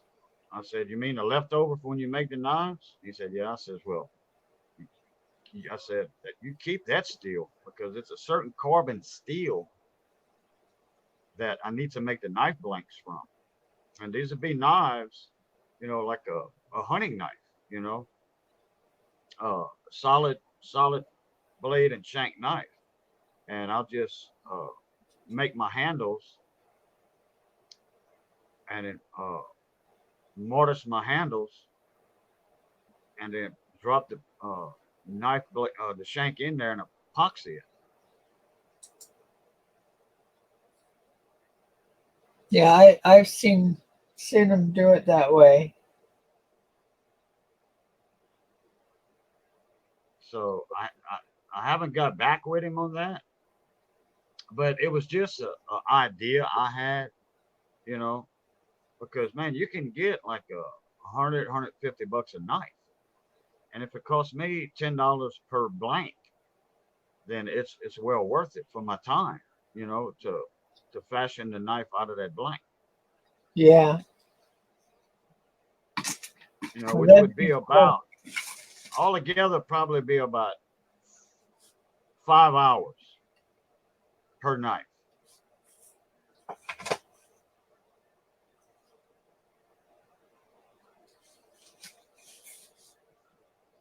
So what kind of knife are you doing? Are you doing kitchen knife, hunting knife?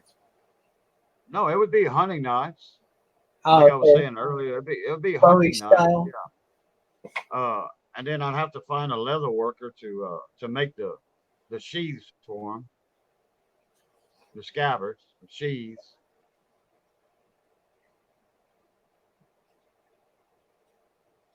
Yes, Sheldon. Yeah, that one took me by surprise. We were just talking about it, talking about the birth year, the 1964 birth year theme. Hey, that one coin collector. Oh, that one coin collector raid. All right. What's up, Jamie Coin Hunter? Pencil Comics. Noel O'Brien. Welcome back. I got just one more to grade and I'll be right back. David Chestnut. Young Coin Hunter. What's up, little buddy? Jamie, you get your package yet?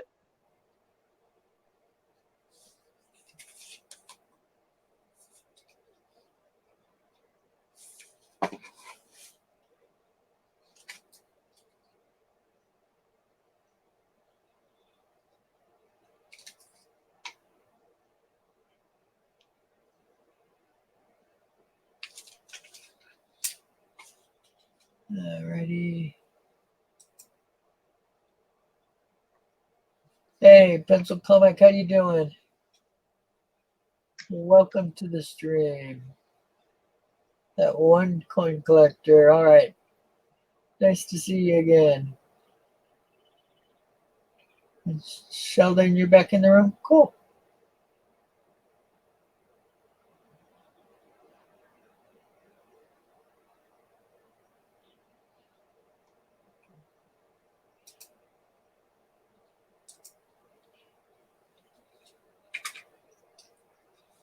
Let's see here. Give me just one more minute there and I'll have some prices for you. Sure.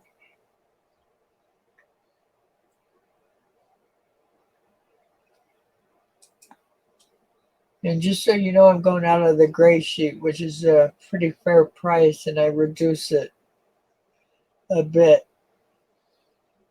Normally, I split the difference between wholesale and retail.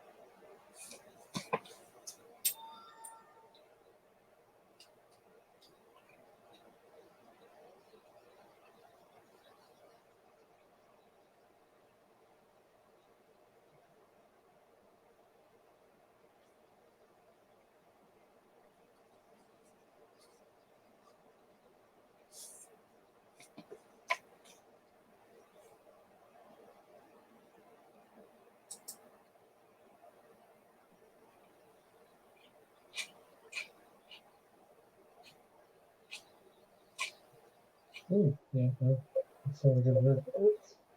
Oh, sorry. Our choice. Jeff said he's good with waiting. Okay, they're both okay with it. All right. We give a quick 10 rolls for Noah's and then we'll get back to another bottle. We did, we're gonna do all of them at once. Yes, there's a whole bunch. You guys are taking an extra long lunch.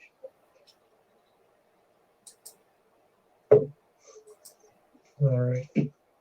So we'll do Roxella's for his long lunch as well. Yeah. After these 10. Okay, we're doing 10. Those are Steve's. Okay, so 10 rolls for Noah. Noah's holding. Yep. So, what's that audio? 4.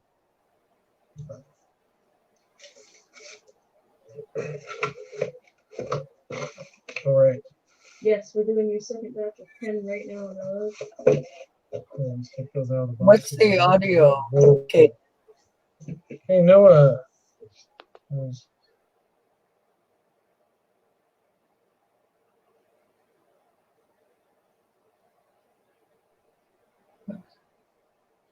I had it muted. I don't know how it came back on.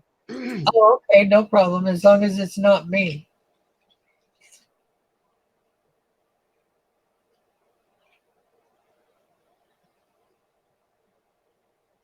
That's that other stream I'm modding on. I jump over there every now and then. That's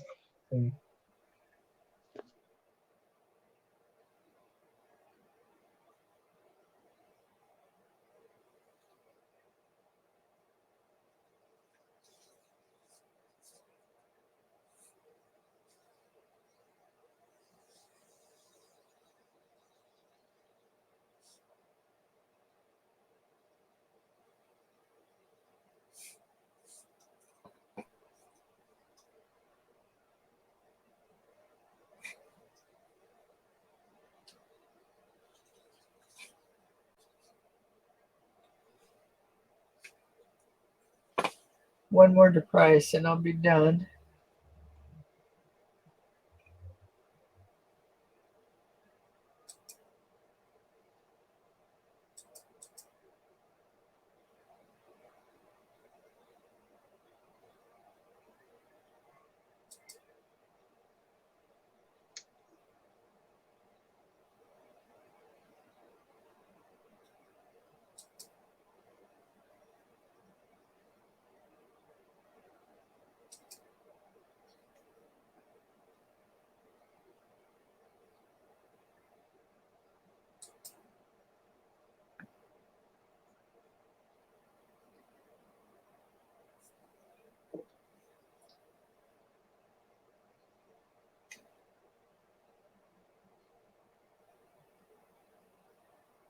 Are you just looking at quite a few of them to give them a choice?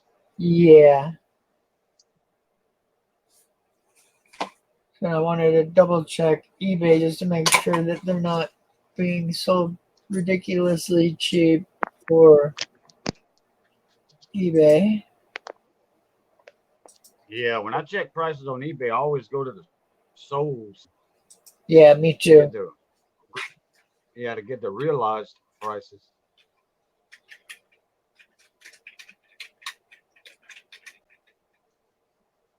And then I'm careful on which soul one I'm looking at, you know.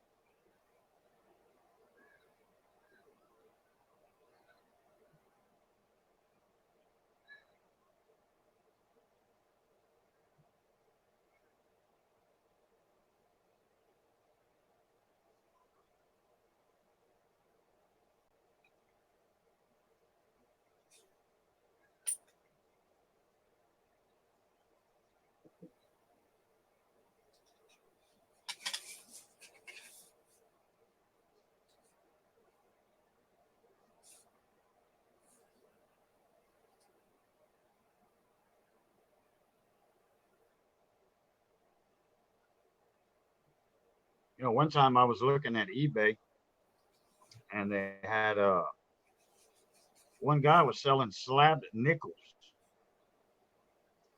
for like $6 or $7, like 1960s, some from the late 50s, and he had a picture, several pictures, and he had them, you know, like all piled up, you know, all the slabs, Uh-huh. and he got them cheap, and he was just selling them cheap, you know, to get rid of them, you know. And some had full steps, some didn't. You know, they wasn't that high grade, you know, like 67, 68. They all ran 65, 66. I think there was a 67 or two in there, but without the full steps. But anyway, I sent him a message saying I'd like to get a couple, but I would like the earlier dates. He says, well, just send me a note on your PayPal or whatever. Send a note saying you want the earlier dates, and I'll make sure you have those. Well, a couple of weeks went by, and I didn't forget about it. I just, you know, couldn't order at the time. So when I was ready, I went to go back, and it was all sold out. I'll be darned. Yeah. I mean, yeah, $6 or $7 for a slab coin. Yeah, that's cheap. You know, especially, you know, mint state, you know, 65, 66. That'd have been something to hold on for, you know, another 30 years. Yeah, that one. It's like I found that Black Eagle note that I've been showing that Sheldon gave me. And there was one that sold for $1, and it was in really nice condition, extra fine. And you know, Wow. that's $120 coin or bill. I'm shocked that it sold for that little. Makes it tough.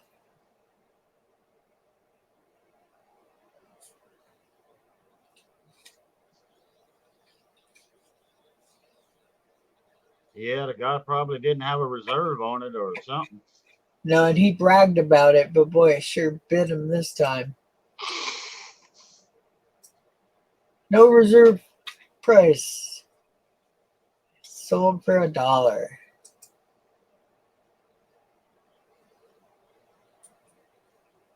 Well, Hector, it's storming over here, so it's cool outside.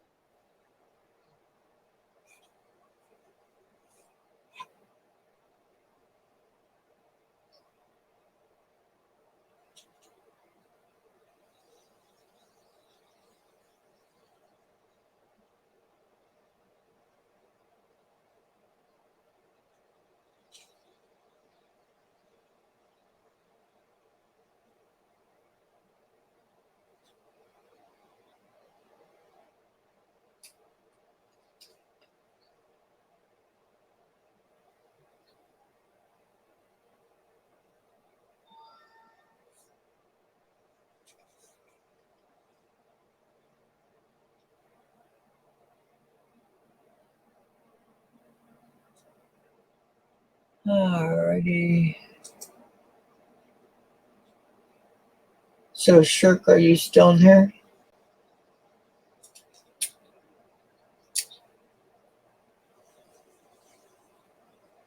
Hey, 420, how's it going? Hey, 420. All right, just a second here. Let me.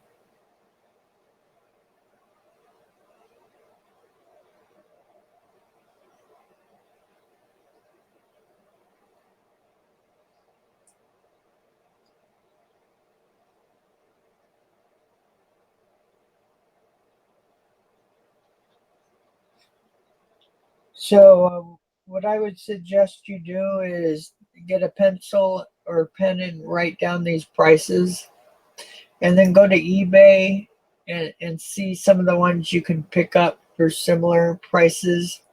They actually have some pretty nice coins that have sold for lower than what I would want to sell these for. So compare the prices before you make your mind up. The difference is these coins came out of a real old collection. They're in pretty good shape. Oh, Sheldon, I'm sorry. Hey, Sheldon.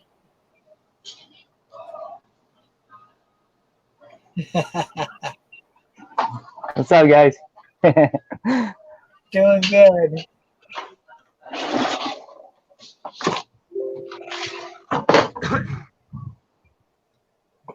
Hey, Sheldon. Hey. Look, my son is running I got around. Laura over there. All good, bro. It's hot.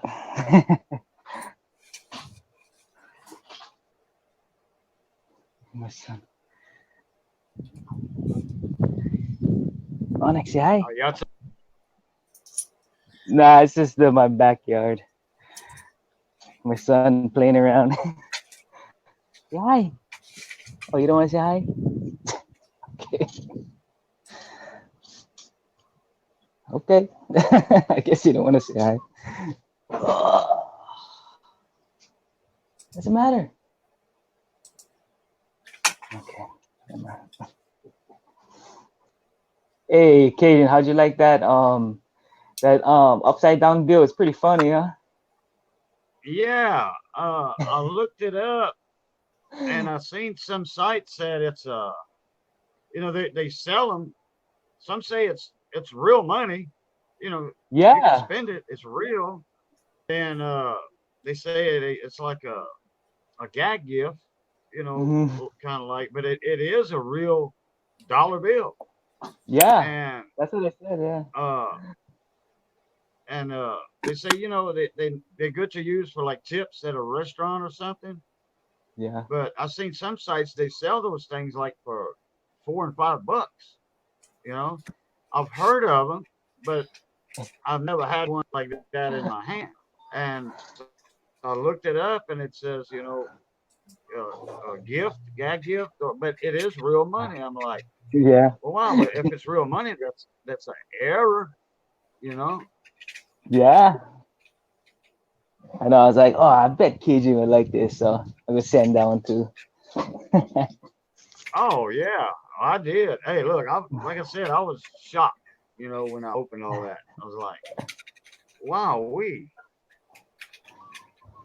Yeah, because that one that you like, oh, I don't have no notes. I was like, oh, okay, I'll send you a couple I have, Oh yeah, I remember you asking me one time if I had any notes. I remember Mhm. that.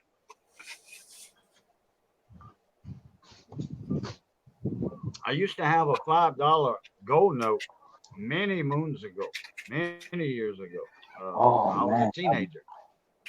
I have what happened to that, along with a good sized collection I had.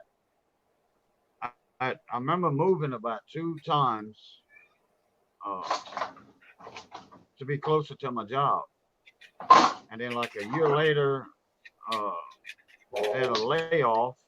So then I moved back, which is like 150 miles, 100 miles. So I moved back. And then about 6 months later, I went to go into my collection because I had some stuff to add to it. And I could not find it whatsoever. Bro, that sucks, bro.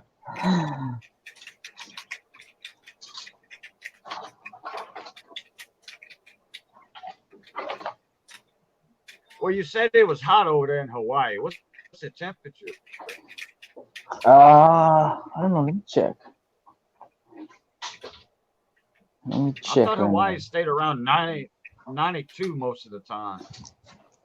Yeah, that's hot, bro. Shit, 92 here would be nice instead of 98, 100, and 120 with the heat index. Let's see. Let's check on temperature in Hawaii. And hold on. Oh, what is it? 88 right now. It says.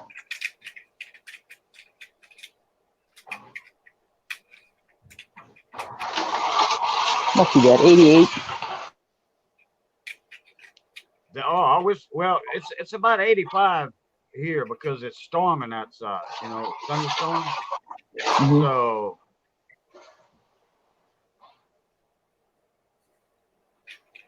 see, in Hector, it's 103 Damn. in California. Now, how close to the coast are you, Sheldon? For like a couple minutes. Okay, well then, yeah, it's you're gonna have that The ocean breeze. breeze Yeah, all yeah. the time. Yeah, like when I used to live on the Gulf Coast, I mean, like on the beach almost, we always had that Gulf breeze. Hmm. And at night, when you slept at night, you didn't need no air conditioning. It's just a Yeah, fan super on cool. you, and yeah, and you would wake up, you know, looking for a blanket, you know. Yeah.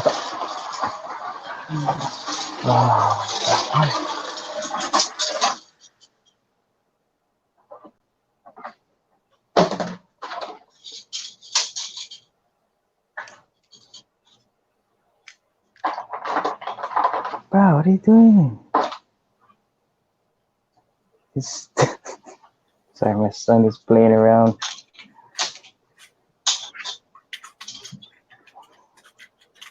Oh, nice, nice dance, man.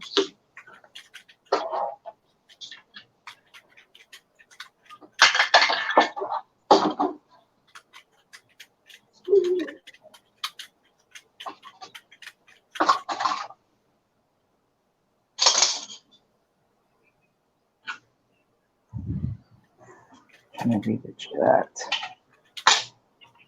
Oh, Cajun, I heard you. Are you gonna try to make your own knife or something? Well, I was inquiring to one of the guys that work at the machine shop uh, about cutting me some blanks out of some special carbon steel plate. Mhm. And he says, yeah, they can do that, but there would probably be a minimum of like, I don't know how many, probably Probably 100 like or 10. Oh, 100. I don't know. Yeah, 100 knife blanks, you know, and these knives are going to be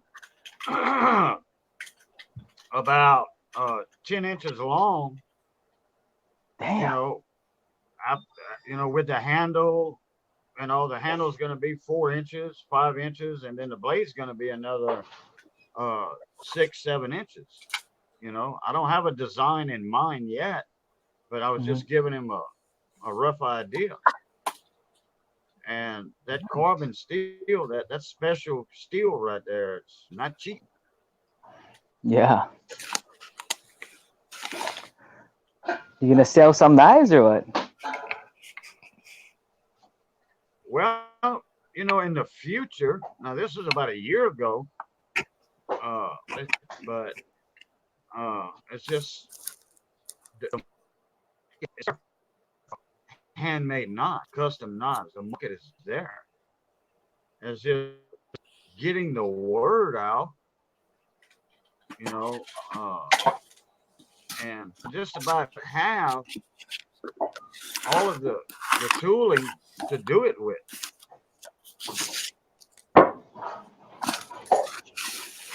How much do you think you're selling a knife for? The knives will probably go. It depends on the handle, what handle is on. Mhm. It's on it, and like if it's a elk antler handle, which I can get elk antlers at I think at a pretty good price. And then if I have to buy the special wood, like say Purple Heart or Coca-Cola Mhm. or you know, or some type of walnut, you know, black walnut. Uh, it's only about an hour and a half drive to the Cabinet Supply House where they have the specialty wood, but that wood's not cheap neither. Uh, it just depends on the handle, and I can't do no engraving on it, like a laser engraving. I can't do that. I don't have the machines for that. So it'd just be and then the leather, for the Oh, for knife the sheath. sheath. Yeah. No, because if you sell a knife, you might as well sell it with a sheath with Yeah. scabbard. So like average, like if it like for the, I don't know, just average, like what do you think? I don't know. I've seen some go for 200. I've seen some go for 125. The most average price I see on a knife is about 125, 150. Basic. Okay. Oh, let me know when you decide to make one, bro. Well, We like can I put my said, name down. that was in the works about a year ago, and just a thought in my mind a year ago, and then we started talking about these graphite molds, for pouring silver, and then I thought about uh, talking to the same if they can make molds with Oh, carbon steel, which would be nice. ideal because they won't break. They won't break. Yeah. They last 3, 4, 5 generations. Yeah, bro.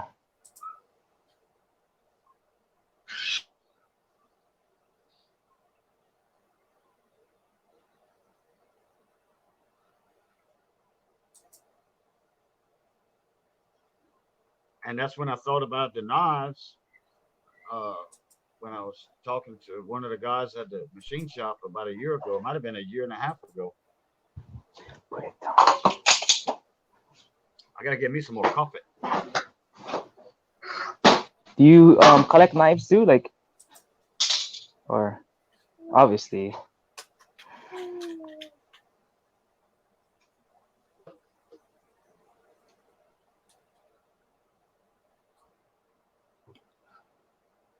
Uh-oh, out comes the knives.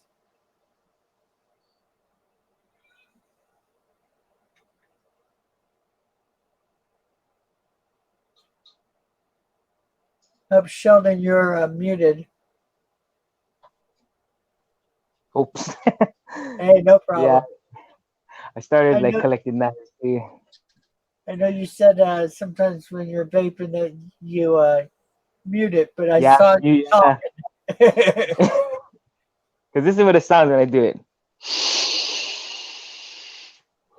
Yeah, Pretty it's loud, not huh? bad. So every time I just mute it because it's, I don't know. I've been on like other streams too where like they mute it and it's people complain that it's loud. So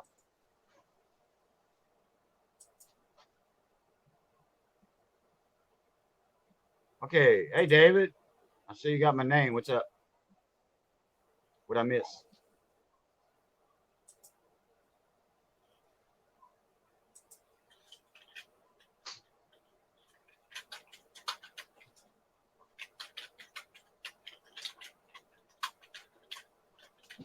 $18.88.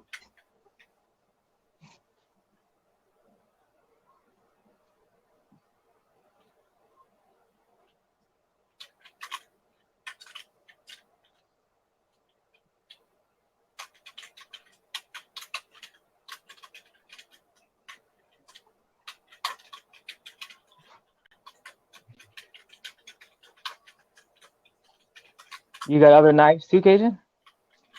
Oh, okay. What's that? No, I was saying, do you have like any other of your knives and stuff? You collect knives? No, I got my basic kitchen knives and stuff. I got one hunting knife I got put up with some other stuff. I didn't Buy even any open it. folders and stuff? Folding knives? Yeah. Oh, I got one. Well, I got a couple, but like I got this one here. Oh, nice. That's a Smith and Wesson.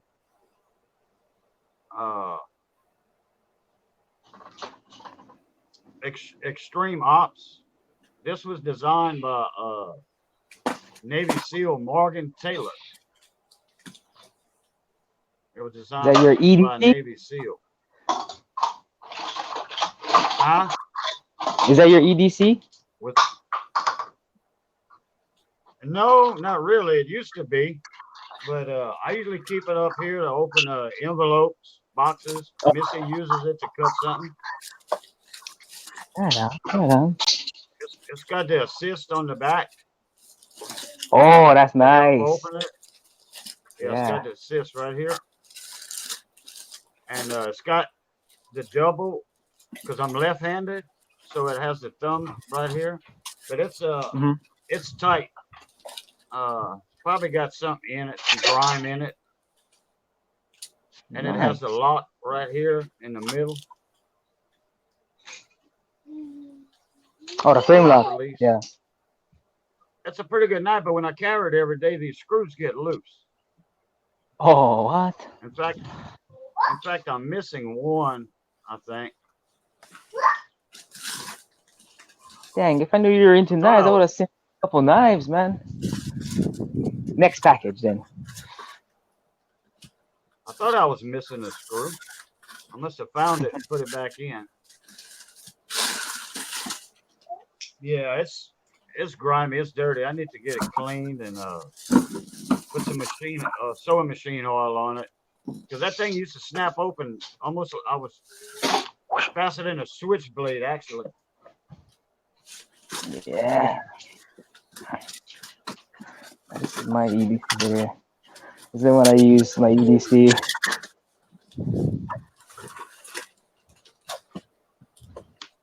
Oh, wow. Oh, The looks like spider a spider. Yeah. 110V. I like the spider codes, man. Kind of pricey though, but Yeah. Man, Sheldon, you ought to see the comments I'm getting on that video. I've got notifications coming up every few minutes. oh yeah. And oh yeah, I mean, yeah, like Sheldon's a great man. Man, that's nice of Sheldon. You know, all that. Hey, right on. So I mean, by the time 9 o'clock hits tonight, 3 hours from now, I guarantee you that thing's gonna have like 30 comments, 40 comments at least on that video. Dang. Oh yeah, Shrade. Oh, there you go. Oh, is that pretty That's a nice thick knife. spine, huh? Oh! Hey, you Man, guys are that's showing which them off. nose- I had to show mine. Yeah. Dang, that spine is huge, bruh. That's a freaking chopper right there, man. It's my emergency knife. In case Oh, I have to bruh. cut my way out of a box or climb up a wall.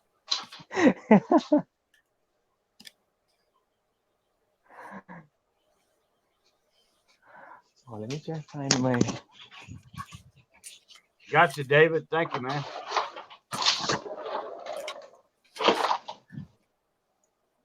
Crocodile Dundee just showed up.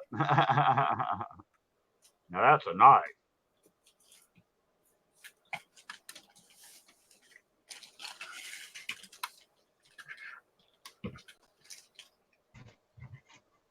So I got Hey, one do you more. like Yeah. shots too, or what?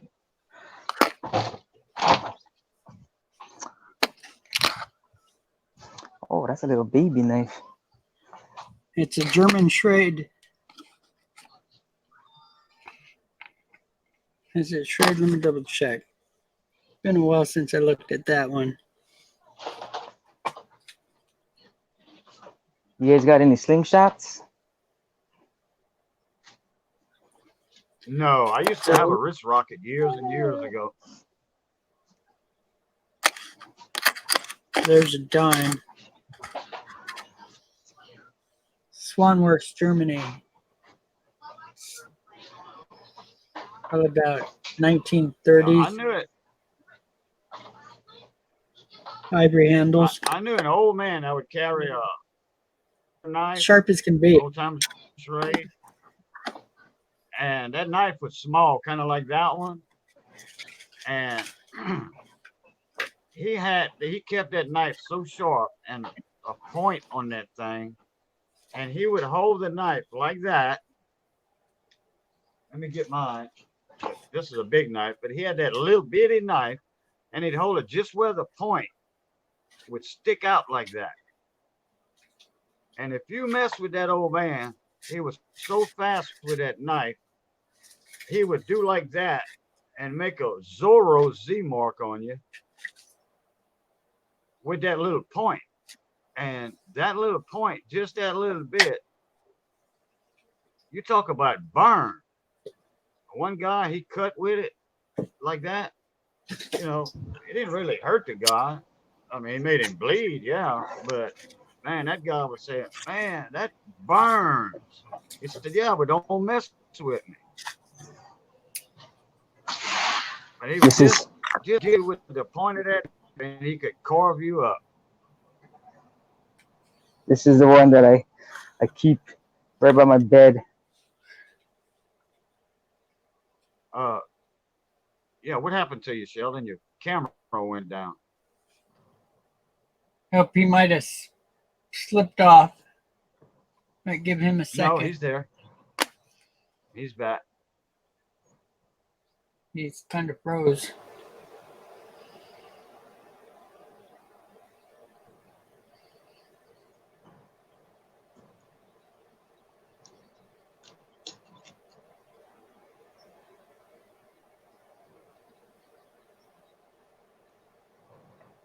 The K-bar one.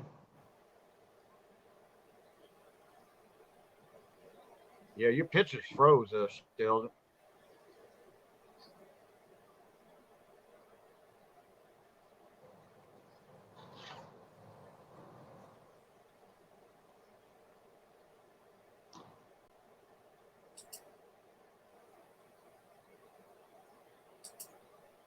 There you go. Am I back? Yeah. Yeah, this is the one I keep like right by my, like, pretty much like by my pillow, bro, at night, you know, just in case, bro. It's the K-bar one. Nice. I like this one. Ugh, I never use it though.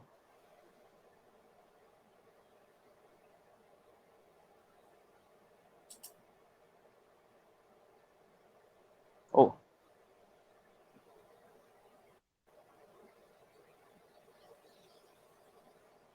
Cool. Of course, it's not gonna. Oh, there you go. I don't know. It's a little K-bar. Yeah, I like can't them. see anything. I cannot see anything. Oh, you didn't see it, Kaden? Just a black screen. Yep, 420 said the same thing. Everything went dark. Maybe my internet is shitty, that's why. No, I see it. Have a couple people saying something though, but I think it was from a minute ago. Oh, No, I'm still not seeing anything, and I'm in the panel with you. Huh? It's just a blank I'll send it to screen. you, Agent, then Yeah, you got can a see few it. saying it now. No, just send me a picture. Huh? I'll just send it to you then, Kaden, so No, you can just see it in person. I just send me a picture of the knife. in your next package.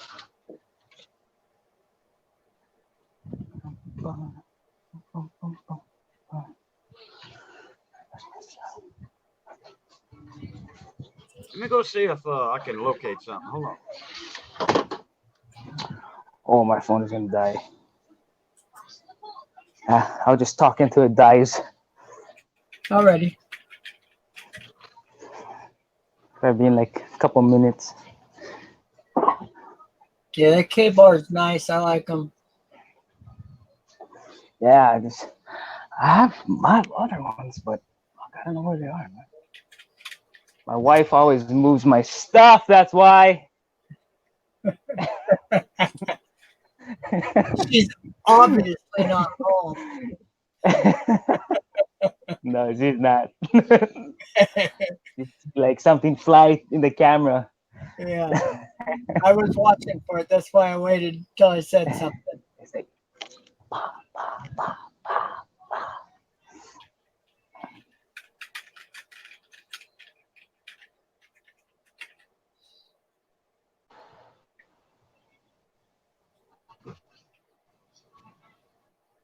I gotta think. I gotta see where my other knives are. I don't have too much fixed blades and stuff, but a lot of folders and stuff.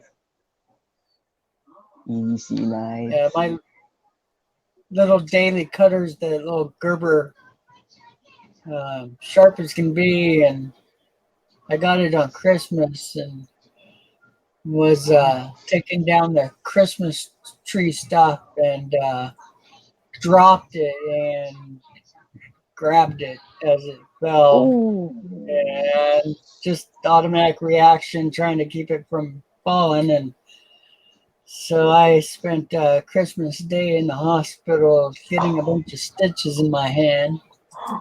Oh man. It's like I've done knives my entire life. I've been trained with them. I know how to handle them, and I caught it out of just stupidity.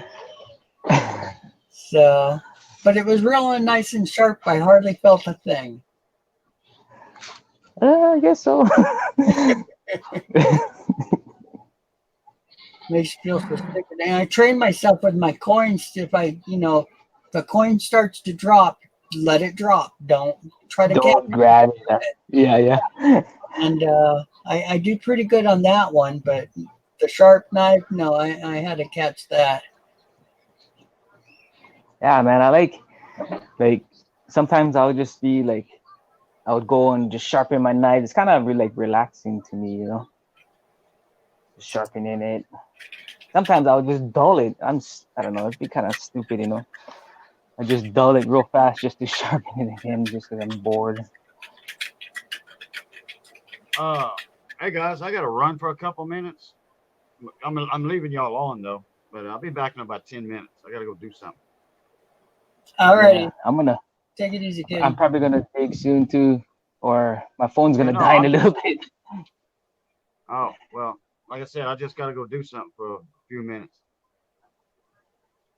Roger. Let me see if I can find my battery pack. And it just makes me hotter. Yeah, there's some Yeah. shade when you need it. Shade! That's a great idea, Bill. Oh, wait, hold on. All right then, let's find some fruit.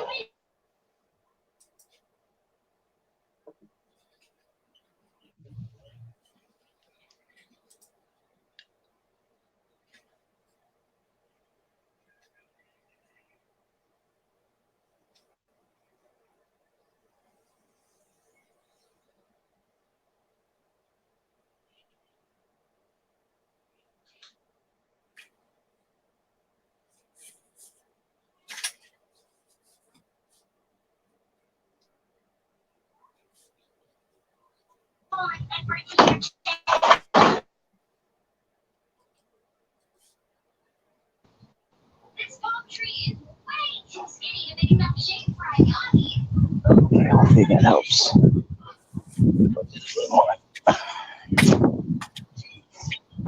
Oh, do you have any slingshots, Rich?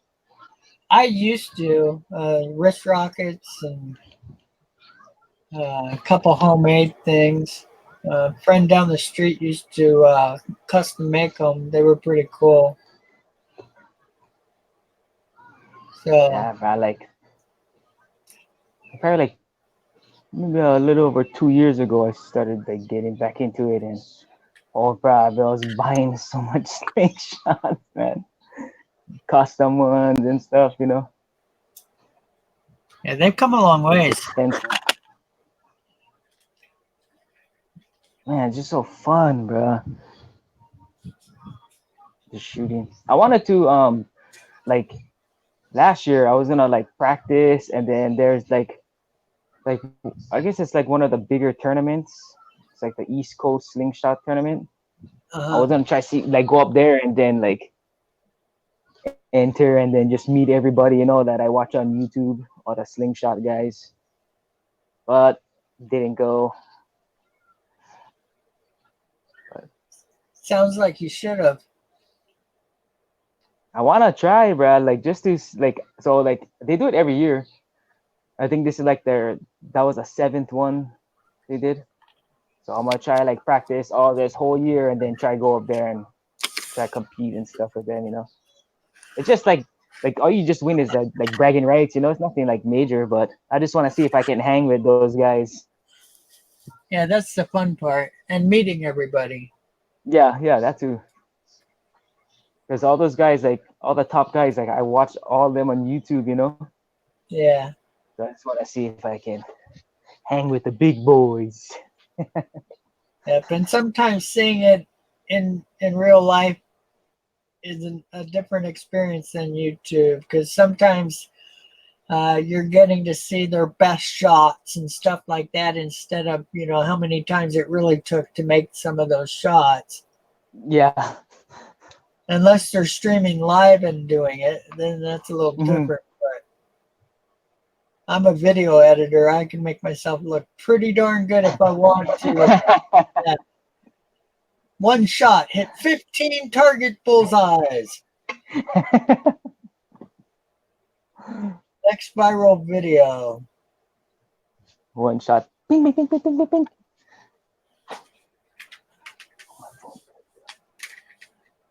Oh yeah, this StreamYard stuff really drains your battery, huh? Yeah, it does. Yeah, my phone is so hot.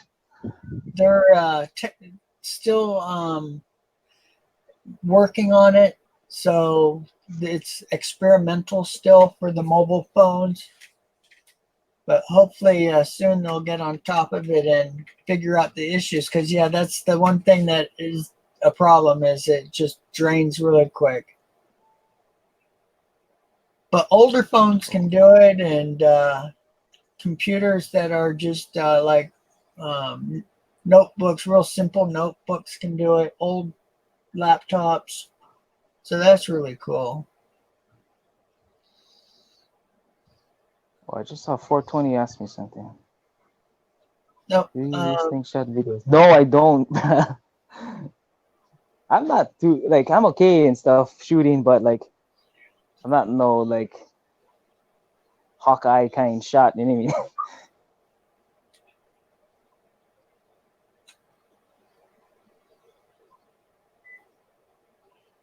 I don't have any videos on my stuff.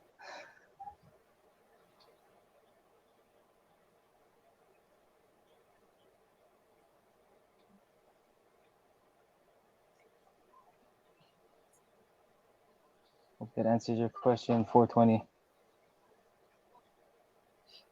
yeah, maybe it's time for you to start. Maybe. If you want to go hang with the big boys, you think you can. So sounds like Big boy pants on. It's there. Doing videos is a great way to start that. Introduce yourself. Yeah, because like 2 years ago, like was when I first seen them. Like I seen that video of that tournament, and then like I think the past like 5 years, the same guys won it, bro. I don't know who won it this year though. Nathan Masters. I don't know if you guys know the company Simple Shot. Wait, not this Simple Shot. Simple Shot Slingshots. Yeah, see, they're saying they'd watch it if you did the videos. Hey. Maybe then, huh?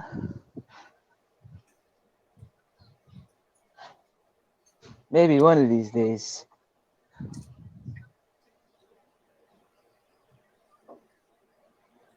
$420. Let's go see if I have him or her. Oh, I don't. All right, I got you. 420.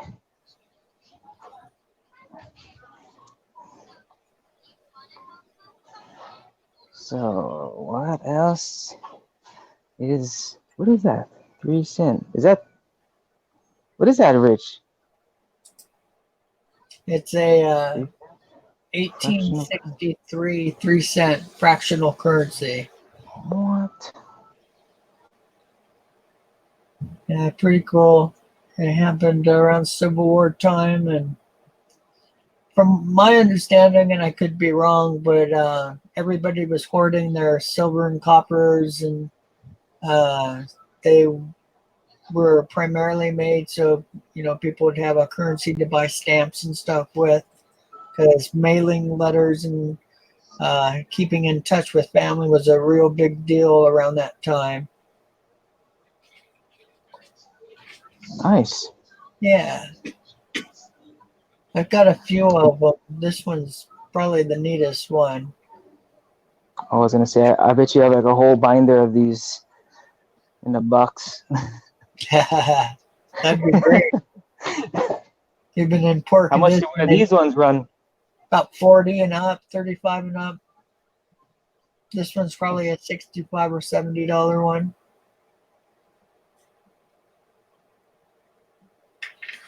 So pretty cool. Back's a little bit plain, but still pretty neat.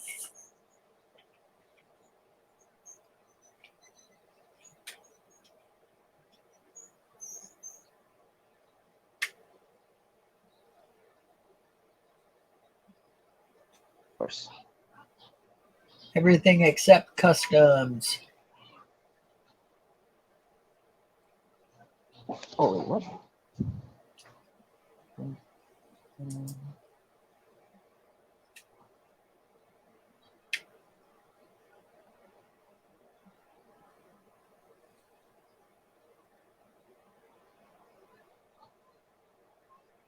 I'm a him.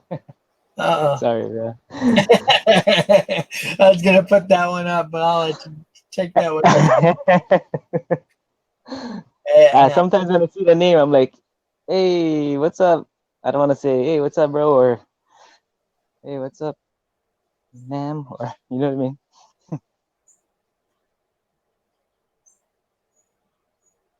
You just got to pull the double bra. What's up, bro? That's how I just felt. Aloha. Aloha. Have you watched some of Cajun's cooking videos? I watched one yesterday, but I think it was, I don't know if he posted yesterday or if he posted like a couple of days ago. It was like a shrimp, something with shrimp. Yeah, shrimp sauce. Shrimps, yeah. Hey, he's done some pretty neat ones. I want to go to Louisiana for Yeah, like a trip. that'd be fun.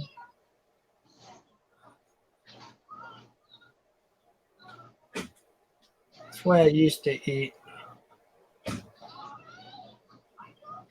You see shrimp? Or you can't eat shrimp no more? Well, no, just that style of cooking. Spicy. Oh, I love spicy food, man. Yeah. I love it. So back when the other generation that's gone now used to cook all that stuff.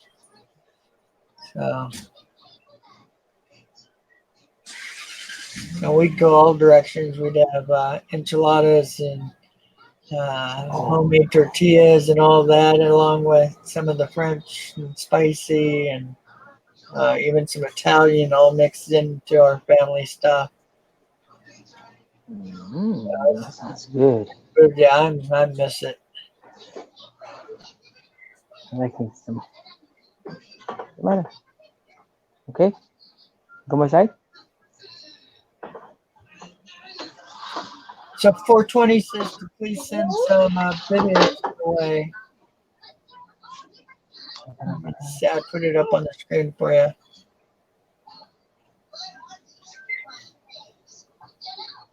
All right, 420. Hey, take it easy, 420. I'll try.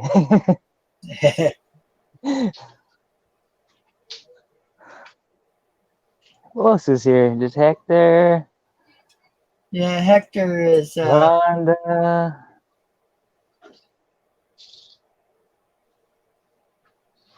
Stay high, stay happy, stay safe. Oh, I can't stay high no more, so I'll stay safe and there you happy. go. Forgetting the first one actually helps the second one. Yeah.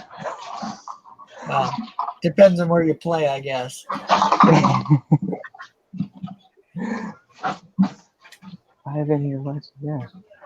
Yeah. Who's the other people? Oh, hello. So if it's 5, that's just us in here, right? Yeah, pretty much. Rhonda and Rhonda and Hector. Hector, yeah, and then Cajun And I think we have one lurker because normally don't show up.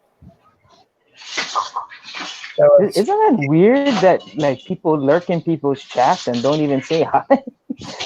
well, I used to do it because I would always listen to what was going on, but I'd be busy doing my coins. Oh, I think a lot of people do that. They're coin roll hunting and stuff. yeah. So it's kind of hard to type and stay busy. Yeah, that's true.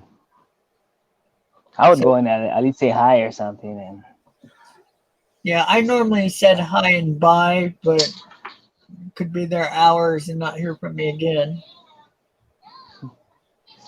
that's true. Sometimes I do that at work too. I say, oh, hi, and then I'd be like, oh, I'm here. I'm just listening at my work or whatever. Yeah, So if I and don't actually, answer, then that's why. quite a few people do that one. Oh my gosh, look at my son. He just made a huge mess. That's what 2-year-olds are for. It's his job.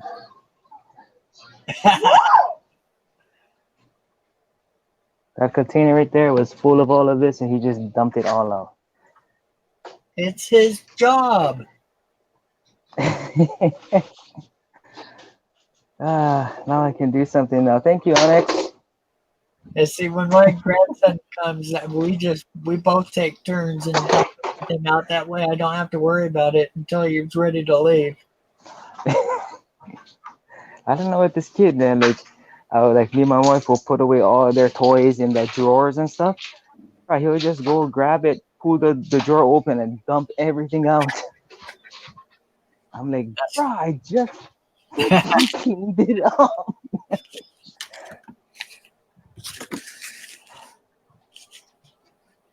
Woo-hoo.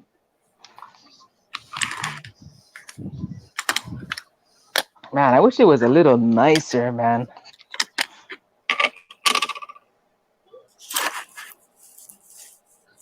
I'm thrilled. I love it. It's that question I was asking you that night. Like, do you see like if you turn it over, like like you can see like kind of like red and like blue like lines? Is that in the paper? Yeah. Yeah, I think it was just the way they were doing their paper at the time. I don't think it has any security or anything like that. It's just the way the heavier paper was made, and probably to make it stronger. Yeah, that's why when I seen that at first I was like, wow, is that like somebody like write it with like checking if their pen works or something? Like, you know what I mean? Like it's all like red, blue marks.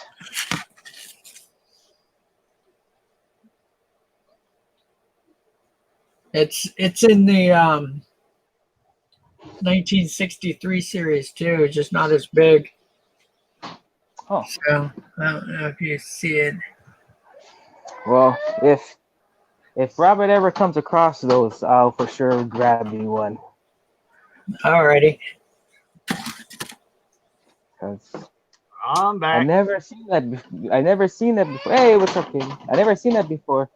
And then like no one was really bidding on it, so I was like, oh shit, I'm gonna get this, man. That's great.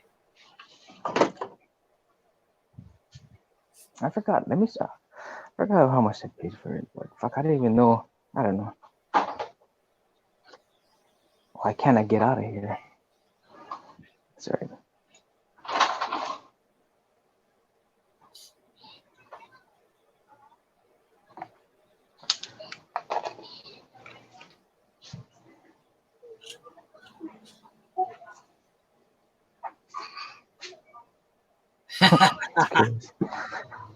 His own fort.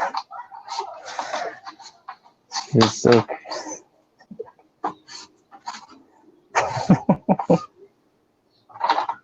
They always stay so busy.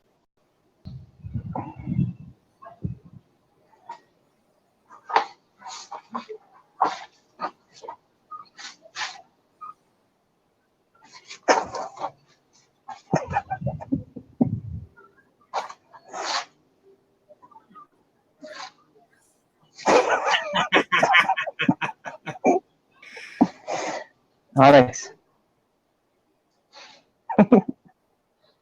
Say hi. Alex, what are you doing, bro? Alex.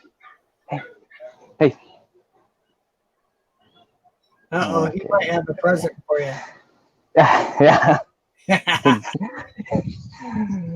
Mom, you want to change them? Nah. I do that all the time. I'd be like, hey, Onyx, go to mommy. And then she'll be like, oh, you didn't change his diaper. Oh, I mean, oh, what? I didn't know he may do. Well, sorry, I would have changed him. I didn't notice that stink. I mean, I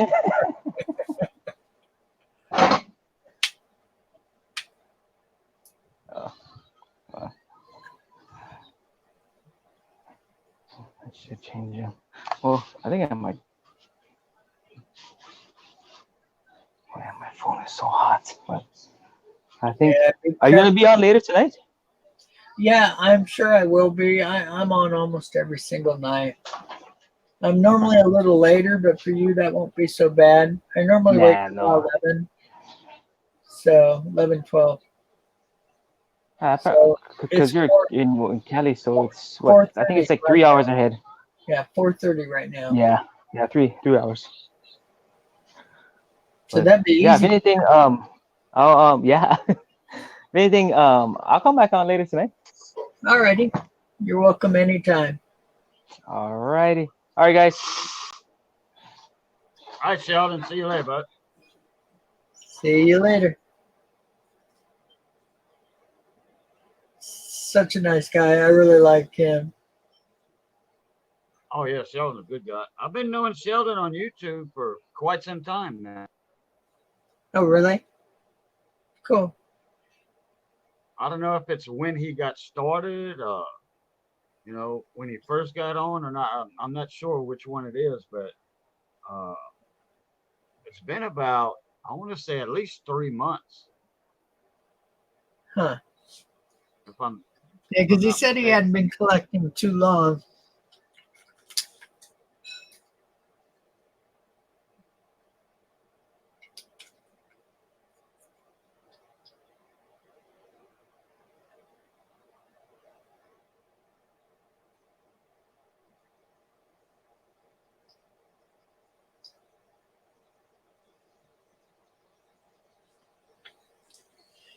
Yeah, must be Hector.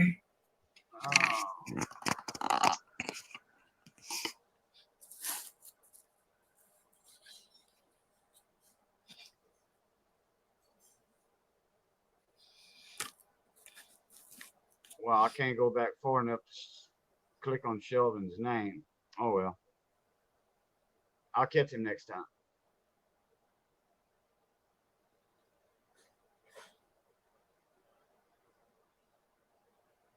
Oh, that's a nice one there. Yeah. 30s.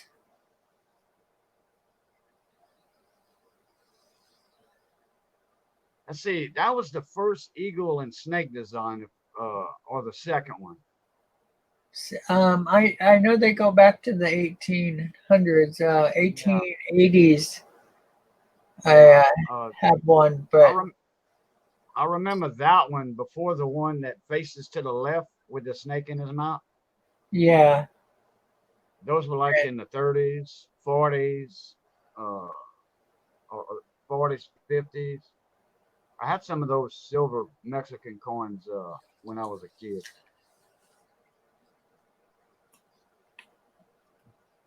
Yeah, like this one. Yeah, the eagle, the reverse was a little bit different. It was a smaller coin though, more than likely. And that one's a beast. It's great. Great size of a Morgan. Yeah, yeah, yeah, and that's the 720 silver too.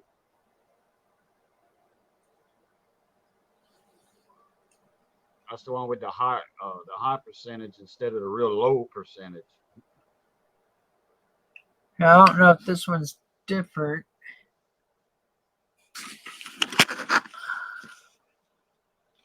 Oh, yeah, because it's standing on cactus this time. Oh, no, it was standing on cactus before.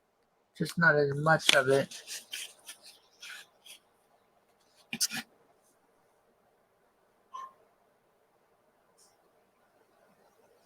Yeah, what year is that? Is that one that last one you just put up? It's 48. Okay. Yeah. That's one of the ones that I was talking about, like from the 40s. I love that. Stuff like that. Yeah, that edge design is so cool. And that's a 9.0 or 90%er. Oh, okay. Yeah, I like that dental work on there. Yeah, really cool.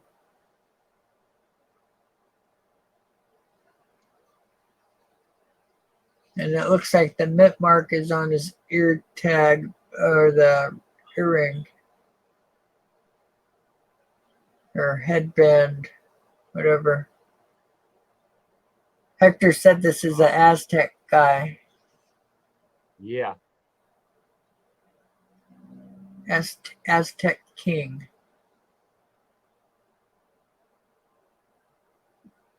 It's Guadalupe. Yeah, Kahantamo or something. Kahantamo. Oh, yeah. Something like that. Hector said it really well.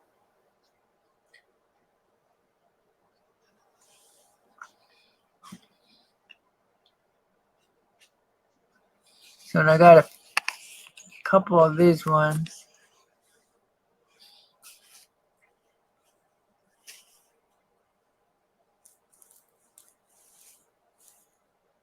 $68. Oh, yeah, that's the Olympics. Yeah. I got quite a few Olympic coins. Japanese and I forget what my other one is. And then the Mexican one.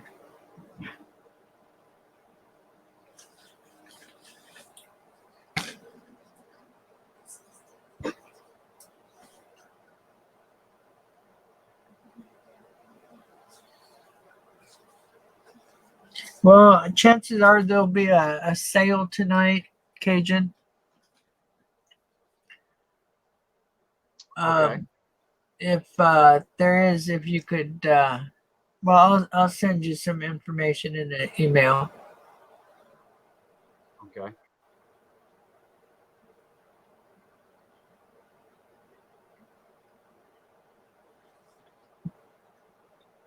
Yeah, I was so disappointed when you guys were showing off your knives.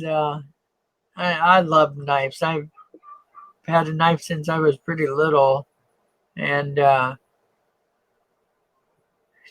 did a lot of buying of knives. I've got a big old stash of them somewhere that I'd like to show you guys sometimes because it's mostly throwing knives or high-end pocket knives.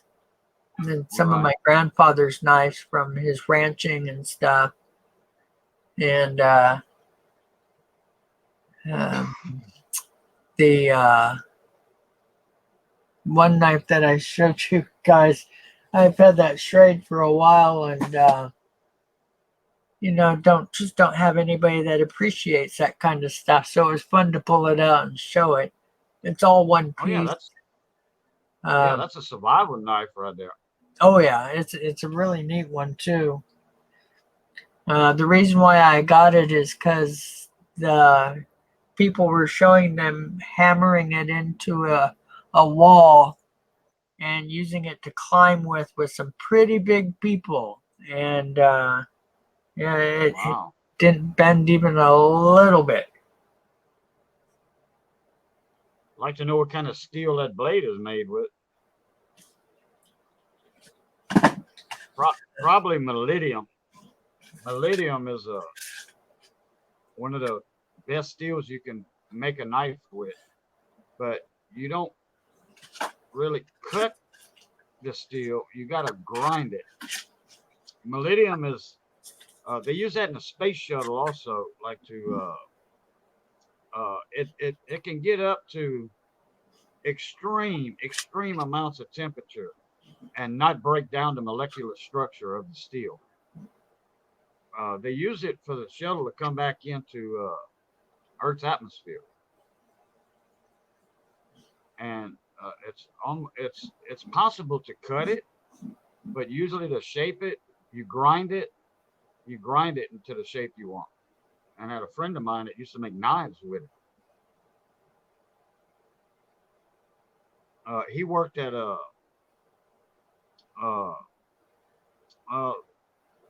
let me think of the name of that plant in Port Allen, Baton Rouge area.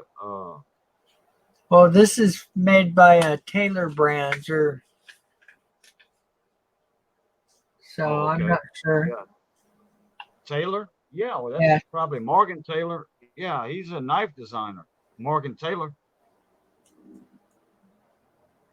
Oh, he worked at my buddy Jerry Besson. He worked at the Kaiser plant.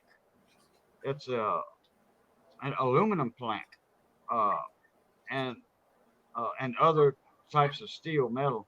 But they had these Millennium, these huge bandsaws that are automatic to cut very hard steel like carbon and 4140 and stuff like that. And Uh-huh. even harder. This stuff cuts titanium. Wow. He made me a knife. I gave him some Purple Heart wood, and he made me a knife for free because I gave him a nice quantity of Purple Heart. So he would be in knife handles for a good while. And anyway, he made me that knife, and I had a buck knife. I think it was either a buck or serrate knife, old timer, laying around, an old one. And I cut that blade in half with that Millennium blade, Millennium knife that he made me. Didn't even put a ding on my knife.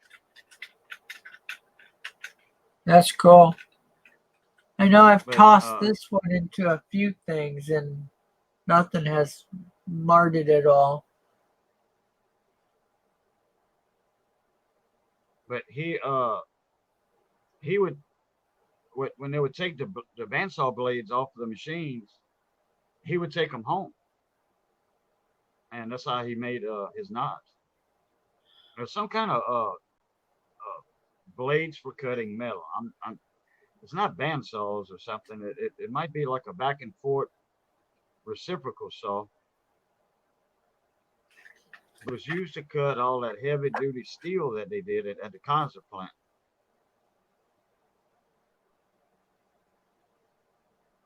But he did make some nice knives. I gotta give him that. I think Well, that's he cool. passed away a few years ago.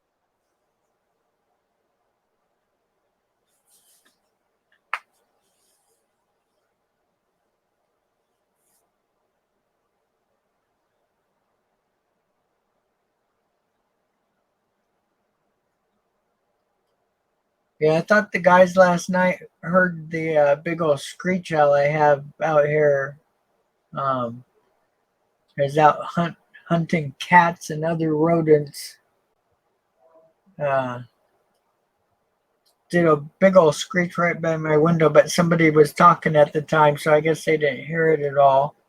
Boy, it sure was loud. I was sure they were going to hear it. So I had tons of wildlife around here.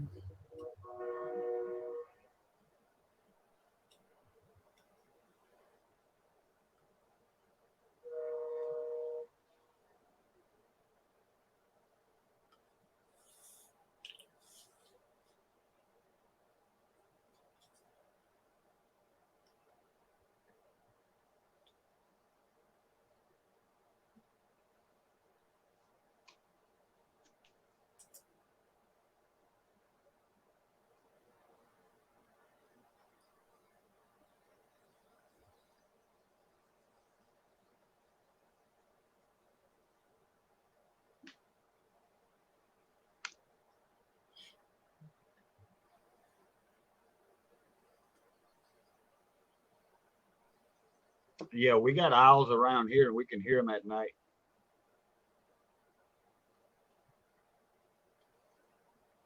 Yeah, we've got a bunch of barn owls and stuff too, but boy, you don't hear them unless they're attacking something.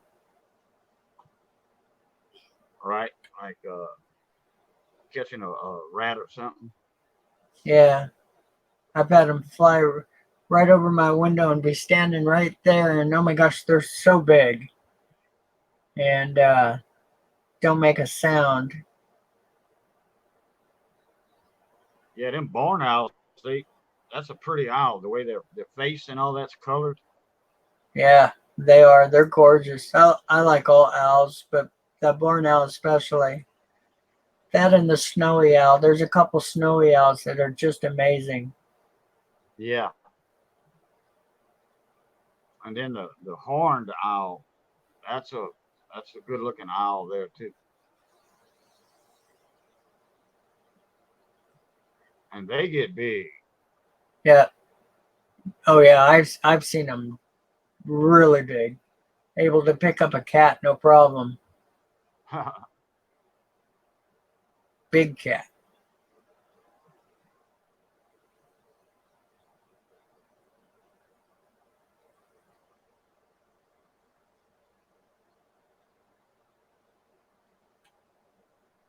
So you're gonna be coming on later on tonight?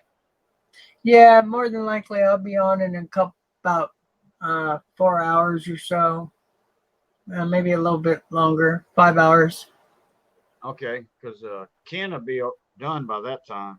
He comes on at 8:30 my time, and he'll probably be on about 2 hours. So that would be about 10:30 to 11, something like that. Tonight's gonna be Okay. a little bit longer. I'll Tonight probably will be a little bit. wait till his stream is over. Okay. Oh, you're gonna be on Ken's live stream tonight? I might check it out. I like Yeah. his show. As well, it's gonna be tonight's stream is gonna be a little bit longer, more than likely, because it's Coin Seminar weekend.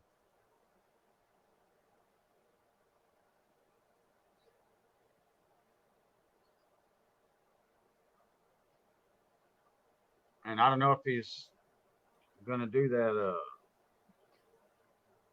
give away that proof Indian head tonight, or that's gonna be later, or what. But Is he giving away his Carson City? not that I know of.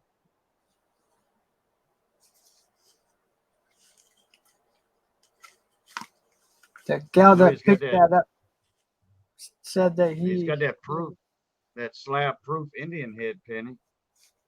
nice. That's gonna be up for grabs. I don't know when. I don't know if that's gonna be tonight or later on. I didn't know if he was gonna put that in the Coin Seminar weekend or not, because I doubt it, because that was for the kitty. You know, people that put up for the kitty fund for that to buy that penny. So I don't think he's gonna include that in the Coin Seminar weekend.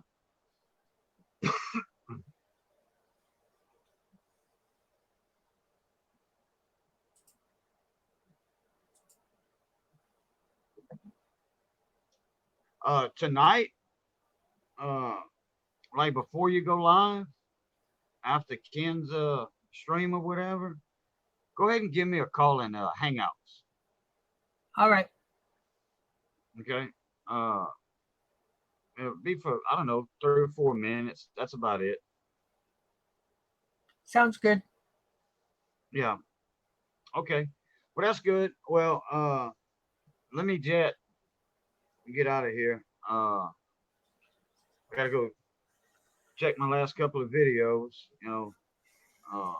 check out the comments. Been getting a bunch of comments on it, Nice. stuff like that. So, and I'll see y'all good people later. All righty. Take it easy, Cajun. Pluta, enjoyed it. All righty. So, Rhonda, I'm going to go ahead and shut it down. Thank you for sticking it out. I appreciate it. And probably be on in about 5 to 6 hours. Don't worry about it if you're not up to it. I appreciate you hanging out as much as you do. But you don't have to be here all the time. I understand that it's kind of hard when I stream so many hours for you guys. So, I if you can do it, that's great. But if not, yeah, no worries. Hey, Hector, if you're out there, good night or later. And thanks, Rhonda. Appreciate it a lot.